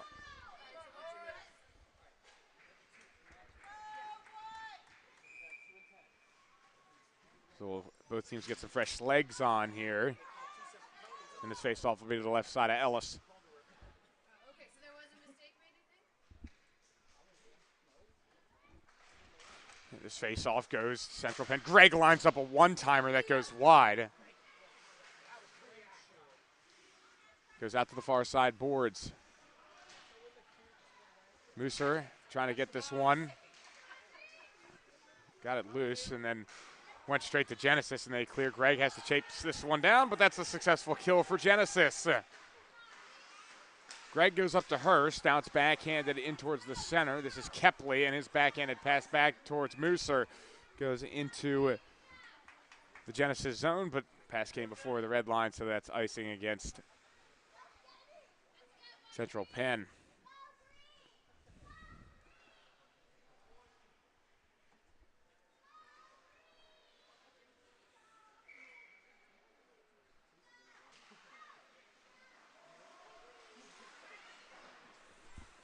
Back off that face-off, went out to Liston at the left point. Liston got it off for Fowler. Genesis loses control of the puck, though, as this one will go down the board. Should be icing again, and it will be. Now with 8:49 to go here in the period.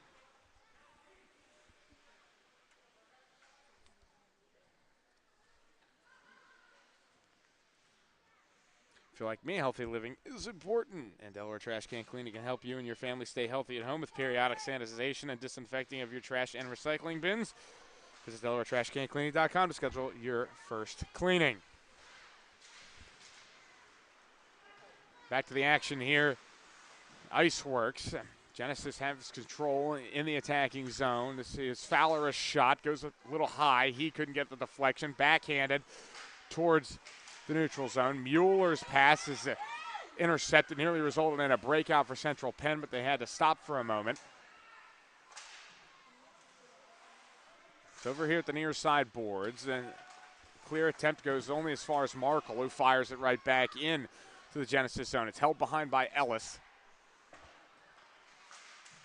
Genesis tries to clear. They get it around near Fowler, and then it's backhanded away by Shanks, but Shanks' backhanded pass is intercepted by David Ward. Ward backhands one towards a dangerous position, but this will just be fired down the ice by Tyler Liston. Didn't want to take any chances.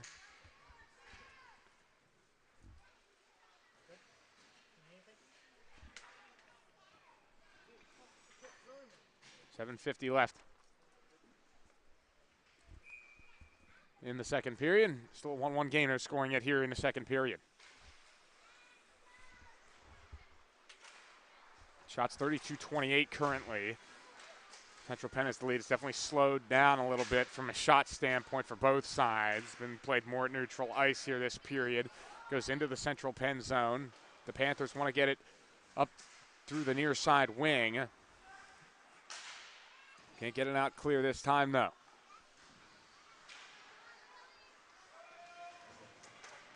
Panthers try again to get this clear. This time they do get it past West at the point. Now it's a foot race for the puck.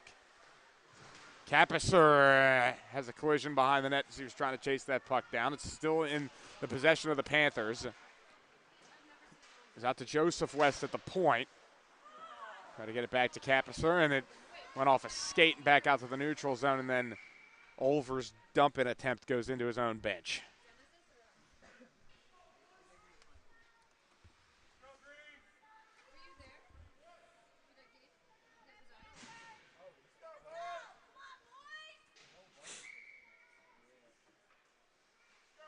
Neutral zone face-off here, won by Genesis.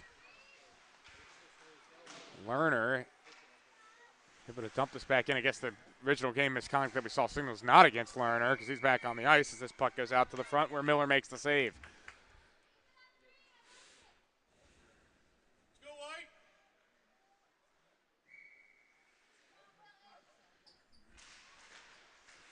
Genesis wins the draw again. Lerner, a shot and blocked up high, goes in towards the corner. Genesis trying to keep it alive. Shaw tried to get it out to the point where it was patted down by West, but it got past him and into the neutral zone. Shaw had it for a moment, then lost it. Goes out for Lerner at the neutral zone. Shane West helps it get forward here for Wilton Pash. The Pash loses control as well. There's a bad giveaway. David in towards the corner for Genesis. Looking for a pass off. Tries to send it up towards the center. That pass was deflected and it was taken away by Coy Lehman. Lehman tried to force it out here towards the center, trying to pick out Jaden Hurst. As the puck flips clear, and we'll have a stoppage in play, and we'll have a neutral zone face-off. 6 minutes to go, even in the period.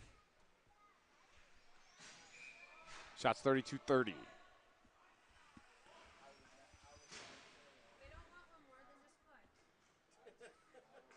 Genesis didn't have enough players on the ice. So they get one more on here, and now we'll have this neutral zone face-off. It's a tie-up. Central Penn gives away possession. This one dumped in over on the left side. Genesis chases it down with Tyler Go down. Go down and ends up in front. Constantini, a shot and a save made by Miller. Central Penn tries to go the other way with it, but can't control the puck in the neutral zone. Schuler puts it right back into the Panthers zone. Mueller tries to hold it at the point, backhands it towards the side. Here's Constantini, pass goes across. Now this is Shanks tries a shot as it goes in towards the corner. None of those on target there for Genesis. Shanks will try again. This time he does put it on target. It was a save made by Miller. It got a little more complicated than that after it popped up. Then it happens again. But both times they'll get away with it, and then Gregg will just rifle one clear. And it'll go down, no icing called here. Ellis will play the puck. Pass it over to Schuler. Schuler's centering effort towards Shanks got over his stick, and then it'll go into the crowd.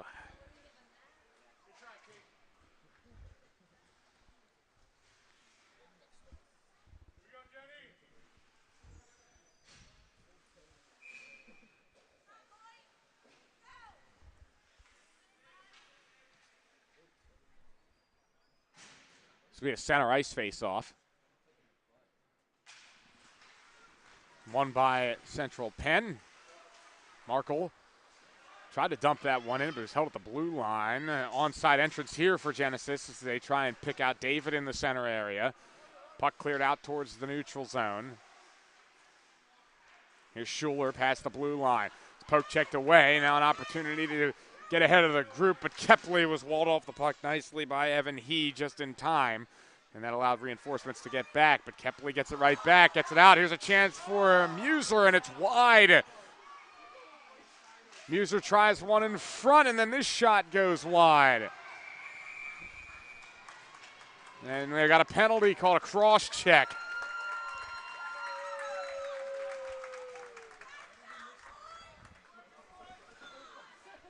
That cross check is going to go against Andrew David. He goes to the box, and Genesis will have to go on the kill here.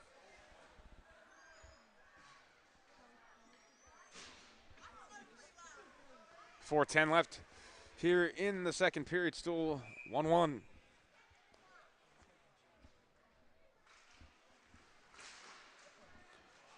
This puck comes loose there after he thought it was covered. Ellis trying to get his glove down on it. It's still loose, trying to jam it in, and then we'll get a stoppage here as Ellis did enough of a job to get the whistle that he was looking for.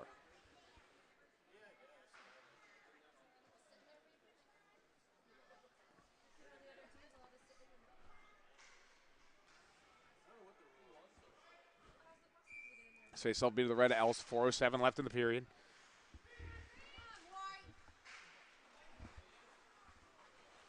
Puck goes down off a clear from Genesis. That's icing with 3:53 to go here in period number 2.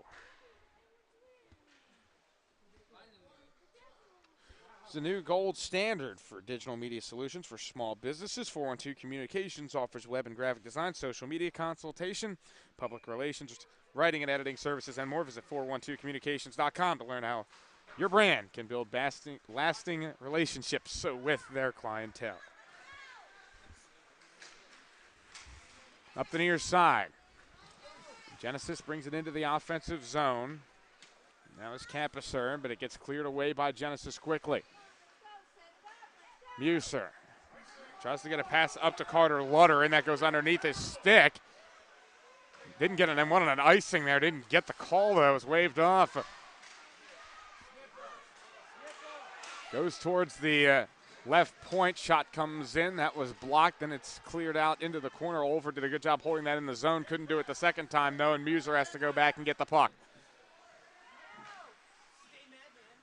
Muser goes up to Olver. Olver beats his man.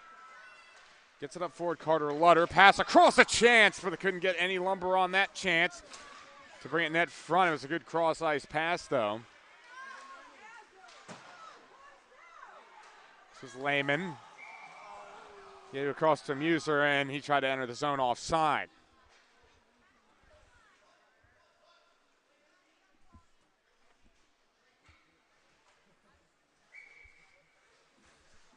.247 left in the period. 37 seconds left on the power play.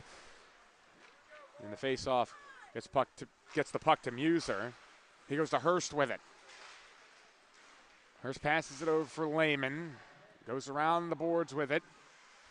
Kepley runs it down, but Genesis got a piece of the puck as well, and Schuler backhanded it out towards the near side boards. Kepley tries to throw a body in there, and then the puck is cleared down the ice again by Genesis.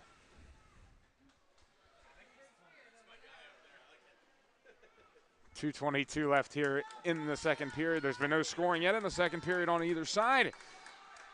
Now we have just 12 seconds left on that minor penalty. The cross check on. That's on David, that cross-checking penalty. And that cross-checking penalty has expired. Down to 2 minutes left in the period. Now Genesis can go back to work on offense. David, fresh out of the box, goes into the corner. Muser hits him with a check. And Hurst will also get involved in there, and he comes away with the puck. Hurst had it for a moment, passes it back. Lehman had it, nearly gave it up from behind as David was there. Got it back, Fowler, and then a shot comes in from a tight angle there from Izak.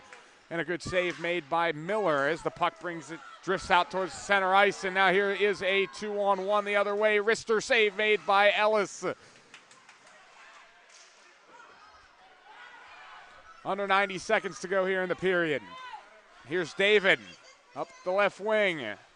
Tries to beat his man, and he's crushed by Lehman. Big hit there. Peters scoops it free in towards the neutral zone. Now Mueller brings it in offsides for Genesis.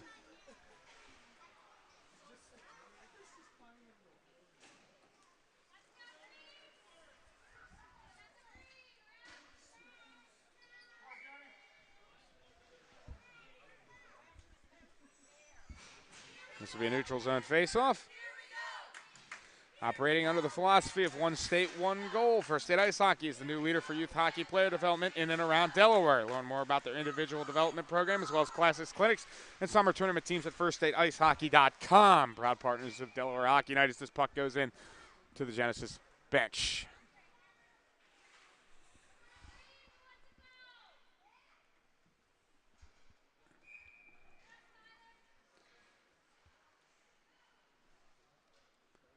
Faceoff will be to the left side of Miller.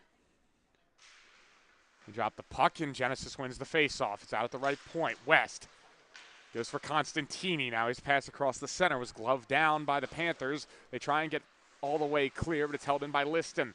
Liston swings it around the boards, but the second effort also doesn't get it out. Liston fires one in again, tried to get a deflection. He did get it, but it went wide. Liston still manages to hold the puck in, but now it forces its way out towards the neutral zone. Here's Peters. Peters went across there for Tyler Maritzen. Went off the boards. Now Genesis tries to get one last rush out of it, but they couldn't chase down that puck. Peters gets it again, plays it off the boards for Maritzen one more time. That was actually Greg playing that puck in as it comes to the near side. Greg gets it again, fires it in. And have a whistle go, and they will bring the faceoff down into the central pen zone with just 3 seconds left in the period.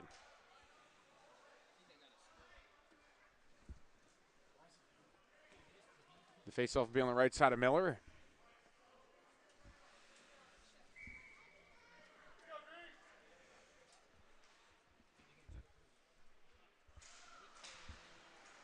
Draw just goes straight out to the neutral zone, and that'll take us to the end of the period. Through 34 minutes of play, still tied at 1. No change in the score since the end of the first period. Shots 33-32 so far in favor of the Central Penn Panthers, but that just showcases how close of a game this has been so far. So we'll have a break here on Maryland Hockey Network, working in conjunction with Delaware Hockey Night to bring you all the action here for the DVHL playoffs from Iceworks in Aston. We'll be back for the final period of today's coverage after a very short break. Stay where you are.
Back for the final period of action here from Iceworks in Aston, Pennsylvania.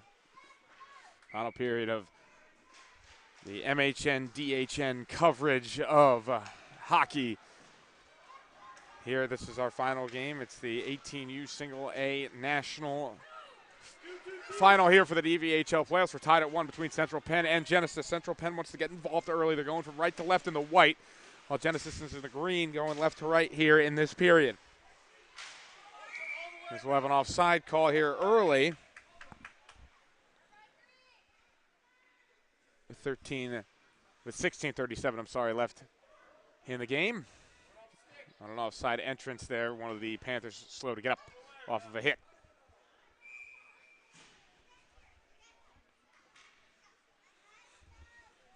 So it'll be neutral zone, this face-off. And it is won in the end by Genesis, but the puck goes straight out to the neutral zone, where Central Penn takes it back. They can't enter the zone because, again, one of the Panthers is in there down. Makes his way back towards the defensive side of things. As the shot comes in from distance, we're going to get a penalty called here against Central Penn.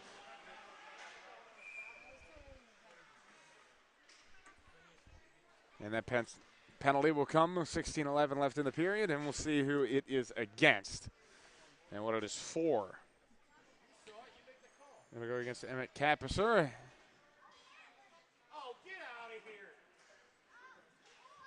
Didn't see what the call was. It was difficult to see from the back angle, but we did also get a 10-minute game misconduct there. So it was a 2-10, that call. Didn't catch what the original penalty was for, but it's a minor and a game misconduct. So here comes he.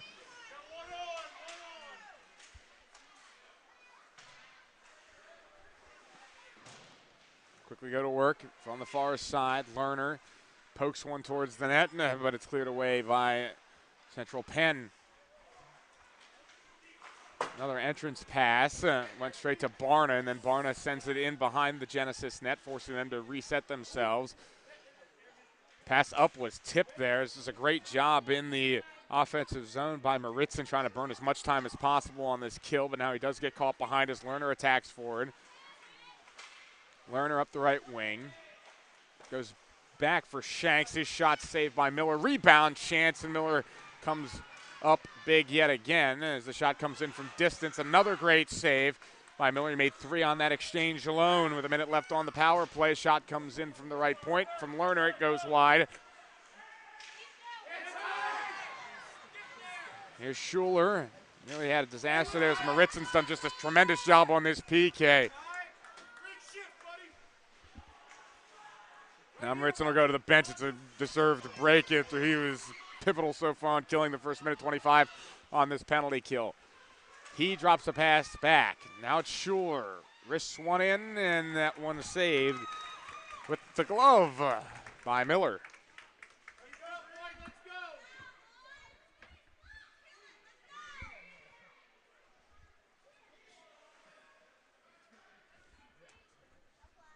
And the face-off here will be to the right side of Jackson Miller. 30 seconds left on the power play. It's pinned into the corner. Trying to dig this one loose. Finally, it does come loose. It burned more time, though, on this power play as we'll get icing here. In all likelihood, they wait to whistle. Now they'll do it.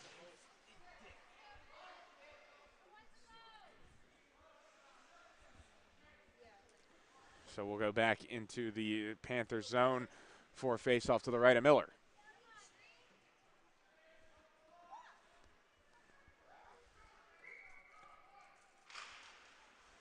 This one goes straight into the corner off the draw. Genesis tries to chase it down as the penalty officially expires with 14:08 left in the period.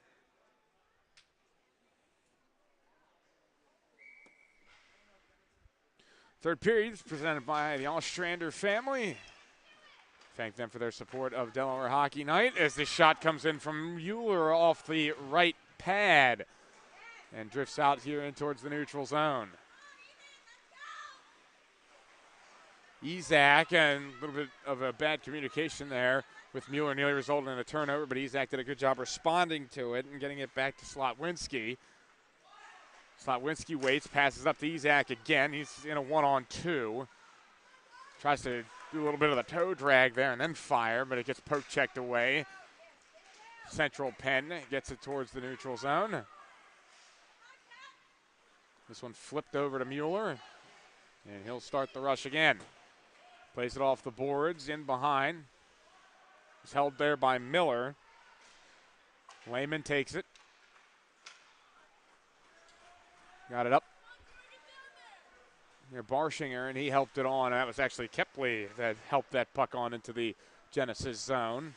Genesis recovers it there. Schuler, long stretch pass, goes off of the skate of William Shaw and allows Peters to pick it up. But Peters gives it away as well. Now it's loose in the neutral zone as both sides struggle to get control of the puck. Tyler Liston passed it forward. It goes back into the Genesis end. Schuler picks it up. 12:40 to go in the period. Schuler beats his first man. Then he'll give it up on the far side. Here's Constantini. Wrists one in. Blocked up high by Lehman. Then a rebound chance, and it goes high. Around the boards it goes. Here's David. David gets stood up down there behind the net. And the puck gets cleared out to the neutral zone. Liston plays it forward for Pash. Pash in the corner, vying for this puck.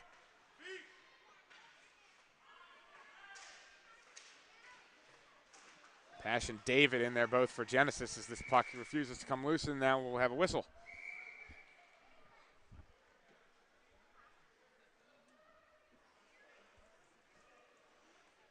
Apologize, didn't have the clock running there. We'll be down at 11:58 to go in the period. Looks like we'll see a penalty called here. That's the reason for the stoppage. We'll get offsetting penalties, both slashes.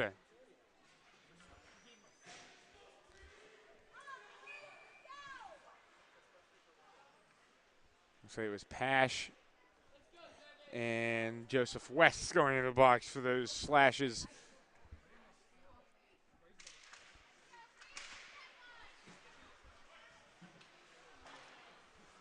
Puck's out on the right side, a wraparound chance, save made.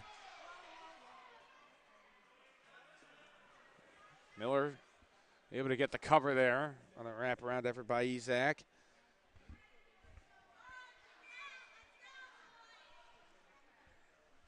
So with 11:50 to go, puck will go out to the point. Liston tries a shot. That one got blocked. Constantini had a hit in there. Now we'll have another penalty called. This one will be a manpower, though, a rough. And it is Constantini that is hit with this roughing. And a chance for Penn Central to go, or Central Penn, I'm sorry, to go here on the power play. Now they're going to have another extra conversation here to determine the extent of this penalty.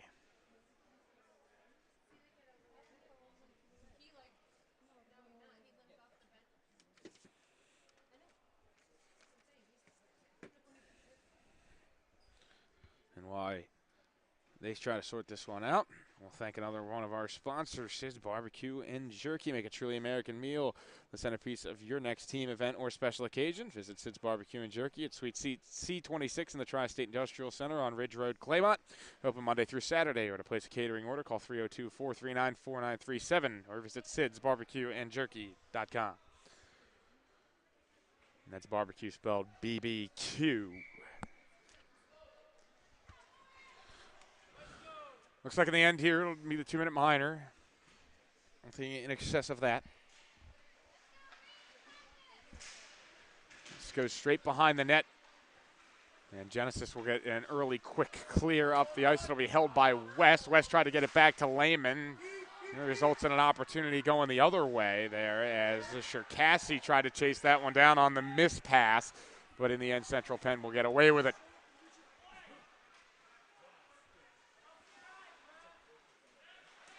Up the near side. Muser's pass is intercepted.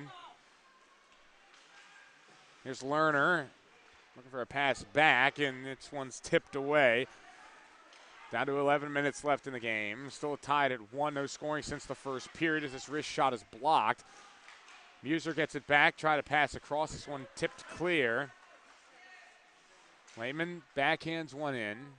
Kepley passes one just in front. They try and jam it in, and we'll have a stoppage here as Ellis was scrambling for the puck.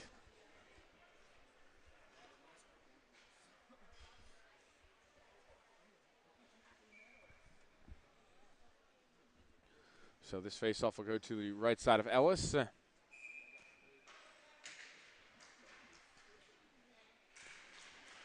Muser wins it. Here Kepley tries a wrist shot, but that one goes way high up into the air and into the netting.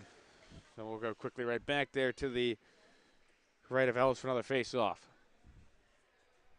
Minute 1 seconds left on this power play for Central Penn. Face-off won by Genesis. Try to clear it all the way out, but West holds it in. Here's West with it again. He golfs one in towards the corner. Lehman backhanded one, trying to get a pass towards the center, but Lehman picks it back. Goes back to Muser. Muser back to West. West shot from distance. Save off the glove by Ellis, and then this one's backhanded clear. Muser comes back to recover the puck. He'll start the attack. And go up to Maritzen. Maritzen lost control of it. Schuler got it back. Now this one's given up here is Mueller. Puck is right in front of the Panthers bench and it does come loose, and Central Penn has it. 5 seconds left on the power play. This one dumped in by West with the backhand. To be taken by Fowler. Fowler plays around the boards for West. Straight off the bench. He nearly took that puck back, but Central Penn still controlling it. Maritzen spins around near the slot. Can't get a shot off now. He does, and this one loops high. In the end, that was actually Lutter on the shot, but it did go high either way. He plays it up the near side. Fowler tries to dig it loose. It's Lehman that gets it, though, and he gets leveled at the blue line by He. Lehman, we saw him lay down some huge hits. This time he takes one as the Fowler got a piece of this puck near the red line. Genesis can't seem to get the passing down here in their own end, and Lehman picks it up again as he takes it towards the corner. Rister comes in from distance, and he scored. Maritzen from not much, I must say, and he just throws it on net, and he scored into the top corner. He beat Ellis, and it's 2-1 Central Penn. With 8:51 to go in the third period. How about that goal from Maritzen?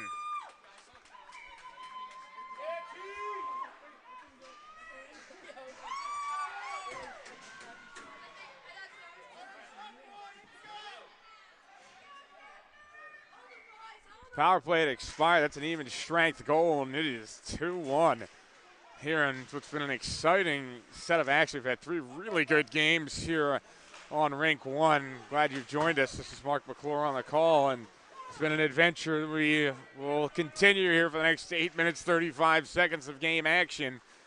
Genesis scored that first goal shorthanded, but not 2 unanswered. 2 unanswered, albeit close to a half an hour apart, but Central Penn will take it as we'll have an icing here against the Panthers.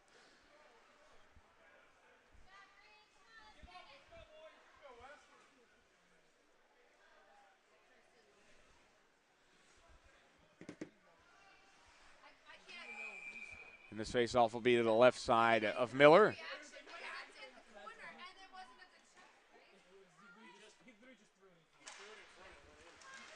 The draw goes to Genesis. Quick shot fired in, and the glove saved by Jackson Miller. 40th shot of the game for Genesis, but only one has gone in. 39 save performance from Miller. That's a good one.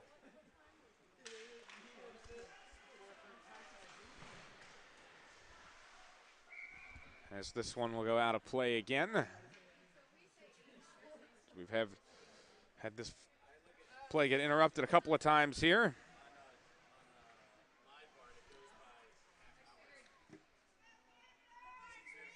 Colonial Motors is celebrating over 25 years in the automotive industry in Central Delaware. It features a vast array of pre-owned cars perfect for every purpose and budget. Visit their 3 convenient Delaware locations, Townsend, Smyrna, and Camden, or online at colonialmotorsinc.com. Proud partners of Delaware Hockey Night. Working in conjunction with MHN to bring you all the action here for the DVHL playoffs, currently in our final game of the day. 18U Single A National Final here in this division for the DVHL playoffs. There's no icing here for against Central Penn, so Genesis has to work from behind. This pass is intercepted by Muser. But he was offside, so he had to wait before entering the zone. He'll just fire one off the back glass. Hurst down there, as well as Kepley trying to put pressure on the Genesis back line, but Genesis able to bring it past center ice. Pass goes towards Shaw. Shaw back to the blue line. Rister comes in, and a save made by Miller on Mueller. Actually checked that was actually Liston on the shot.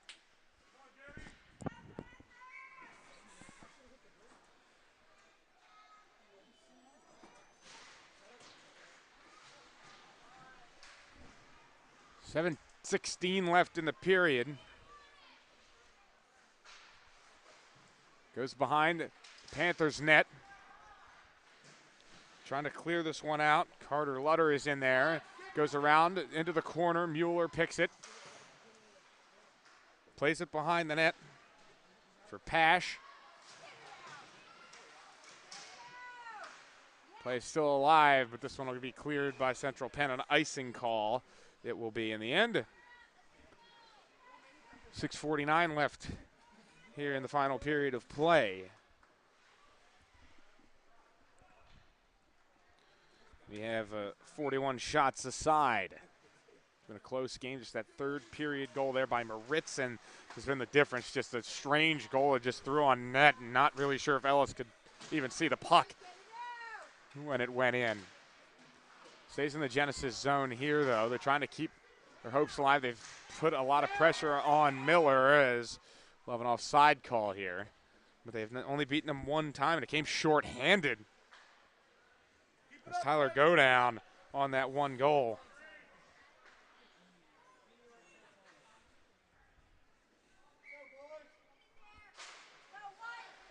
There's the face-off. Goes out towards center ice. He had a big hit there by Mueller. And then it goes in behind the Panthers net. Barshinger tries to clear, doesn't get it out clean. To the near side. This is Lerner. Back for Constantini. Down to the right corner. Back for Constantini again. Tries to wrist one in, and more glove action there from Jackson Miller. His 41st save.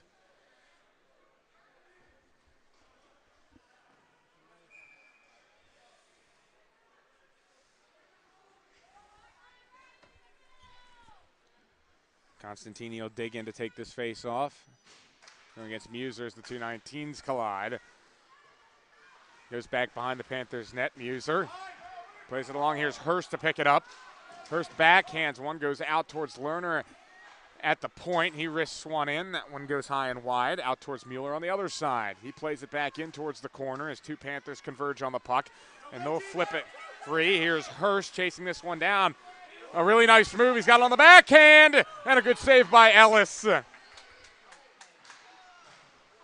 Hurst has it again, though. This time he can't get a shot off. It was blocked. And now here is a 2-on-2 rush the other way. Cherkasy had it, then lost it. Now we'll have offside here as that one did find its way to the neutral zone. And then the re-entry was offside.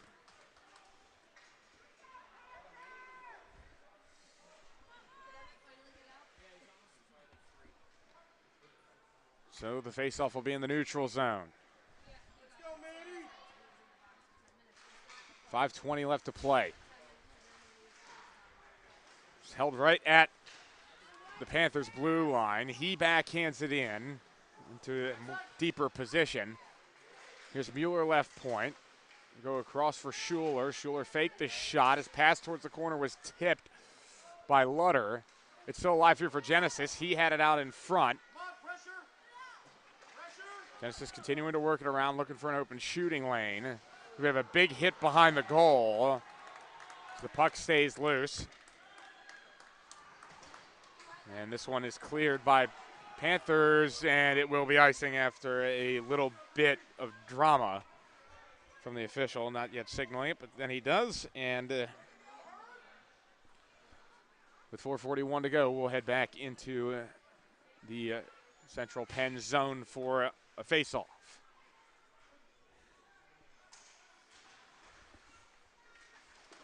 Draw goes to Genesis. Shot comes in slowly, and Miller took some time to figure out where that puck was, and it almost got between the pads.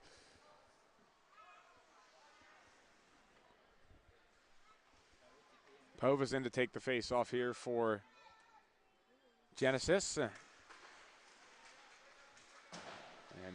goes to Central Penn. Lehman clears, and that's icing against Lehman.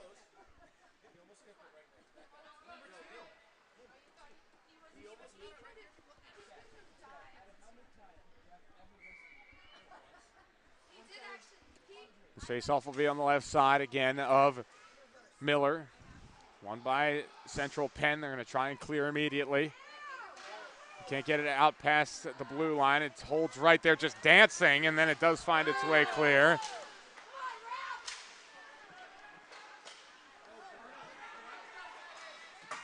Slotwinski had it for a moment. It goes back out to the blue line. Some dumped in by Maritzen. Ellis settles it behind. He laid it there, and Maritzen was the first one there. Schuler kind of took his foot off the gas for a minute trying to chase that puck down. We have under 4 minutes to play here in the final period. This one goes out to the point. It's just rifled to the corner by Barna.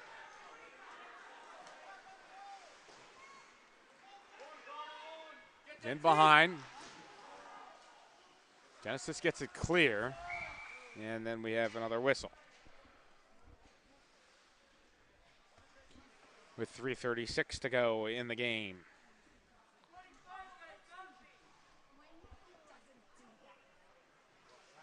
This will be a center ice draw. 3.5 minutes to play. This one is a tie-up. They get it up to Andrew David.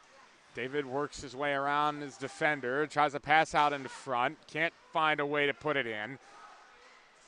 The clear is not a convincing one. Lerner tries a shot. It goes out towards the side of the net, but David wasn't looking, and he couldn't recover to try and get that puck. Now it comes out towards center for Hurst. Hurst and Muse are going forward. Hurst goes down. He was under heavy pressure from behind by David. Wanted a penalty, didn't get it. Now David will lay a hit out in the corner. We have under 3 minutes to play in this one.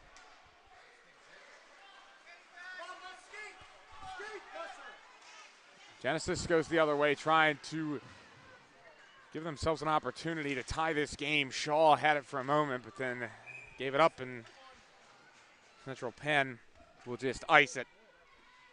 Just hanging on for dear life. A lot of pressure being put on here by Genesis, but they have not cracked yet. Need to survive another 2 minutes and 41 seconds.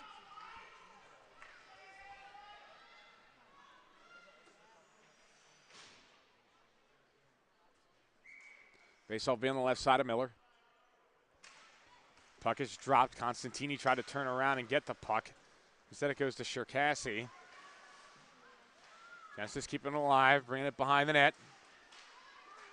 Cherkasy sent out towards the far side, and that one was tipped, so there's no icing. Ellis holds it behind. He'll play it to the opposite direction of where the pursuers were coming from. 2 minutes, 15 seconds to go here, third period. Genesis tries to get a clear off. It's held near center ice by Capisar, and then it flips into the benches.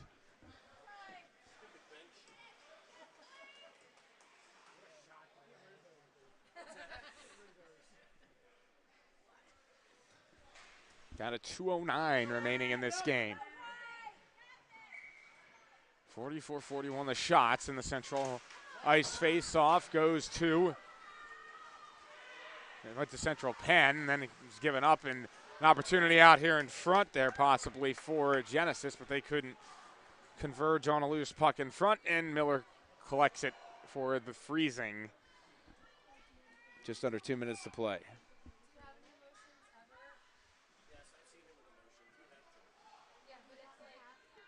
Face off to the right of Miller.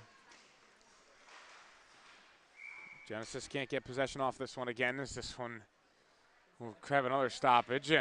Goes into the netting.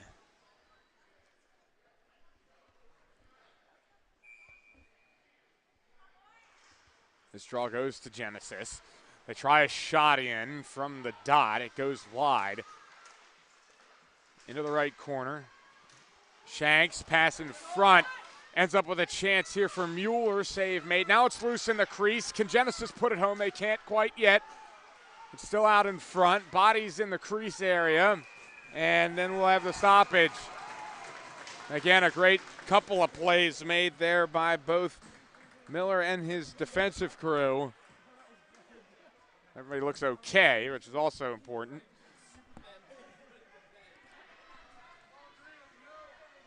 .94 seconds to play here in this DVHL 18U single A playoff game, the final national division. And they're going to be taking a look down on the far side of the ice, the other side of the ice, I should say, to see if Ellis will be coming off here shortly for the extra attacker.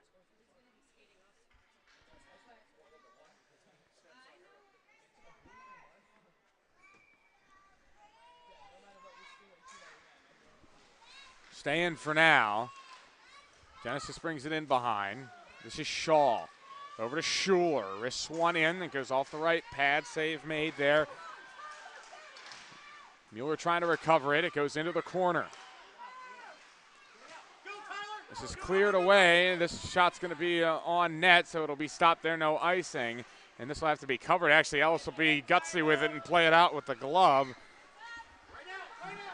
Still waiting. Does not look like any indication that Ellis is going to come out of his net here with under a minute to play. Schuler has it again. He loses it. Maritzen gets it. Backhand chance save made by Ellis.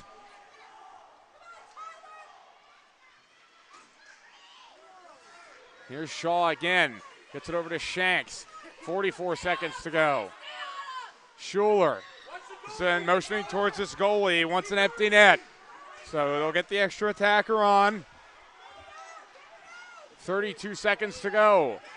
They win it back. Here they try and flip it on net, but that goes just wide, trying to put this one away. 25 seconds to play. So one last chance, really, in all honesty, for Genesis. This one just played off the boards. Now it's off the glass. Ezak goes to go down. Back to Ezak, a shot in. Save made, 10 seconds to play. Just trying to throw it in front of the net. Genesis trying to get anything going here. 6 seconds to play. They're trying to get out of the point. One last chance here. Wristed by Mueller, and it's blocked. It's blocked by Muser. And Penn Central wins it at Iceworks and win the DVHL's 18 single A playoffs.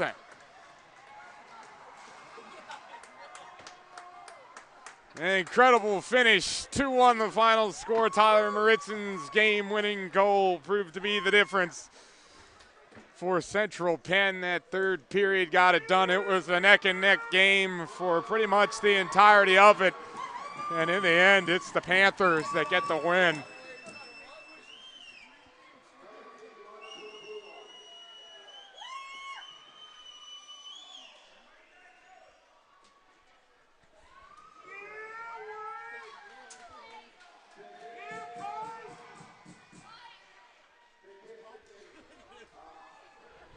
So that'll do it for us here for our coverage of the DVHL playoffs.